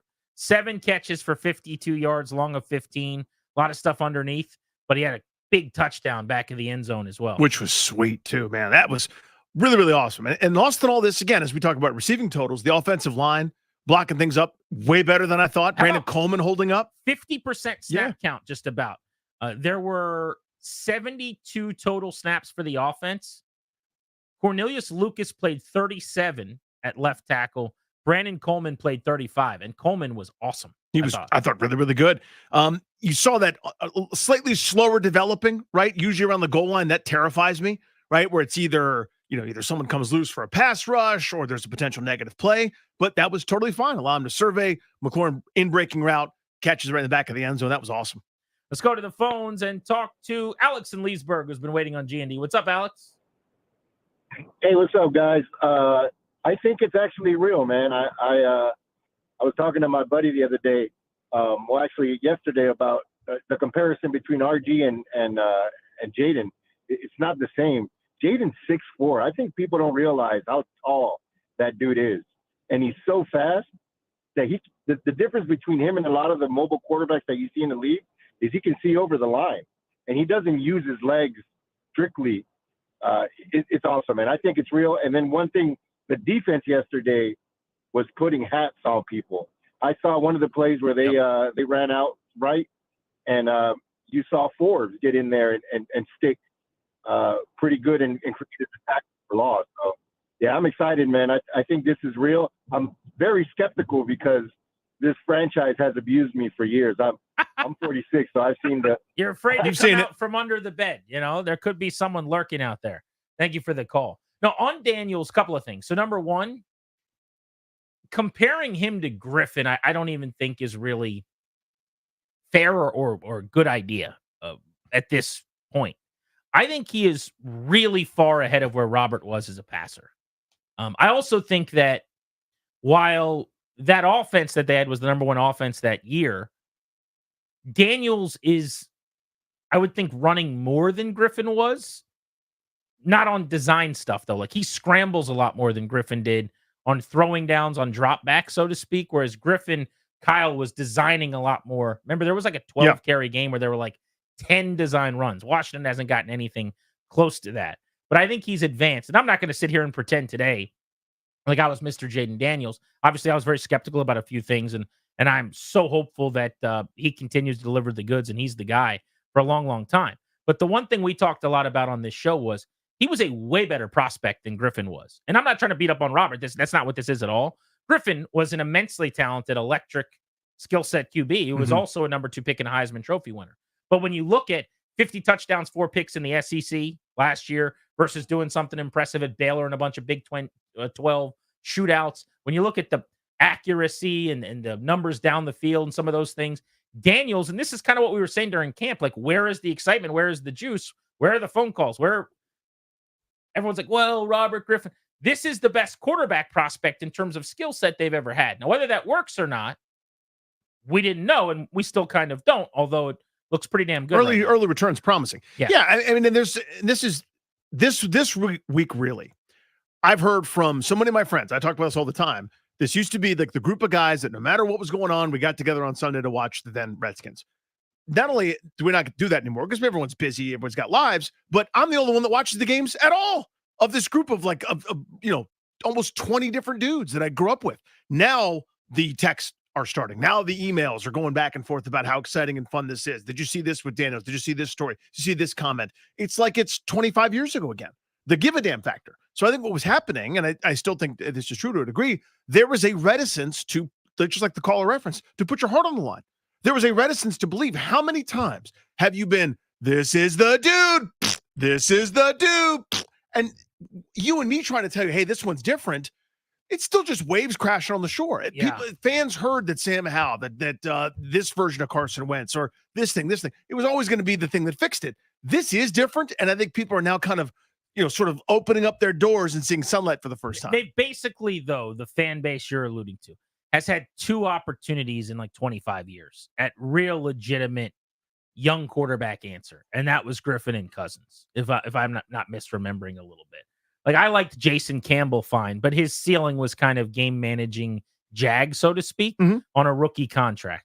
But the Griffin potential hope as a Heisman Trophy winner, pick second, and then Cousins, which never happens, kind of stumbling into a really good quarterback who your offensive coordinator and coach loved in the 4th round. That's the whole list. So all the other times, while I understand you tried to kick the football and it got pulled out from under you, so to speak, you shouldn't have tried to kick it. You should have saved the good kick for this guy. This is on paper different. This is the Griffin-esque talent and skill set, but right away, and again, I hate going this route because I like Robert a lot as a guy and have gotten to know him over the years and think he's a good human being and root for him now in his next career. But it's so different in terms of the coach being on the same page with the players in family involvement. Yeah, there's an organizational symmetry. Yeah. Just the whole thing is different. Like saying all of the things that he does behind the scenes and all of that stuff it's just good vibes. Everything is positive and moving in the right direction. To your point, by the way, I've gotten 3 messages, a couple of them on Instagram and one on Twitter at Grant H. Paulson from fans since last night on all the platforms saying they had just bought tickets to the Browns game. So I can't wait to see what the stadium's like. I'll be there on Sunday. Let's go to Tony in Long Island. Hey, Tony, how are you? I'm doing fantastic, guys. Pinch yourself. Is this real? Oh my God. Ridiculous. It really is ridiculous. I know we're done with game balls, but I have to give you something, Grant and Danny. I really would love for you guys to start a little segment, an honorary game ball for every win that we get under Jayden Daniels. Please let that game ball go to Greg Zuerlein of the New York Jets. He missed a field goal. People do not realize how hard it is to kick in that stadium from 50-plus yards. He missed yesterday by 30 feet from 50-plus to win the game. It's so true. Let me clarify real quick for people that forget. So Washington had taken the lead. Jacoby Brissett takes them down the field. This terrible game against the bad Jets team. They're going to beat the Jets. Everyone who was correct and understood that all that matters is draft positioning and picking as high as possible was livid. Fans that wanted to squeak out a victory so they could high-five their buddy then hoped that the defense got to stop. The rest of us hoped like hell the Jets could get into field goal range. They did because Washington played 20 yards off the line of scrimmage for some reason, and then Greg Zuerlein hit a 55-yard field goal. 54-yarder as time expired. I remember tweeting out his charity that he and his wife run, and I think a bunch of people actually made donations to him. Now, at the time, we had no idea which quarterback. Yeah, we had no idea which quarterback they'd take. And who knows? I mean, they could have picked third, got another quarterback. But the point is, Daniels looks amazing, and they got him at number 2. And listen, and let me say this, guys. This is real. This kid is special in every way. He's the total package. This is exactly what we as football fans, whether you're a Washington fan and any team, this is why we wake up on Sunday mornings. This is why we root for our teams, so we could have a quarterback like this. He's ours. We have the best shiny toy in the neighborhood, and he's now a Washington, whatever you want to call it. We're fighting from the high ground with this guy. You feel it. The Cardinal play calling yesterday, they were on tilt. They felt that they couldn't stop us, and you saw their play calling get insanely weird. They're running shotgun on 4th and 1 when they're running from 7 yards to carry. Like, you felt. By the way, team. Tony, thanks for the call. Thank you as always, buddy. Why did the Cardinals stop running the ball? Now, I'm glad they did. Why did they do that? They had 2 short yardage opportunities where they threw down the field. They could have run for 7 yards. They proved it every time they ran. Did you notice that they just completely stopped running the football before the game got out of hand? I did. When they were down a couple scores, right? No, this was even, it was a 14-7 before the half. They're moving down the, it was like, what are you doing? That 4th and 1 where Kyler Murray had 2 wide open receivers 4 yards from the line of scrimmage and stared at both of them and then took a terrible sack and Washington got the ball back. It was a and made great sack. It was so 10-point game. good. Great play. What'd you think of him yesterday? Yeah, that was not good. I mean, he looked lost in the pocket. And he had looked. That was like end of Kingsbury bad juju sort of Kyler Murray, where everything was a struggle. He'd been playing pretty damn well up until this Should we point. give Cliff credit for that too? That he went over to Joe Witt's office and told him how to mess with Kyler Murray? I guess. Listen, maybe some emails were exchanged. Maybe a couple. Hey, by the way, a couple sticky notes on the defensive plan, because lost in all this, and we should be talking about the offense and Jayden Daniels until we're blue in the face. But defensively, I quite frankly did not think they had that performance in them. Yeah, that was out of nowhere. Again, opening script, opening drive, where Arizona has, to their credit, been spectacular over this season and even in years beyond. From that point, one touchdown allowed at a point in time, it didn't matter. I'm going to open up the Today Is Not the Day drawer real quick, okay? I'm going to open this drawer up. Here it is. The Today Is Not the Day drawer. Let me see what's in here. Cliff Kingsbury is looking like a pretty damn good head coach. Whoa. This is why Whoa. Your boy hates hiring defensive-minded head coaches. Now, today is not the day, but his agent is starting to put together a little list. It's got a little list of teams. Do me a favor, close that drawer up. Okay. Close that drawer right up. All right. I'll Thank close you. it up. By the way, I hope he goes full Ben Johnson. Just tells people while they're on their way, flying out to meet him. With a super deep voice, not today. Maybe he just loves Dan Quinn and this culture so much. Jayden Daniels is his Jared Goff, and he just can't quit him. Hopefully, he just stays here. You want one more from the drawer? Couple more wins, and Commander's going to start sticking a little more, Danny. Damn it. I knew it. People have been chirping me on that one. Commander Danny. Never, first and of all. Grant. Beltway Blitz is next. Jay Gruden at 5 on the Fan.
In 1 hour, when Jay Gruden joins the show for his Monday appointment, we're giving away Caps tickets right here on Grant and Danny. Make sure you're listening at 5 o'clock. We'll take you up to 6:30 on the Fan. Forget the NFC East standings. How about the conference standings? There are 2 teams with a better record than the Washington Commanders at 3-1 right now. So welcome you back on a Victory Monday. Time for you to plan your future. The exclusive sponsor of the show is the law firm Kondori & Murad. They'll help you get your last will and testament put together, set up a trust for you and your family. I know this sounds like something you do way down the road, but you got to get it done now. It's not fun, but they'll make it very, very easy. Schedule a free consultation with their estate planning attorneys today. Visit kmlawyers.com. Be sure to tell them that we sent you. That's kmlawyers.com. Danny, as soon as I had kids, my dad said, hey, make sure you got to do this stuff, man. You do the important paperwork, and these guys will not only help you, but if you're a listener to the show and you mention us, they will do it for a nice discount as well. Absolutely. They are awesome dudes who get it, right? They understand it's not the most fun thing in the world to have to do, and they make it as pain-free as possible. We'll cover the Commanders and the NFL and the Blitz. We start on the diamond. The voice of Nationals baseball since day one back in D.C. is Charlie Slows, who, alongside Dave Jagler in the broadcast booth yesterday, put the finishing touches on yet another season of Nationals baseball. Charlie, I guess broad brush here, but how would you describe the 2024 campaign? It's really interesting because there were a lot of good things. I think the improvement in the starting pitching, the young pitching, 2 pitchers who weren't there when the season started. And Mitchell Parker was up quickly because of the injury to Josiah Gray, and then DJ Hers when Trevor Williams went down at the end of May. Progression of Jake Urban was terrific in the first half, maybe leveled off, maybe fatigued late in the year. I think, those are the positives. And then I think really feel good about number 1, Mackenzie Gore, with the way he finished the year. He pitched in particularly his last 3 or 4, but really his last 7 starts the way you hoped he would come out of the gate this year. And if that's what he's going to be, now you saw number 1 ace type stuff. So I'm really feeling good about the starting pitching going forward for next year. Position player wise, we kind of knew they were going to struggle to score runs. They hoped they would get more offense and a little more long ball than they did. Then you're transitioning to the young players in Wood and Cruz coming up in the second half of the year, and more to come. And Mike Rizzo's talked about now what they need to add. And obviously, he realizes they need a run producing bat somewhere, where it's a first baseman, a designated hitter, a full time DH, or a guy who can play can do both. Those are the big needs to take that next step forward. The young players progress, the young pitchers progress, and the bullpen is good again. You've got a chance to really move forward. Charlie, what's your biggest unanswered question going forward? You kind of referenced it there. I'll give you mine, for example. You can copy it or pick one on your own. Where's Kate Cavalli? And I feel like we didn't hear anything. Why didn't we hear anything? He was supposed to come back at some point, and that never happened. That's my biggest unanswered question. What's yours? Well, yeah, I think he was ill in the middle of the year and suffered a dead arm stage, and not everybody comes back at the same pace. I think they really thought he was going to, initially was going to pitch in the second half of the year. And so, he didn't. They hope he's 100% healthy, that he physically feels like he's ready to let it go next year with no restrictions and no qualms about it. But now that he hasn't pitched all year and he missed all of the previous year, Davey made that statement yesterday, they're going to have to be careful with innings and how much he is able to move forward, how much you can count on him for next year. Charlie, last we saw of C.J. Abrams at Wrigley Field, he's playing. He went over. We find out he gets sent down. The team never confirmed why, but we know it's because he was out all night and then went straight to the game, and they didn't like that very much. When he shows back up, it's obviously going to be a big story at spring training. But do you think that there's any kind of lingering effects, or is it just kind of clean slate, fresh start, big year for him come spring training? Well, that's what you're hoping for. Obviously they were sending him a message about how they would like their players to conduct themselves, and that, in this day and age, where you are is always visible to anyone who has a camera and a mobile device that can be put on the internet almost instantly. And so, you have to be real careful about, perception and that kind of thing. So hopefully it isn't a lingering thing. And, he's ready to go from day one and, message delivered. And, he can come out of the gate next year like he did this year, where he showed so much improvement initially defensively and offensively, because he's an electric player when he's on his game. Charlie, thank you as always. Hopefully get some well-deserved R&R, buddy. I'm starting right now.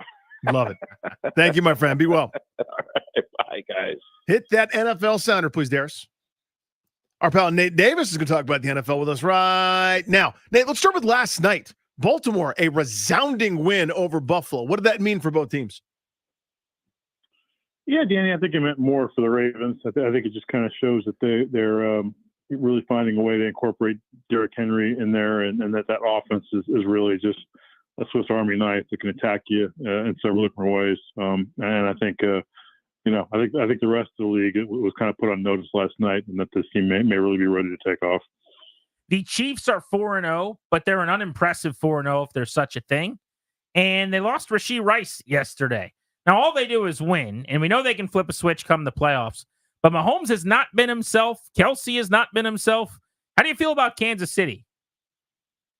Yeah, I mean, I think they're number one until they're knocked off, Grant. But I mean, like you're saying, it's a very precarious perch. The average margin of victory, I think, is 5 points. They have beaten some good teams in there, but they've also not looked like necessarily a team that's on the verge of a three-peat either. We'll see if they end up replacing Rashee Rice, or if they think they can take care of that internally. I think the thing we lose sight of is that this really kind of has been a defensive-driven team for the last, season plus. So, certainly count the Chiefs out at your peril.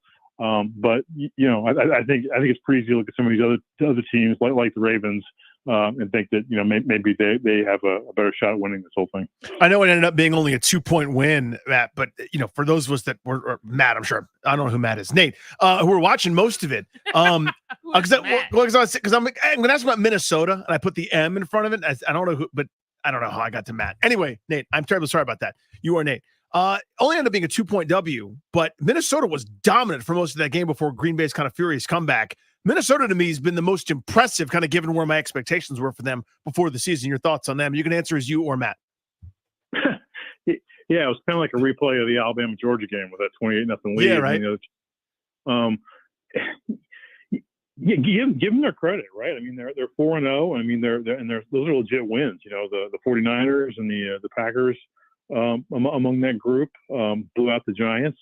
So I mean, the Vikings are they're not frauds. I mean, it doesn't.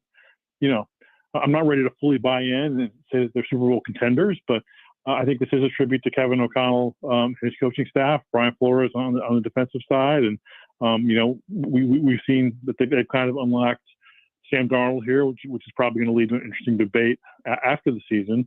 But yeah, I mean, I saw this team and I thought they were kind of a last place team by default, because I thought the rest of the clubs in that very good division were better. But I'm really curious to see how far they can sustain this. I mean, they're tough on both sides of the ball, and they're showing they can hang in there if Sam Darnold can keep this up.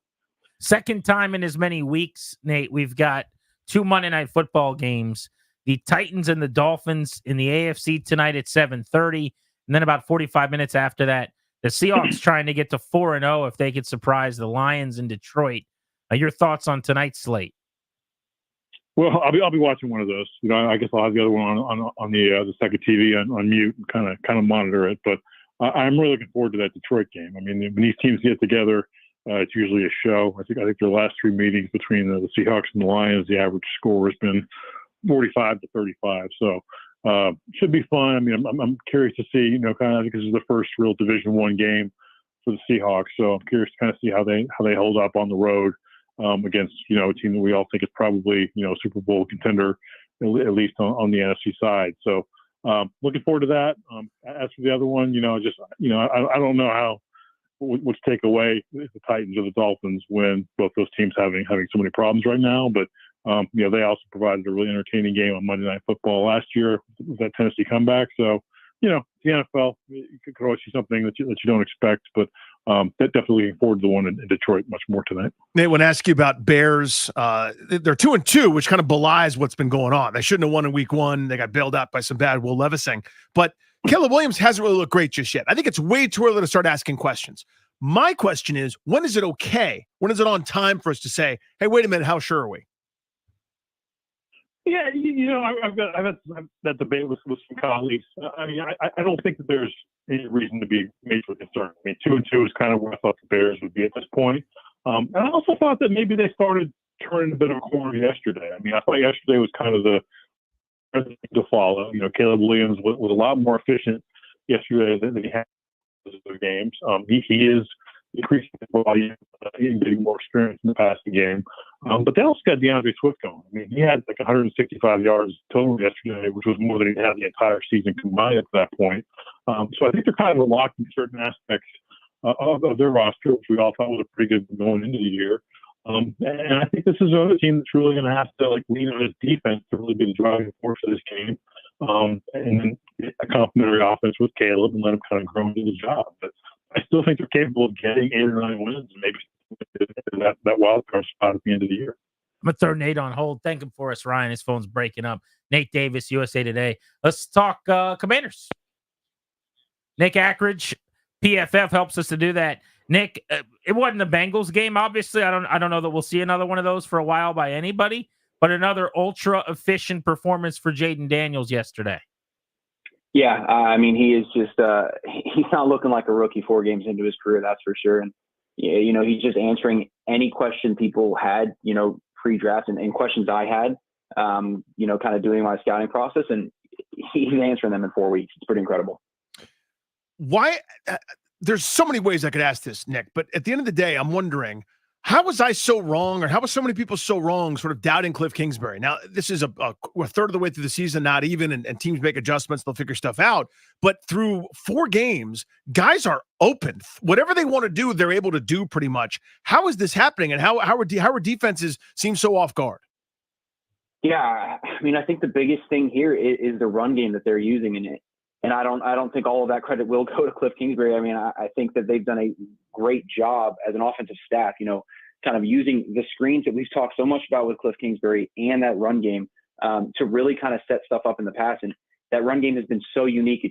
It's just so well kind of drawn up where you're getting, Jayden Daniels out in space, you're getting Brian Robinson in space. And it's just been incredible to watch. But like you said, teams are going to adjust, and it's kind of up to Cliff now to kind of, keep adjusting his own plan so that, defenses aren't prepared. But right now he's been pretty much flawless.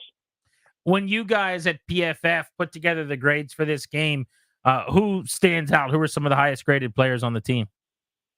Yeah, the big ones were the 2 linebackers, Frankie Louvu and Bobby Wagner. Louvu had a 90.3, Bobby Wagner with an 87. And they were just flying everywhere. They played so well together. Frankie Louvu had that forced fumble, but it's been a long time since linebackers kind of led our defensive grades here for Washington, but they really stood out. Feels like Allen and Payne had their biggest games. Maybe stuff that you guys notice and other games have stood out, but for the Rubes like me, counting stats were there. They were wreaking some havoc in this one. Yeah, from a pass rushing standpoint, they were much better. Jonathan Allen looked like he was getting a little bit, back to what we've seen from him in the past, but in the run game, they were still kind of struggling a bit, just kind of not really holding up their gaps, losing too much ground. So it's been a little bit rough from them in terms of, the running game, but it was nice to kind of see that pass rush really, start to impact the quarterback. Last thing, they got the Browns on tap next. Thoughts? I mean, the Browns don't look great. Deshaun Watson has been, somewhat unlucky. He's graded really well with us. There was a pick yesterday that was right in Amari Cooper's hands, and he dropped it that turned into an interception. But their offensive line has kind of struggled. I think it's going to be, early in the season before we kind of, got to the last 2 weeks and the last 2 wins, it was going to be one that I thought they would kind of struggle with. But now you kind of think that they might be favorites in that game and can look to go to 4-1. So I'm pretty excited to see what they do again on offense. But yeah, I think they should be favored in that game. Nick, thank you as always, brother. Have a great week. Yep. You guys have a good one. That's Nick Ackridge of PFF on Grant and Danny here on The Fan.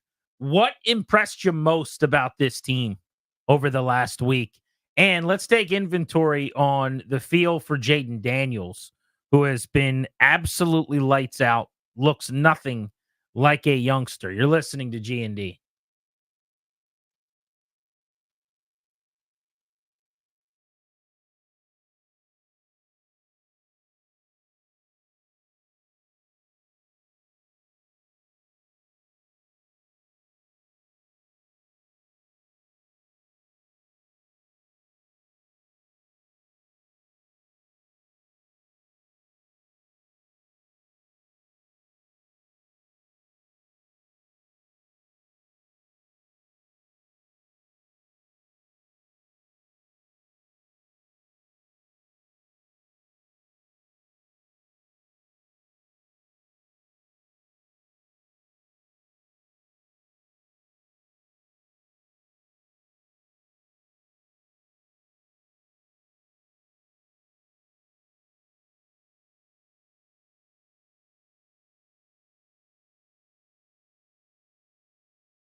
Welcome back, Grant and Danny on the Fan. It's a victory Hall & Oates Monday on G&D. Second time in 1 week on this show.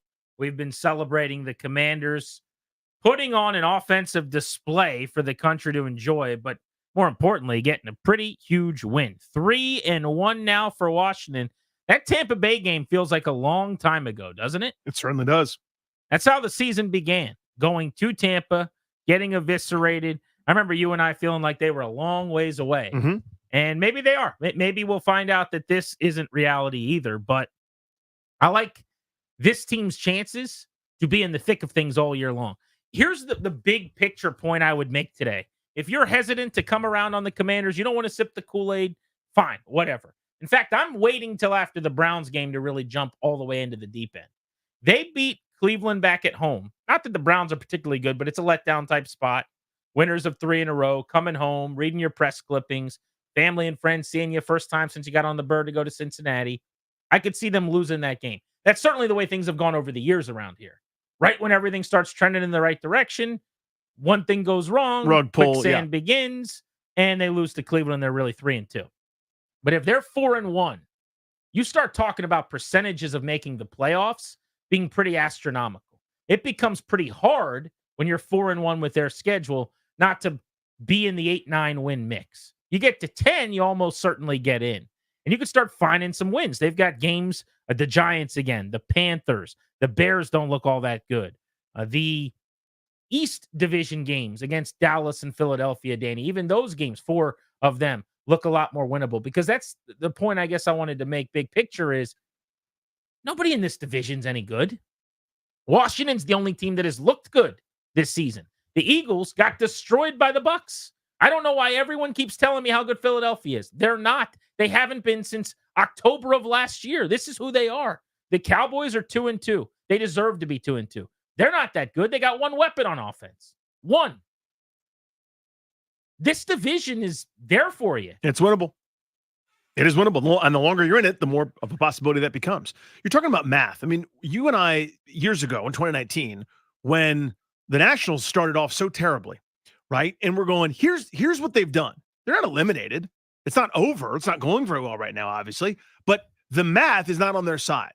You have no margin for error. You can't do that bad 2 weeks where, 2 starting pitchers get the flu, someone's got dead arm, and your best 2 hitters are in a slump, and you lose 8 of 10. You can't do that anymore, and still make the postseason.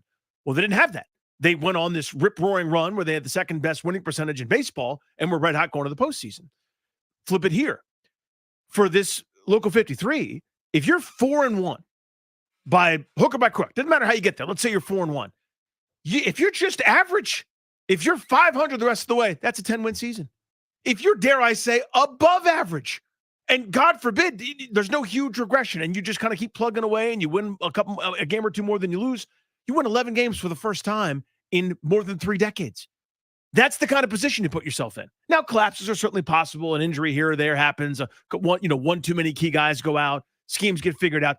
Bad stuff happens all the time. It's the league. But the point is, the math and the path is now something that you've earned. You've created the ability to have meaningful football games. They're already to the point where there's a great chance they play meaningful football in December and maybe even into January. That is 100% on the table now, whereas I didn't know that it would be before now. But they've earned that right, which is really cool. Yeah, I just think that if they play the way they've played the last 2 weeks, they can beat anybody. If they play the way they played against the Bengals, they're not a team in the NFL they can't beat. The only 4-0 team, other than the Chiefs, is the Vikings. They could beat either Kansas City or Minnesota playing that game. Kansas City is about as unimpressive a 4-0 team as you're going to find. They just have the ability to squeak out wins. It's a superpower. I don't really get it. It's ugly. There's no style points, but they just do it. And then they flip the switch in the playoffs. The Vikings, I think you asked Nate Davis about it. They got out to a 28-0 lead yesterday and looked amazing. From that moment until the end of the game, they were in quicksand. Dominated by the Packers for the most part. And by the way, there were a couple of drop picks by Green Bay in that game. It could have gone very, very differently than it did. I wouldn't be scared of Minnesota. Wouldn't be a fun game necessarily. But I guess my point is there's not really great teams. I was talking to someone last night who said the Bucs are the best team in the NFC. Maybe. I mean, I don't know if that's true or that's not. I know that last week the Bucs lost to the Denver Broncos 26-7. So maybe they are the best team in the NFC after beating Philly by 17. My point is nobody's that good. Washington at 3-1, just sheer resume style. If you take Commanders off of the ballot, if you take their name out of the equation and everyone's resumes were lined up, I think a lot of people would pick them out of the pile and go, this team's punted once since week 1. This team has more scoring drives than incompletions. This team has 3 punts all year. I'll take that team. They have averaged 40 points each of the last 2 games, and their defense seems to be going in the right direction. Give me them. And you go, all right, you pick the Commanders. You go, wait, are you sure? Can I turn in? This quarterback is number 1 in QB DVOA this season. I'll take this team. It's Washington, right? So I'm not trying to convince anybody that they're going to continue winning every single week or that this is all not going to come crashing down. But I do think that when you can move the ball and score, you have a chance. And for the first time since Jay Gruden, who joins us at 5, they can move the ball and they can score. So they're going to have a chance every week. When you have a quality quarterback, you're going to win. And like with Cousins as an example, they were never an 11, 12 win team, but the floor was always you're going to be an 8-9 win-ish type team. If you can squeak out some wins and kick a field goal and make some plays, you get a big takeaway, block a kick, maybe it becomes 10 wins. The floor gets higher, and they are in that bucket right now, it would appear. But I just love the fact that the division is there for you. Take Washington out of the equation. The Eagles have lost to the Falcons in a collapse and the Bucs in a game where they didn't really show up. They were lucky to beat New Orleans, and they barely beat Green Bay on a slip and slide. You start that game over, it's 50-50 toss-up. They're going into a bye week. Cowboys, anybody like what they saw from Dallas on Monday Night Football against the Giants? Squeaking out a win against New York after getting embarrassed by the Saints and destroyed for 3 quarters by the Ravens? It's there for you, man. This is fun. 800-636-1067. All right, let's talk Jayden Daniels. What'd you think? We don't have enough time for all the different things that I like or that I'm excited about. To me, here's one. And this goes directly to one of the questions, criticisms, whatever you want to call it, that people had. Everyone was panicked about the number of sacks that he took. And for those of us that are devotees, kept yelling, not all sacks are created equal. The reason we care about a sack is not just to hear ourselves talk, but it means it's usually a drive killer. Warren Sharp has some great stats. If you're curious about what happens typically on a drive where there is a sack, pretty much almost to a percentage point, points don't get scored on that drive. It is a drive killer. That's because it's an 8, 9, 10-yard loss. Oftentimes it leads to fumbles or turnovers, that kind of pressure. For those of us that kept screaming this, Daniels isn't taking 10-yard losses very often, right? It's not the 12-yard loss. It's a 2-yard loss. Now, it's not good, but it's not a drive killer. Even to that point, he's been sacked fewer times than Kyler Murray, than Sam Darnold, than C.J. Stroud, than Jalen Hurts, than Matt Stafford, half the sacks of Caleb Williams. Some of these things are credit to the offensive line, credit to Cliff Kingsbury and the design, but also Jayden Daniels deserves a ton of credit here. Yesterday especially. Yeah. 10 pressures, 0 sacks. It's not 0.0. It's not Mark Rippon behind the 91 Redskins offensive line, but for a rookie quarterback going through this, having to, make some plays here or there, the get out of trouble gene he's got in spades, that's been really impressive to me. Yeah, it's been a really big part of his fast start for sure. As someone who was worried about how often he took sacks in college, I would say, number one, he has been better in that area than I thought. So a compliment to him. This is a Cliff Kingsbury stat right now, though. The ball is out of his hand very, very fast. And it's one thing to just avoid sacks that way. It's another to be effective. You know what I'm saying? Like, you can guarantee a low sack count by wide receiver screening people to death and throwing the ball short at the line of scrimmage. And you can't hit me if I don't have the football. You can't do it. You're not getting a sack if I'm not holding the rock. But to be able to do that and to have success moving the ball like they have has been really, really incredible. The stat I would give you on that is the expected completion percentage for Washington, which is to say normally around the line of scrimmage throws, defenders aren't in the area. It's just ball to the quarterback throws to the receiver quickly, is the highest in the NFL. So 73% of throws out of Jayden Daniels' hand are expected to be completion. The only quarterback, I should say, the only guy that is within 1 percentage point of that is Malik Willis, as an example, who Matt LaFleur designed like this high school offense Right. for and was like, hey, Malik, don't throw the ball. We're going to hand it off. You're going to run it. Or occasionally I'm going to have you throw a screen. So my point is, like, they're not having him hold the football at all. Brilliant. But here's where Daniels gets his credit.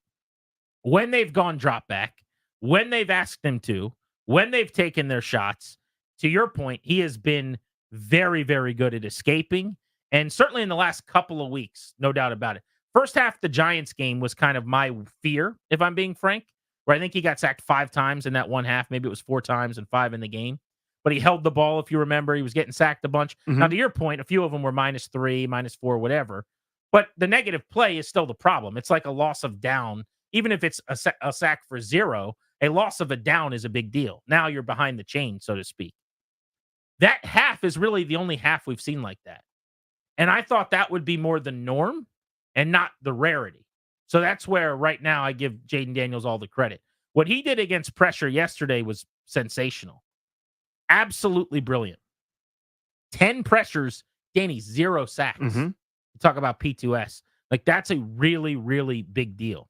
So, yeah, that's been one of a few areas where I think he has far exceeded a lot of our expectations. What do you think of Jayden Daniels? That's the question here. I got some thoughts. Danny's got more, I'm sure, to offer up as well. And we're going to hit the phones on this. 800-636-1067. We do have Jay Gruden coming up at 5 o'clock. Also, at the very top of the hour in 20 minutes, when Jay joins us, we will be giving away those Caps tickets on the Fan.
Yeah, I had told him earlier I was really proud of him. I knew there were some extra probably stories and things, here back at ASU and going to that.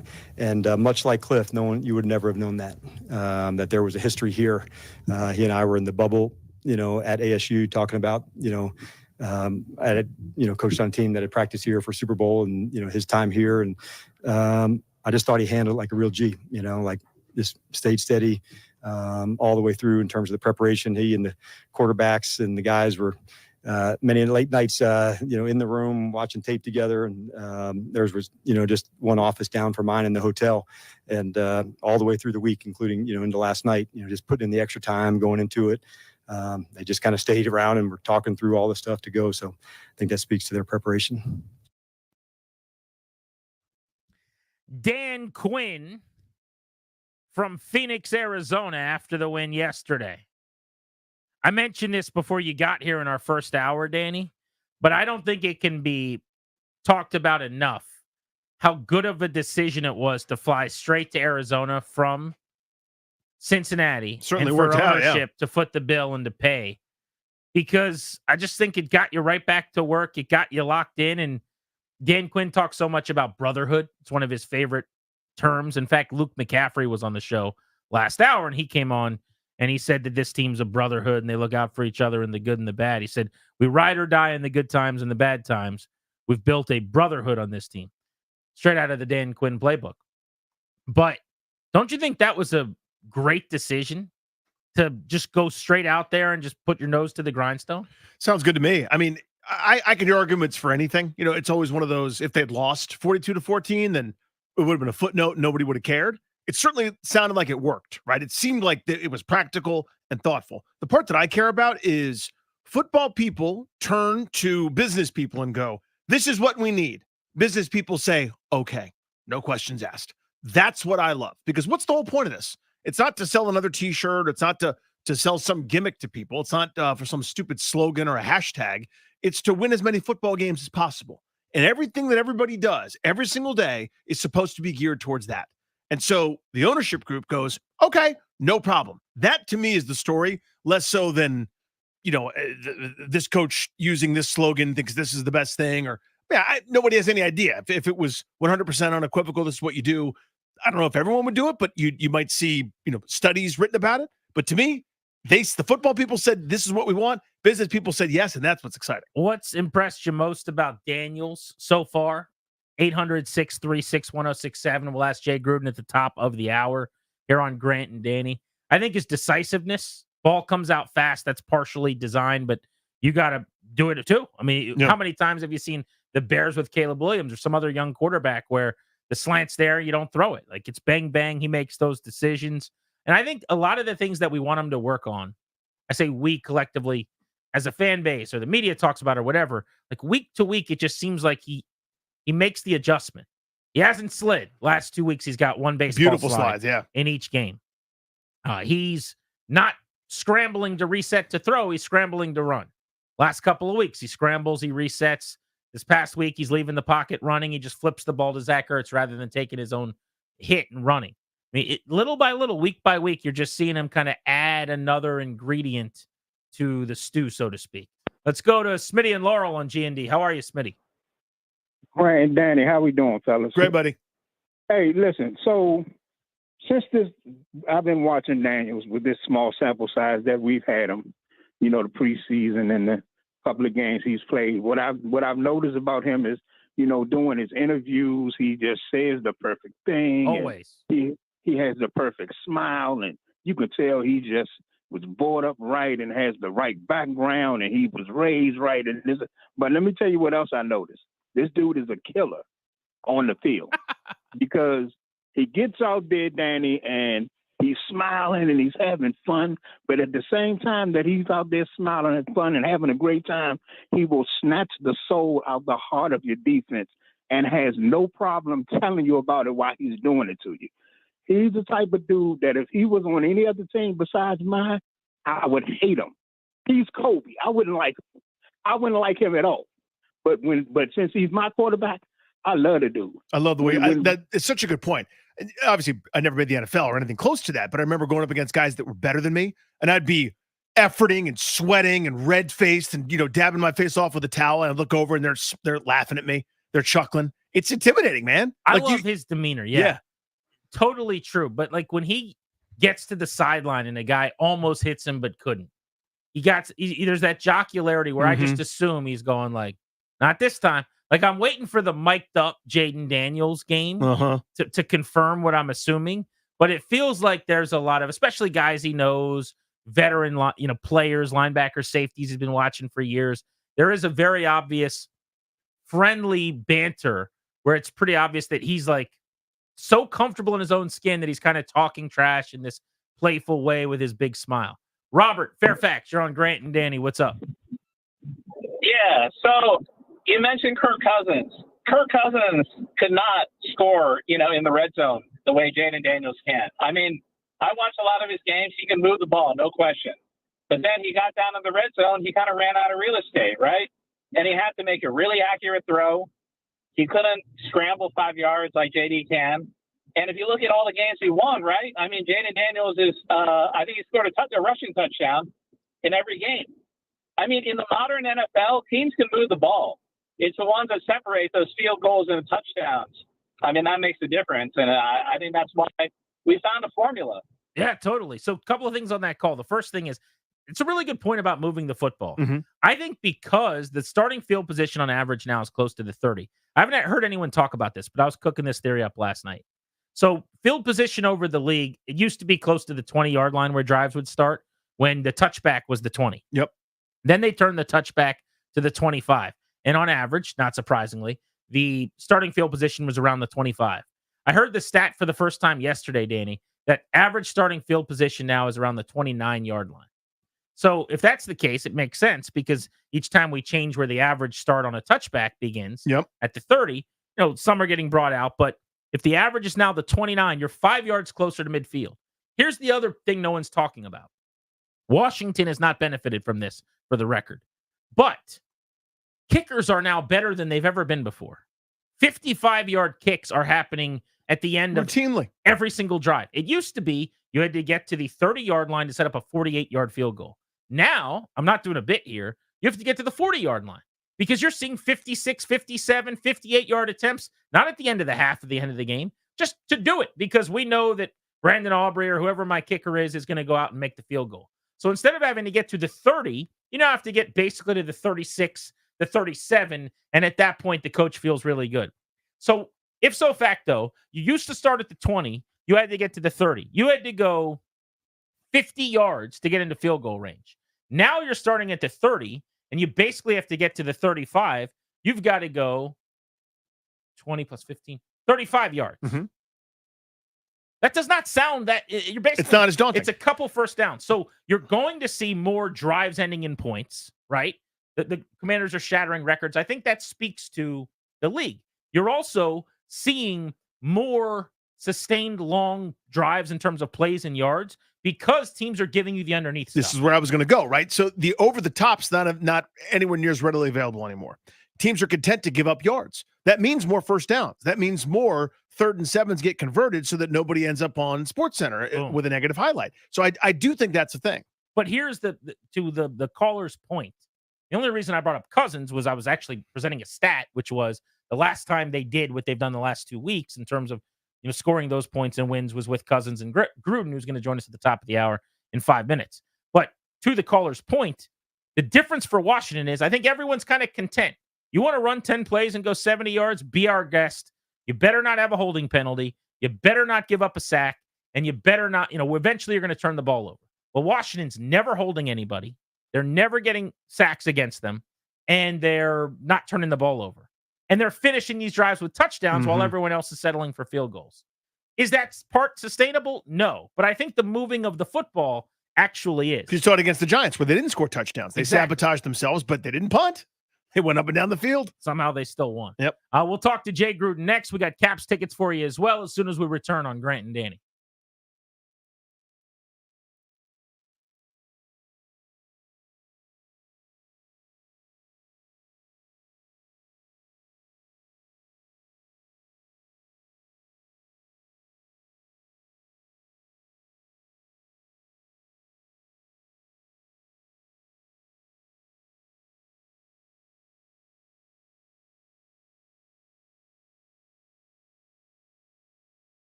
The DMV's football team has a bright future.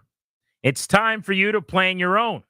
The exclusive sponsor of our show is the law firm Condorian Murad. They'll help you update your last will and testament, set up a trust for you and your family. Schedule a free consultation with their estate planning attorneys today. Go to kmlawyers.com. Tell them we sent you. They'll give you a discount. kmlawyers.com. Caller 10 at 800-636-1067. Congrats. You're winning 2 tickets to see the Capitals take on the Devils. Saturday, October 12th, Capital One Arena. Tickets, complete cap schedule available at 1067thefan.com. Let's go to the BetQL guest hotline. Bet smarter to beat the books. Download the BetQL app. Visit betql.com. On air and on the road, Jay Gruden is driven by the Ted Britt Automotive Group, Ted Britt Ford and Chantilly in Fairfax, your F-150 headquarters, Ted Britt Chantilly Lincoln, and Ted Britt Chevrolet in Sterling, home of Ted Britt for life, lifetime vehicle coverage. See and shop them all at tedbritt.com. Jay, it's only been a month. Jayden Daniels has played very well. I saw you tweet something to the effect yesterday that it's official. The kid is good. Can we write it in Sharpie that they got their guy, that they got their franchise quarterback, or should we not rush to judgment? I think you're right at Sharpie, man. This guy in 4 games has been pretty impressive. He sees the field well. He escapes. He can run. He can throw. Yeah, I mean, he does it all right. He got great poise, too, is what I like the best about him. But he doesn't get rattled. You know, I can tell. Sometimes you can see quarterbacks' eyeballs through their face mask. They're so big and scared. But this guy is he's a surgeon back there. He's got confidence and plays a lot of poise, and he's accurate and fun to watch, man. He's fun to watch. What did you make of the response to the first negative play it seems like they've had in a month, right? The trying to give Terry a shot, who I think kind of lost his footing, wasn't his best throw. Sales guy makes a great play for an interception. And for me, I'm going, okay, that was bound to happen, good, bad, or indifferent. You're going to have something negative occur in this league where everybody gets paid to play. What's the response? And then it was unbelievable. What did you make of that? Yeah, I mean, that's just the mental toughness part of it that has to show up throughout the season. It's not always going to be perfect. You're going to have your bad plays, your bad quarters, your bad throws, whatever, but how you respond is just what is the most important. And he responded in a big time way. And they responded again when Arizona went down and scored, cut up 2 touchdowns. They went right down the field and scored again. So their response has been outstanding the last 3 weeks. They don't blink and they stick with the plan. I think Cliff has done a great job of not forcing too many throws down their throats. They still mix it up with the runs and some of the design quarterback runs, and then obviously the quick game and some play passes. And he's keeping the defense on their heels, that's for sure. Jay, they've punted 3 times in 4 games. Once in the last 3 games. Tress Wade's got the easiest job in America, doesn't he? He does. I mean, poor guy's got a hold every now and then. But he can play more ping pong now. I mean, I'm telling you what. He didn't miss any ping pong games over the years. He's pretty good at it, as you know. But I mean, they have scored on 24 drives and they have 19 incompletions offensively. What do you make just overall of what Kingsbury's doing, and how do you summarize for us like what he's doing so well? Well, I think it's just a combination of things. It's not one thing. He's got a great game plan together. He's mixing in the run and pass, the inside zone, and not just the inside zone, but he does a lot of different run concepts with pulling guards and pinning in defensive ends and pulling the tackles and doing a lot of different things. And then the zone reads and the RPOs and all that stuff off of them, and then the play pass. So he's doing a good job of keeping the defense off balance. Now the offense has done a great job of staying in positive down and distance, staying ahead of the chain, so they're not forcing 3rd and long, and they're playing ahead the last 3 weeks, so they're not coming from behind. They're not one-dimensional. When Cliff or any good offensive play caller has every play at his disposal on a drive, it's fun to call plays.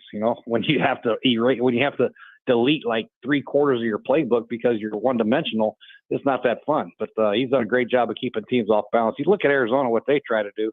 Their game plan is a rush 8 or a drop 8 and only rush 3 guys. They did it like 12 times, and Jay just stood back there like a statue, just had great poise and just waited for guys to uncover and drop dimes. So. And then they tried to rush 5, and he scrambled outside and threw a guy in the flat. I mean, so I don't know what you do as a defensive coordinator against this guy. Teams are having trouble trying to figure it out. Jay Gruden with us here. On Grant and Danny, you mentioned this offense. I want to get to the offensive line here, Jay. I think Sam Cosmi's good. I think he'd play and start for most teams in this league. I'd probably say the same about Tyler Biadasz. I'm a fan of his. I think he's probably, middle of the pack, maybe upper half of the league center. The other guys, I don't know that they'd be day one starters on most offensive lines. Yet as a group, I feel like they're playing really well together. What are you seeing from that O-line? Yeah, I've been impressed with the rookie. I think Brandon Coleman's done some good things in the running game and has held his own in the passing game. You know, like I said before, they've done a good job of changing his launch spot, so he's not sitting taking 5-step drops and waiting for high crossers and deep daggers and all that stuff. They're moving around. They're changing up the launch spot, so the linemen are having some fun. Cosme's doing a good job at right guard. I love Tyler. You know, he did good at Dallas last year. And obviously, Andrew Weiler's a veteran guy who knows how to play. And they're letting these guys come off the line of scrimmage and be physical, and they're not asking them to pass protect every time. I think the addition of Zach Ertz and obviously John Bates at tight end and the rookie tight end, they've got a now physical presence at tight end, which helps the running game, which they didn't have last year. It makes a huge difference. Jay Gruden on Grant and Danny here on the Fan. One thing I noticed yesterday more so than in the Cincinnati game, like in the Cincinnati game, whether it was the Terry deep shot or the touchdown in the corner, some incredibly low percentage generally throws that Daniels was able to drop into the bucket. And he's second in the NFL in completion percentage over expected this year. But they have the highest expected completion percentage of 73%. And when I watch some of these other teams, you know, whether it's the Bears with Caleb Williams or whatever, it's not as easy. Like a lot of stuff around the line of scrimmage. I joke about the horizontal raid, but the expected completion percentage for Daniels this year is 73%. Now he's actually at 82 because he's plus 9%. But I guess my question is, that's a scheme thing, right? That's a Cliff thing. Your thoughts on that? Yeah, no, they do have a lot of bubble screens built into the running game, which are easy completions. James is going to get 7 or 8 of those a game. Cliff's going to dial them up, a little quick game or flats or release screens or bubble screens or, Brian Robinson on a swing pass or Eckler or whoever it is or McNichols. He's going to get 7 or 8 of those. He's going to be 8 for 8. And then the rest of them, he's going to have to make good decisions with the football. Cliff did try to get after their defense with some double posts, with some high cross, some deep throws, but Jayden did some good things with making the right decisions, just kicking out to the flat or finding a completion somewhere else. So I think his decision-making has been good, is why his completion percentage is so high. He's not forcing the ball. The only ball he tried to force was the interception of Terry, and that wasn't a terrible. He just sailed it a little bit. So his decision-making has been on point. He's keeping the chains moving, and Cliff's calling a good game. It's a good combination to have. Jay, talking about Cliff, what's that like going back to a place that you've coached before? I know everybody likes to tell you it's not a big deal. I know this, when I saw a girl that I dated 15 years ago, I sucked in my gut and tried to pretend that I was confident. You know what I mean? Like it's human nature, right? Oh yeah, for sure. You want to go back and, prove that you are a capable coach. When you get fired, it's no fun and people doubt your ability to coach the game.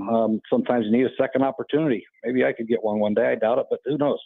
But it's always good to go back to a place that you were in and kick their ass. That's for sure. I know Cliff is excited about it. And he did some good things at Arizona, but over the long haul, he didn't do a good enough job, so he let go. But now he's making his mark back again. He'll probably be head coach next year or the year after. Jay, what do you make of the receiving core down the depth chart outside of McLaurin? Now, there was so much made all offseason about they don't have enough talent, they don't have enough weapons, and they got an offense that can't be stopped right now. Zacchaeus went ham yesterday. Noah Brown's been good. We had Luke McCaffrey on the show a couple hours ago. He doesn't get a lot of targets, but he seems to be open a lot and doesn't drop the ball. What have you thought of their wide receiver group? They've been steady. They've made plays when they have to. You mentioned number 14. I still don't know how to pronounce his name.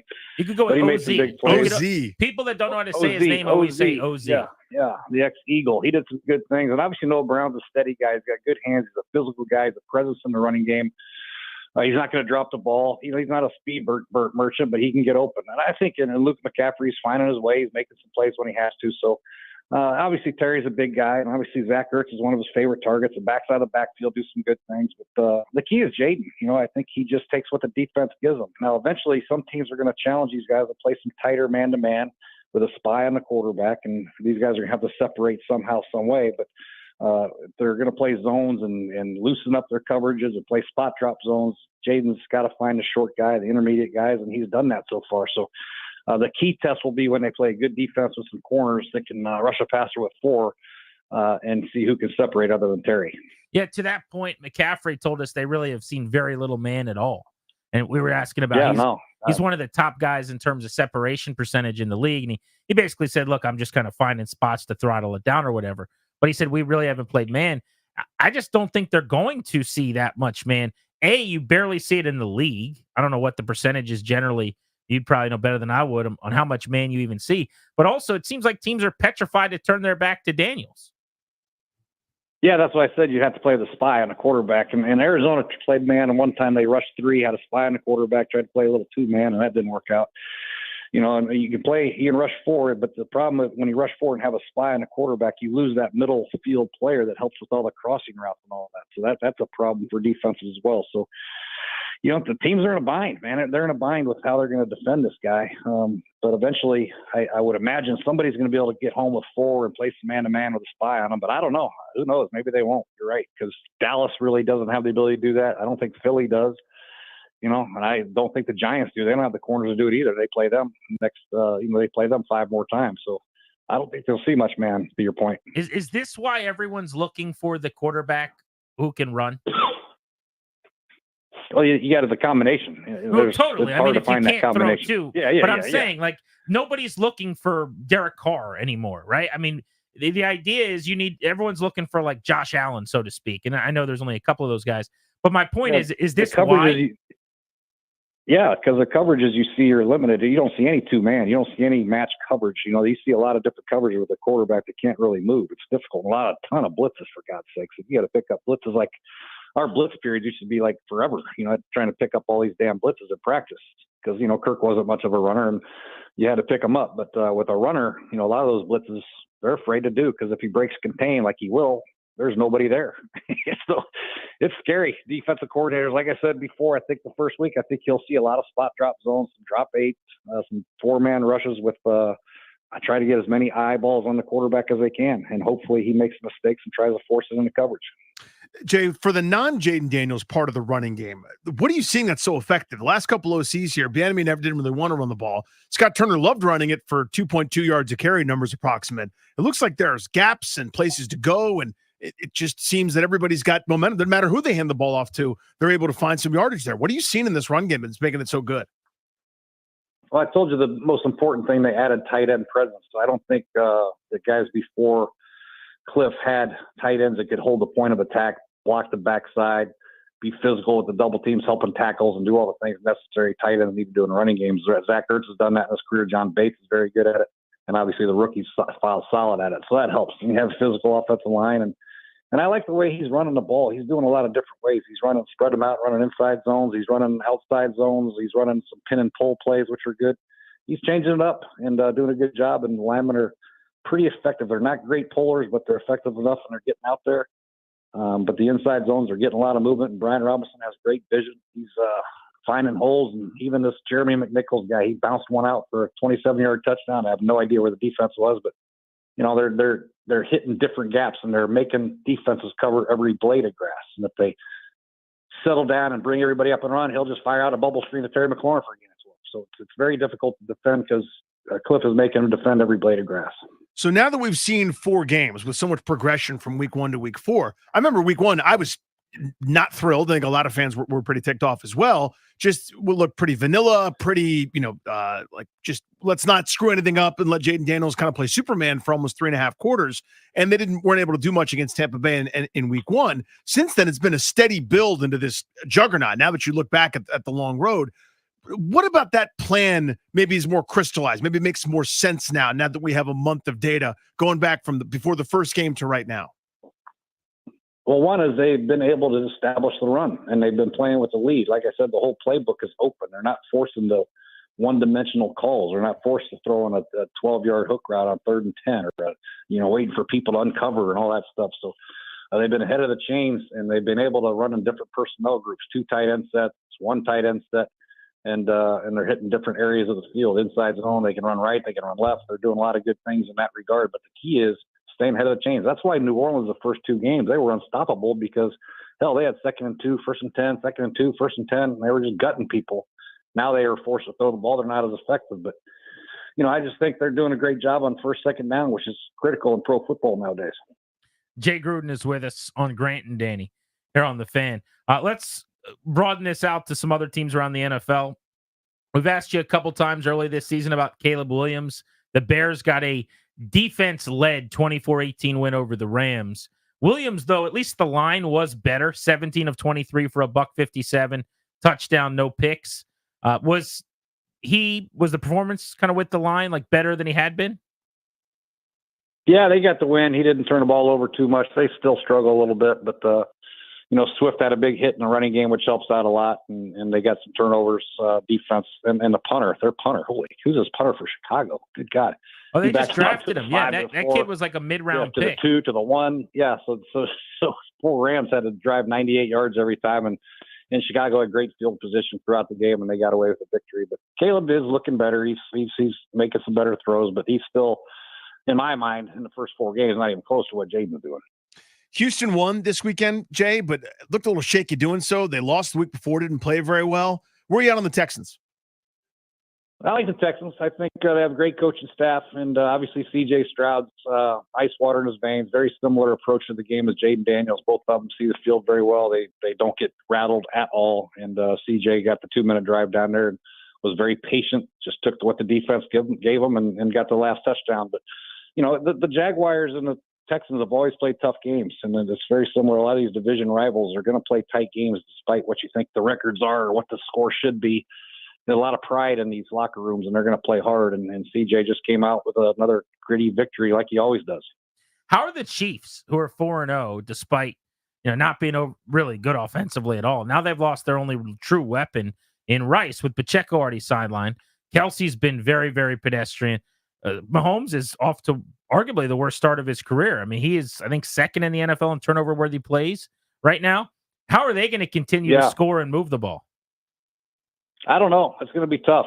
Patrick can only do so much. They got to have somebody that can uncover. Xavier Worthy had a big hit last week, but they got to find somebody else. Rashee Rice does a lot more than people think as far as his physicality to the game that he brings on the shallow crosses. He catch them and split them and all that stuff. I don't know where they're going to find a guy for that. Kelsey will have to do a lot of that. He's got to get in better shape, but I imagine he'll be the go-to guy, and somebody else have to emerge. I don't know who that will be, but it's tough on Pat. I don't care how good you are at quarterback. You got to have somebody that can separate. Right now, they don't have anybody, so it'll be a struggle. But Spags will keep them in games because they play great defense, and Andy Reid will call a great game and figure out ways to get somebody wide open for a touchdown, and they'll probably win close games until they get some weapons back. Do you get the sense with Kelsey that it is a little bit of just getting him back in game shape? Yeah, I think he's older, and he's getting slowing down a little bit, but he's still got a great feel for the game. He can find holes in zones. Now, as far as man-to-man separation, he's probably not quite as good as he used to be, but I'm sure he can do a little bit of that. But, they're going to put a couple eyeballs on him at all times now that he's the only weapon, so it'll be a little bit tougher on him moving forward. But, I think when it's all said and done, as the season wears on, he'll make more and more plays and be more of a force. But in the meantime, they got to find somebody else. I don't know who that's going to be. Speaking of weapons coming back, Jay, I'm still an Eagles believer. Doesn't look real good right now this minute as they got smacked around this weekend and have kind of been struggling, but no Devontae Smith, no Lane Johnson, no A.J. Brown. They got a bye week here now. I feel like when they do get some of these guys back, they're still going to be a force to be reckoned with in this division and the conference, but it's getting harder to prove that. Your thoughts on the Eagles? Yeah, they're classic underachievers right now. They're not playing as good as their talent level suggests they should. Obviously, losing the 2 key weapons hurts a lot against Tampa Bay, those 2 wideouts you mentioned, and Lane. They get those guys back, they'll be fine on offense. I'm worried about their defense. They don't get any pass rush. Hup's not getting anything. Jalen Carter's not playing like a Pro Bowl defensive 3 technique should be. And they're giving up a lot of big plays. And, they don't rush the passer very well. They don't blitz very much. Vic Fangio has been very conservative in his approach because I think he's afraid of the corners. Darius Slay's getting a little bit older. And the rookie Quinn Mitchell is struggling a lot. So they got problems on defense. So when they get their guys back on offense, they got to go back to the pound it type of offense, control the clock, keep their defense fresh, and they'll be fine. Mitchell, a first-round pick. Oh, by the way. Jay, before we let you go, Monday Night Football, we got a double dip tonight. I'm sure you'll be locking in on both games. Titans, Dolphins. Miami's going to Tyler Huntley at quarterback, so this will be their 3rd starting QB in 3 weeks. And then Seattle, Detroit. The Seahawks have a chance to get to 4-0. Really would be their first quality win, frankly. Detroit hosting them tonight at 8:15 in the second game. What do you like this evening? I like Detroit. I think Seattle's got 4 defensive linemen out. I think Detroit runs the ball and gets back to their pound it, ground and pound type ways that Dan Campbell likes. So I think they'll get the victory. And then I think Tennessee will come in and make play good. I think they'll get back to Pollard and get him the rock, and Spears will get going. And Bill Callahan will have some nice, cool design runs. I don't know if they'll work or not, but he'll try. But they got to keep Will Levis, from hurting him. He's got to throw incompletions and not turn the ball over. And I think Tennessee will get the win. Miami's. They should be better, but Huntley's, it is a tough call for a quarterback just coming off the couch to start a game of Monday Night Football. I know he's played a lot. He's an effective guy, but I think Tennessee's defense is pretty damn good. They had a great defensive tackle. They got a great corner, a couple good linebackers. So I think Tennessee gets it done. Jay, thank you as always, man. We'll talk to you next Monday, hopefully about a 4-1 football team. How cool would that be? That'd be awesome, man. Thanks for having me, fellas. Thank you. There's Jay Gruden with us on Grant and Danny every single Monday at 5 o'clock. On air and on the road, Jay Gruden is driven by the Ted Britt Automotive Group, Ted Britt Ford and Chantilly in Fairfax, your F-150 headquarters, Ted Britt Chantilly Lincoln, and Ted Britt Chevrolet in Sterling, home of Ted Britt for life, lifetime vehicle coverage. See and shop them all at tedbritt.com. How good are the 3-1 Commanders? Are we buying in? Are we ready to say that they have a legitimate chance to win the NFC East? Or are we going to play hard to get? Next on G&D.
Tonight, I thought it was really cool to see burgundy and gold in the crowd, behind our bench, and to see that here in Arizona to show up, and I felt their presence, and so that was really cool.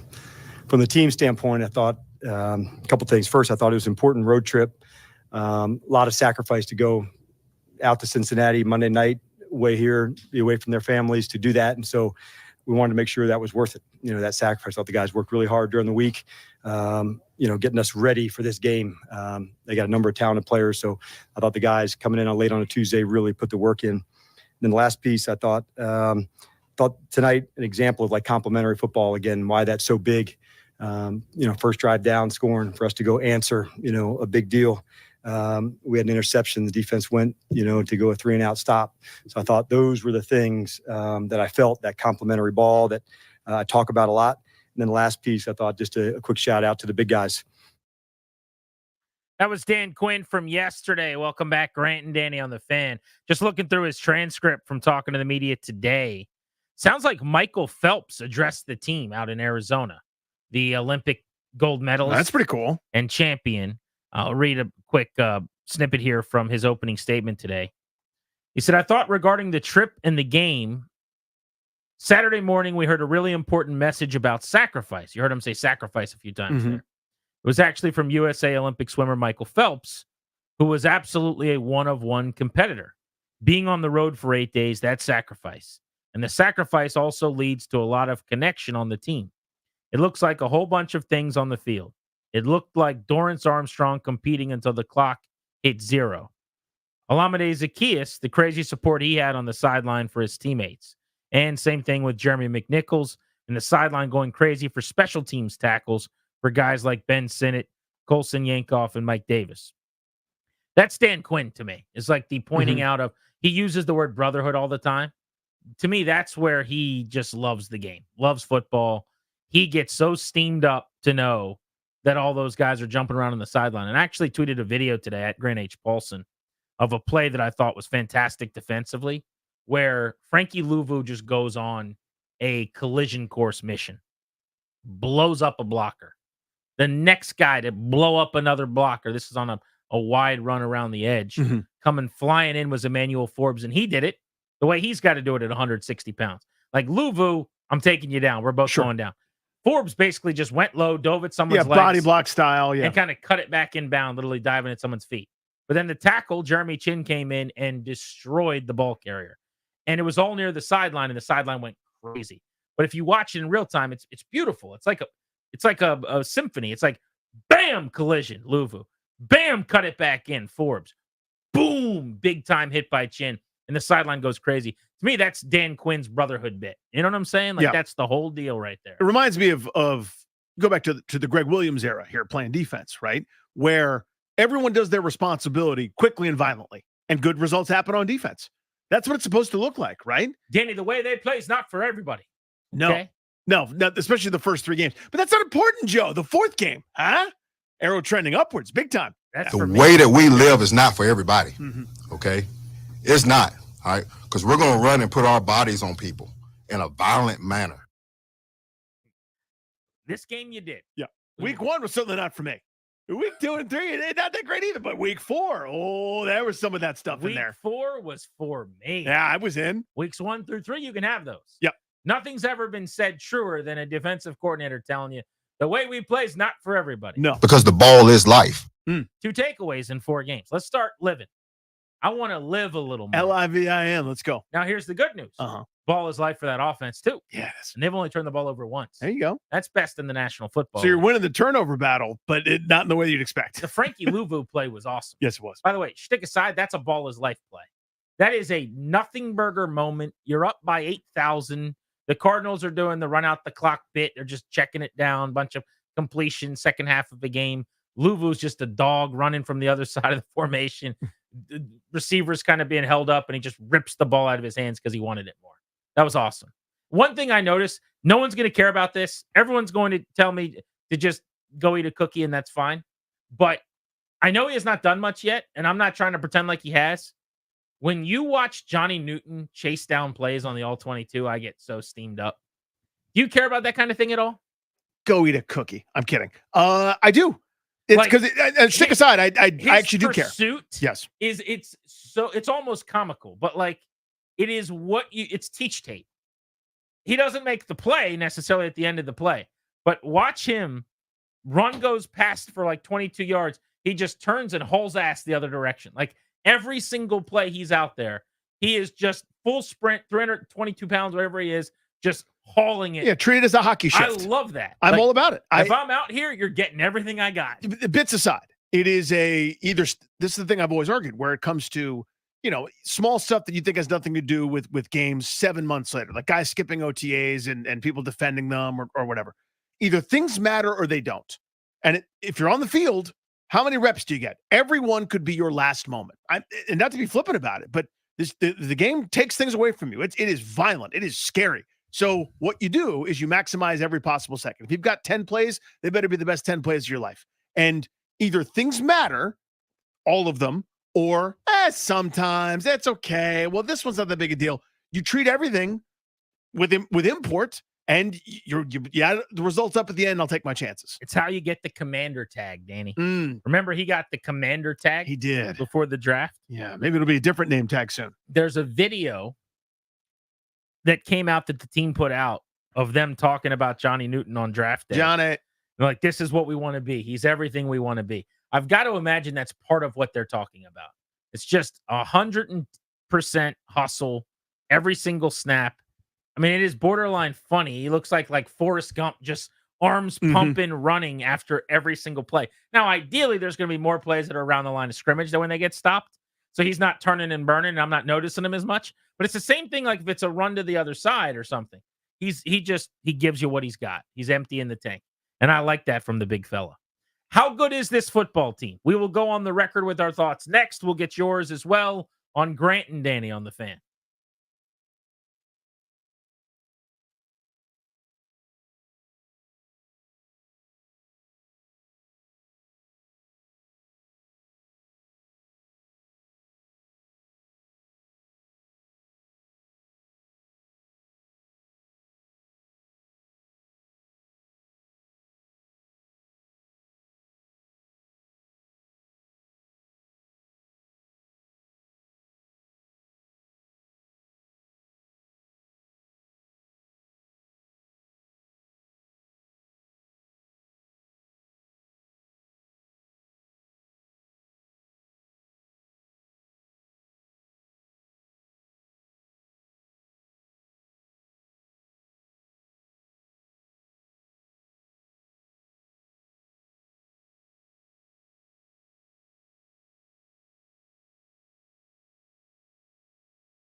That way, victory is produced by everybody, all right? And that's what tonight was, man. Fast, physical. We said anybody, anywhere, any motherfucking time, all right? So we did what we came to do, all right? So there'll be a number of game balls that will be issuing out, I'm sure, tomorrow. But there's one motherfucker that ain't leaving this city without one. Cliff!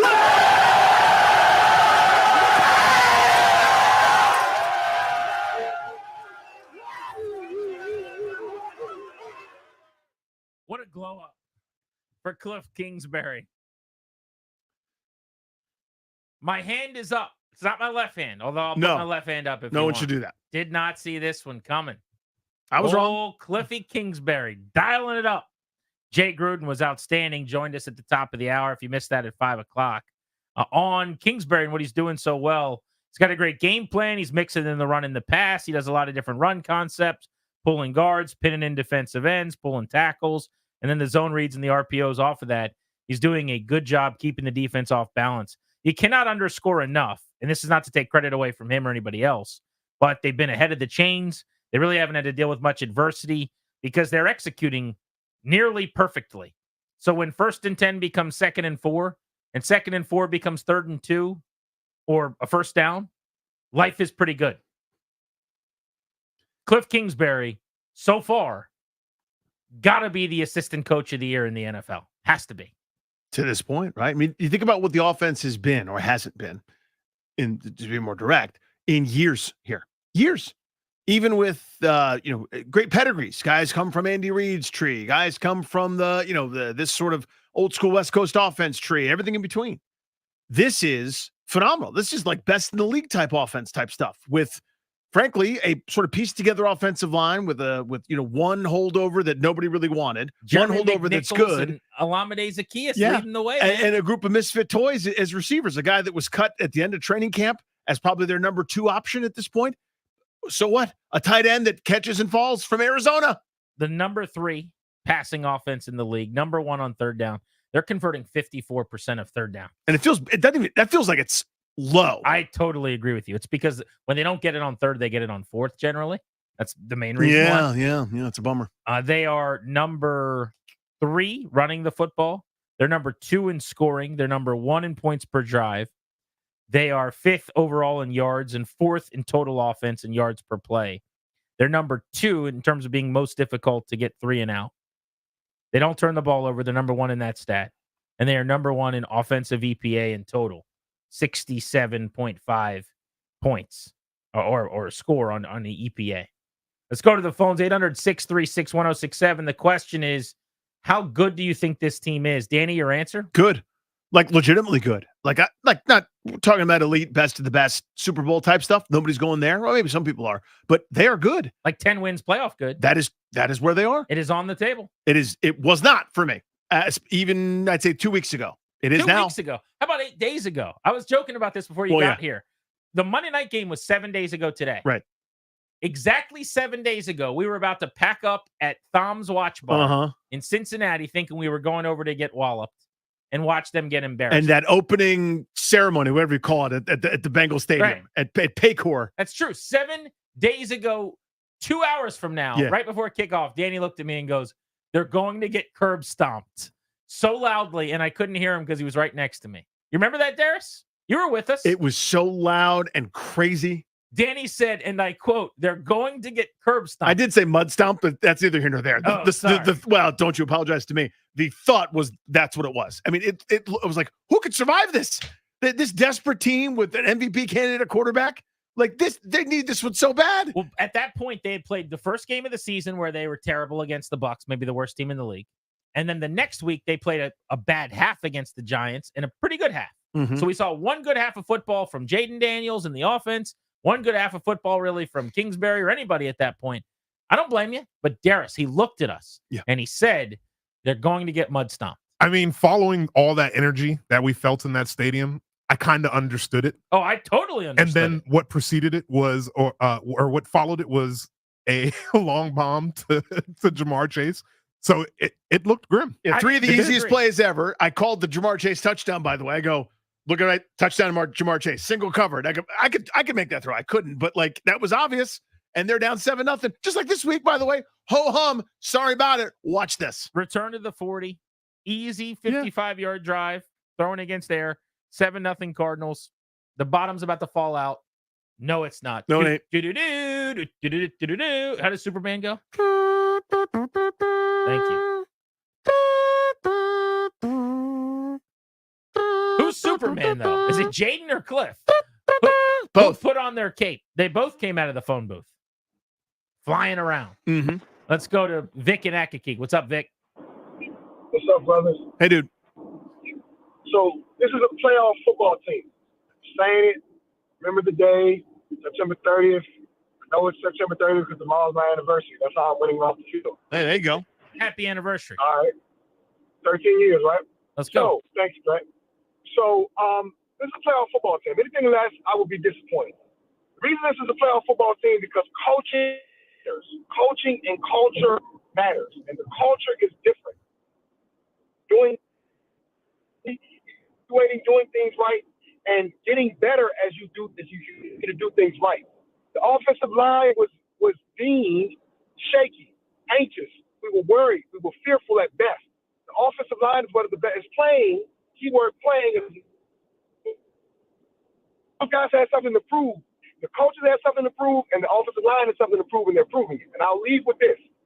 What I also love is that Jonathan Allen and Deron Payne were benched for a series and a half yesterday because they were not controlling their gaps.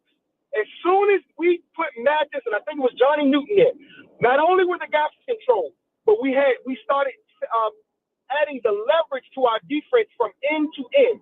We were fitting in the gaps, we were making tackles, and we were making tackles in the backfield.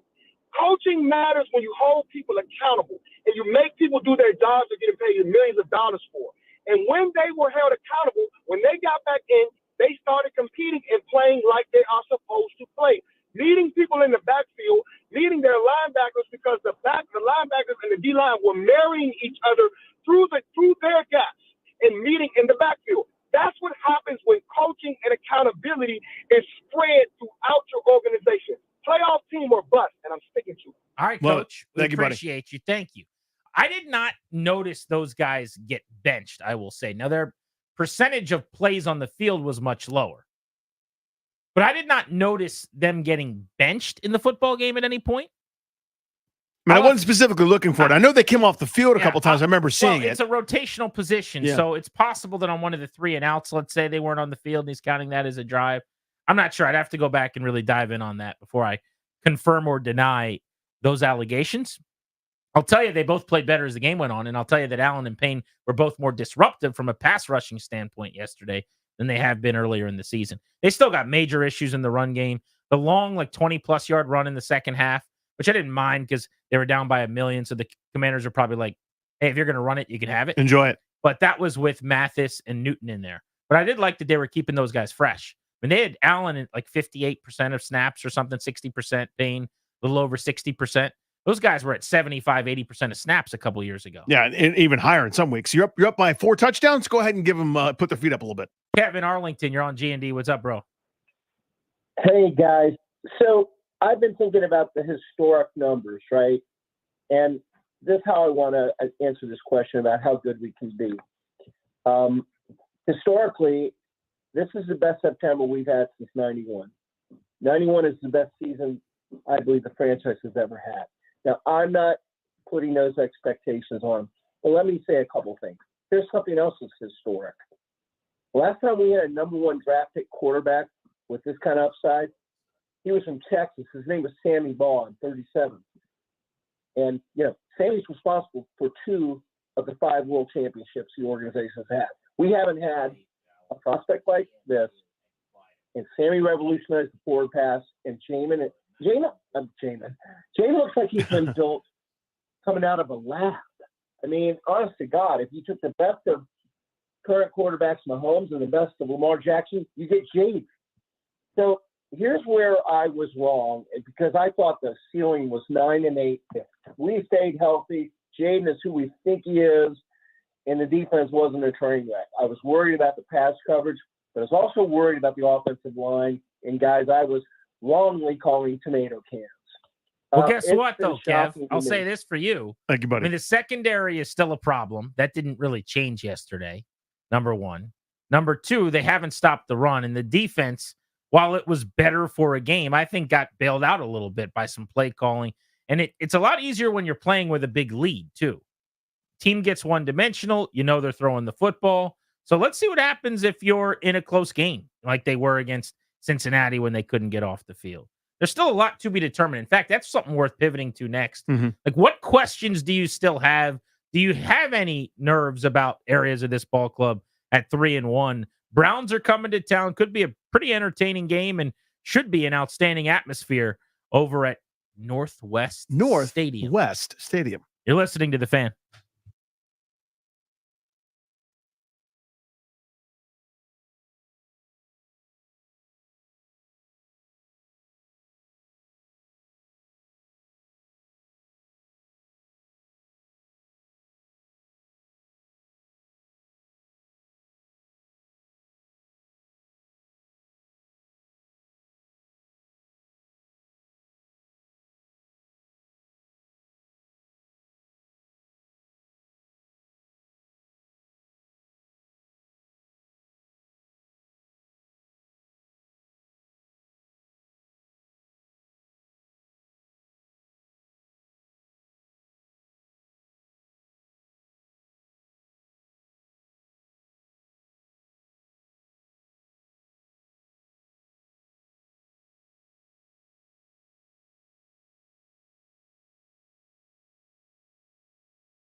At the end of this segment, end of the show, taking you up to 6:30 tonight on Grant and Danny.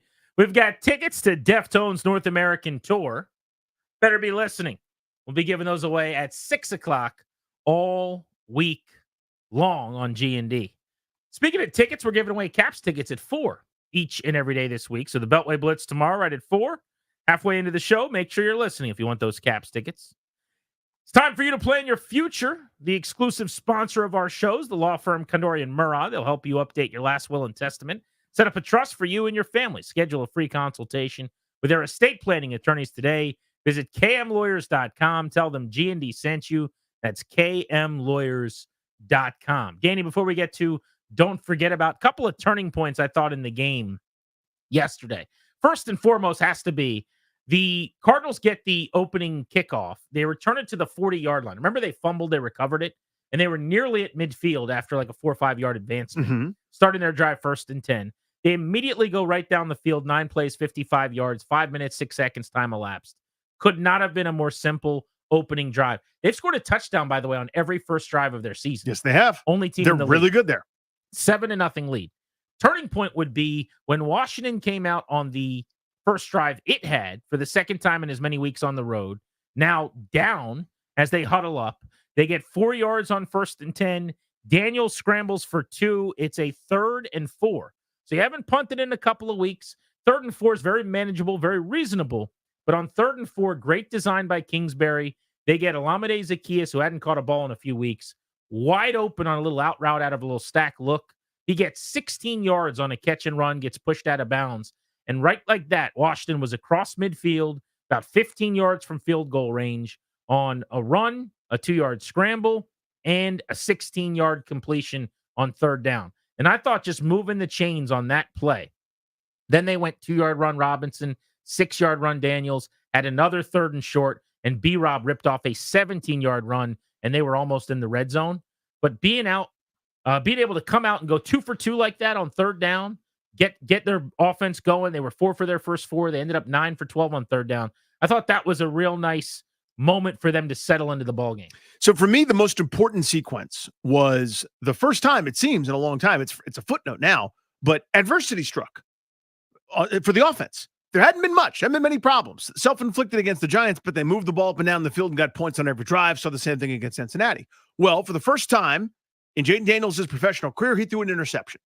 We can break down whose fault was what. I don't really care about that. I'll take my chances trying to drive something down the field when Terry McLaurin's one-on-one. Guy from the Cardinals made a great play. I thought that was an outstanding play. Sailed a little bit on Daniels. Interception. Whatever, right? What do you do next? The defense, which has been god-awful this year, coming into this game, the defense had allowed opposing quarterbacks a 127 and change passer rating, which would be the greatest quarterback season in league history. That's what was going on coming into the football game. They force a 3-and-out. Washington's offense, still not quite right, goes 3-and-out themselves, actually losing a couple of yards in the process. So again, the defense holds, forces a 4th down, converts, they get the ball back, then they finally get back going again on offense, go up and score. If this is the weeks past, if this is Cincinnati, for example, who had a scoring opportunity on each drive, only missed a field goal, and then fell short of you because they were trailing and had to go for 2 and missed it and whatever, you could be down 21-14, 20-14, 17-14. You could be losing at that point. The defense, which has been terrible all year long, was not when it really, really mattered. And that's kind of hidden. It's going to get lost because it was a 42-14 blowout. We don't think twice about it. When it was a 1-score game with Arizona having some momentum after a pick, after a 3-and-out, the defense stood tall. That's why they won the game to me. It was only a matter of time before the offense got going and doing this offense thing again. And all it took was a couple of drives. They found their footing and started kicking ass again. But they don't get the chance to do that if the defense doesn't stand tall in that two possession sequence. I'll give you one more turning point that I thought proved critical. I'm a huge believer in the last couple of minutes of the half and the first couple of minutes of the second First half. and last, first 4, yeah. Yeah, it depends on the coach and what they call it. But yeah, it's like that 4-minute sandwich, basically, before and after halftime. And oftentimes, the team that out-executes the other and wins that little margin wins the football game. The Cardinals had the football moving right to left. They had a 4th and 1 at the Commanders' 35-yard line. I thought they should have kicked in what is today's NFL a pretty automatic field goal. on their surface, the ball flying out west the way that it does. Decent kicker. They elected not to kick what would have been a 53-yard field goal. They went for 4th and 1 at the plus 35. Now, I will never have an issue with that because honestly, Danny, the majority of the time I believe in going 4th and 1. And in fact, that's the right play, I'm sure, analytically. I would guarantee you that whatever metric you're looking at would say you're playing against the team, you can't stop, you got to go here. But they went for it and didn't get it. It was a terrible Kyler Murray play. They called a pass out of shotgun, not a run, which didn't make sense. Murray froze in the pocket, saw ghosts. I have no idea still what he was looking at. In fact, go check out my Twitter and my Instagram if you want, at Grant H. Paulson. I posted a screen grab of this. He has 2 receivers that ran little button hooks, little curls, wide open past the sticks. He turns both of them down. He's looking for something else. He's waiting for Marvin Harrison Jr. down the field to get uncovered. He gets crushed by Dorrance Armstrong from a sack, which, by the way, I thought Dorrance Armstrong had his best game. You agree? Agreed. Yes, 100%. Sack and a half, but he was just pressuring Murray all game long. That sack gave Washington the ball at the 42-yard line, almost at midfield, with 30 seconds to go before the half. Now, I know they had to have good execution and go down the field because we haven't seen Seibert kick anything from deep. They did, by the way. Daniels threw a little check down to McNichols, who had space, got out of bounds for 6. Then Daniels had to throw in the middle of the field to Zach Ertz for 13 yards. It was wide open. It was after that timeout, a 1st and 10 from the Arizona 39. You're about 5 yards from field goal range. Daniels scrambled for 7 into field goal range. And then with their 2 timeouts left, because they hadn't burned them, unlike the last 2 weeks, better clock management this week. So they were able to do this. McNichols on a draw for 5. They just got into really good field goal range for a 45-yarder for Seibert to end the half. But that sequence, the sack stop into getting the ball back and then just knowing exactly what they're doing. We're trying to get to the 30-yard line. Yep. We got our timeouts. Jayden scrambling when he needed to, checking it down to McNichols a couple times. Like, it was easy money. And like most of the day in the season so far offensively, they made it look so easy. For years, that's been an incompletion on 1st down, a drop on 2nd down, a sack on 3rd down, and you let the clock run out. And the other team's going, well, maybe we have some time. You know what I'm saying? Yes, of course. They never drop passes. They just haven't. Nobody's dropping passes. The quarterback is very rarely pressured. They don't turn the ball over. They don't commit penalties. The thing that they want to happen seems to always happen. And I'm trying to give them all the credit for that because you make your own breaks. Oprah Winfrey style. That's the quote my mom used to tell me that she said, luck is being prepared. Okay, cool. But they're getting those breaks and they're taking advantage. And I thought that was just a perfect way to end the half. So instead of a 7-point game with Arizona having to watch Washington get the ball first to start the second half, it's a 10-point game. And if you go score, it's 17 and it feels like a blowout. Which and is what it was. Yeah. 55-yard pass interference. Again, bang, bang, could be called. I'm glad it was. I don't think it should have been called, but your boy's going to take it. And you're 1st and goal from the 10 on a basically 1-play drive at that point. The game was over, essentially. Arizona's one-dimensional. That's when the defense started playing really good ball, all because of that sequence to start the second half and end the first half. Yeah, I think it's smart. I mean, it's the type of thing that I remember Belichick and the Patriots used to turn me on to this in terms of what you should do and how you should manage the clock and how you should manage possessions. And they would always, it seems, win that last 2-minute drill, 4 minutes, whatever the first half, and then always end up having the ball at the start of the second half. And they're going to score. Next thing you know, what was a tight game is now a 10-point game or a 14-point game or 20-point game or something. And that's how it went here. Because again, as you said, it was 14-7 with Arizona driving from the Washington 35. From the Washington 35. And it went from that to Washington's up 17. Pretty remarkable, that turn of events. And now we think of it as a laugher, and I'll take it. I love laughers. I've had a great time with those when there's sideline humor and everyone's going, so I did this and he did that. Ha, ha, ha, ha, ha. Isn't that so funny? We're up by so many points. Let's get to Don't Forget About. We try to end the show this way after all the Commanders games, and for 3 straight weeks, that means after Commanders wins.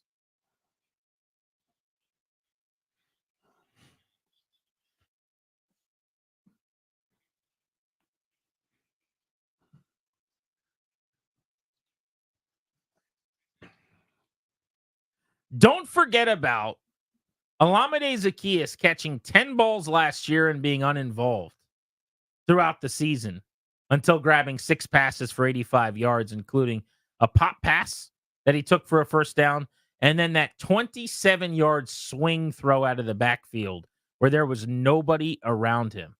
Some explosiveness at the receiver position from Zacchaeus, who had been whisper quiet over the first 3 weeks. Don't forget about the blocking ability of John Bates, right? There's a couple different moments where you can see some of the all-22 that people are now posting on the Twitterverse or other moments where they're running no matter who's running the football, be it Jeremy McNichols, be it Brian Robinson, it's been Austin Eckler, whomever, that Bates is sealing the edge. He's coming on pulls and different ways across the formation, smacking linebackers, defensive ends, etc. He has really held up, and he's not catching a ton of passes, caught 1 for 9 this past week, but he's leading that tight end group as sort of an extra extension of the offensive line. He's been great in that regard.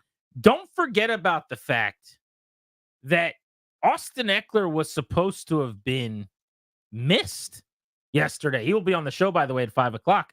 He has arguably been Washington's best offensive player this year through 3 games. And then he didn't play yesterday. And they were going to miss him, and the offense was not going to be the same, we thought.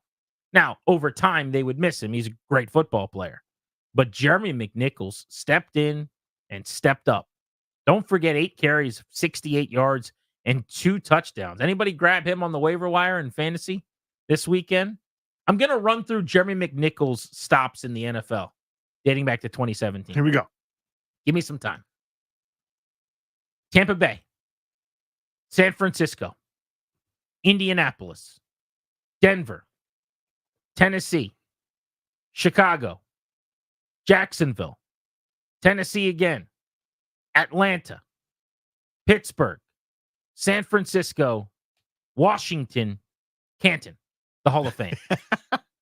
Nobody has ever been better than Jeremy McNichols looked yesterday. It's like that Johnny Cash song, I've Been Everywhere, to that tune. I mean, unbelievable. Don't forget about the fact that Marvin Harrison Jr. caught 5 for 45. A number 1 receiver who's good. I've seen production for Marvin Harrison. Only had 45 yards receiving against Washington. He's not Malik Neighbors good, by the way. Well, he's very good. No, I'm not trying to say he isn't, but doesn't it look different? Don't you think Malik Neighbors is better than him, having seen both of them play? Right now, this minute, Neighbors torch Washington. Well, sure, but I mean, we're throwing the Jayden Daniels over Caleb Williams party. I'm just talking about so far what we're seeing. Malik Neighbors is better than Marvin Harrison. Right now, I would say so. Yeah. Harrison's good. He's a number 1 receiver. So you could be a number 5 receiver and still have a bunch of yards. I will take 5 for 45 from another team's number 1 all day and twice on Sunday. So it ain't great yet in the secondary. I'm not saying it is. I'm not saying anything's been solved. I will say this. That was a third, maybe a quarter of what I expected. I honestly thought we were going to get double-digit catches, 180 yards, a couple of touchdowns, a walk in the park, and it wasn't that. Don't forget about the fact that Washington had its best day turned in by starting linebackers in several seasons, probably. Bobby Wagner, I thought, was tremendous yesterday. We talked about how he'd had a lot of tackles, but not a lot else. Had a half sack, had a couple of TFLs, lived in the backfield, made the 11 stops to lead the team. Frankie Louvu also contributed half of a sack, also had 7 tackles, had the ripped fumble that he caused and then recovered as well late in the game. And I don't know how to qualify this or quantify it with numbers, but he led the team and maybe the league yesterday in awesome, badass defensive moments. Just slicing in on pitches in the backfield, just to grab a guy by the ankle and knock him down when it looked like he was going to gain yards, blowing up lead blockers, taking on fullbacks and tight ends in the hole. Frankie Louvu yesterday, that was the guy we were talking about. Remember how big of a story all offseason he was? Like, Louvu's going to be awesome. And for a week or two, people were like, where's Frankie Louvu? Where's Frankie Louvu? That's Frankie Louvu. He arrives violently. Don't forget about the 2-point conversion that Washington had. This throw is not getting enough credit in all the let's give credit to people making throws. This play is not getting near enough attention that it should. Zach Ertz is not open when the ball's thrown. Zach Ertz is on the wrong side of the defender from where he's going to end up when the ball is thrown. Jayden Daniels throws an absolute aspirin tablet right to one spot where his guy is going to eventually win and catch it, sliding for a 2-point conversion, which I wouldn't have gone for, by the way. I would have just taken the one and gone and shaken hands on the sideline. But they've got the analytics of football that Ron Rivera left his copy of kindly for his successor. And they went for 2 right there. That throw and that catch was awesome. Don't forget that Jayden Daniels slid like he was Jacob Young going into second base. Mm-hmm. He's working on it. He's got it in the back pocket, it would appear. That hilarious stat on Monday Night Football against the Bengals when it said, I think it was like Jayden Daniels, 34 runs, 1 slide, whatever the number of runs was.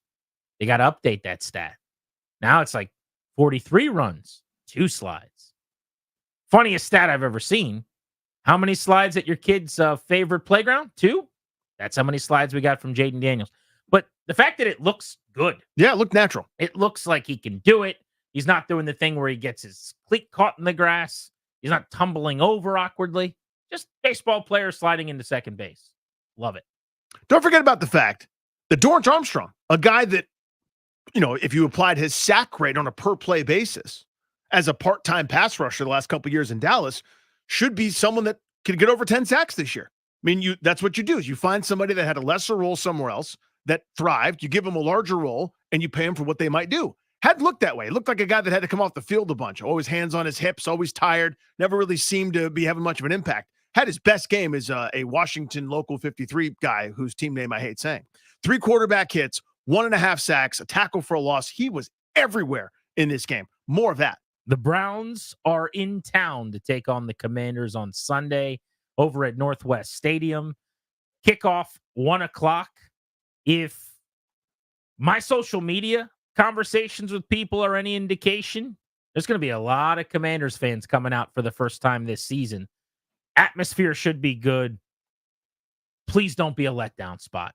We'll have all week to break the game down, but how many times has that happened over the last few years where they're playing better ball, they're getting some wins, everyone gets excited, comes out to the home stadium, and then you get let down? This feels different, though. This feels like this team against a Cleveland team, frankly, that's just not that good, is going to be well prepared and have a really good chance to come out and get to 4-1. Territory we're not familiar with. When's the last time they were 4-1? Around these parts. I mean, they weren't in that. In 2011, they were 3-1. I It would was think fraudulent. when they were 7-1 with Norville Eugene in '96, and they caved. That was the Michael Westbrook rip your helmet off, face There you mask go. penalty to miss the playoffs. If I had to guess, I would say that's the last time. Because they lost their opener to Dallas that year. Yeah, they weren't even 7. They weren't even. Yeah, they were 4-1. They beat Arizona to go 4-1 that year. You're right. That's the last time I would imagine. Not this them having- millennium. They haven't been 4-1 this millennium. I don't think. The millennium. Oh, that's just 28 years ago. That's all that It's is. not that long, I guess. right? 1996? Yeah. That would be 28 years ago. Mm. Caller number 10 at 800-636-1067. Congrats, you're winning 2 tickets to Deftones North America's tour. April 6th at Capital One Arena. Tickets are on sale now. For tickets and more event information, go to thefandc.com/events. Tomorrow, we got a great show planned for you already, including Commander Survivor. Yes. Booting somebody off the island could be tough. Immunity will be a little easier, I think. We've also got Austin Eckler on the program. Boom. At 5 o'clock, and we will go around the NFL. 2 Monday night games for you to enjoy tonight. We will talk at 2 o'clock. Thank you for coming.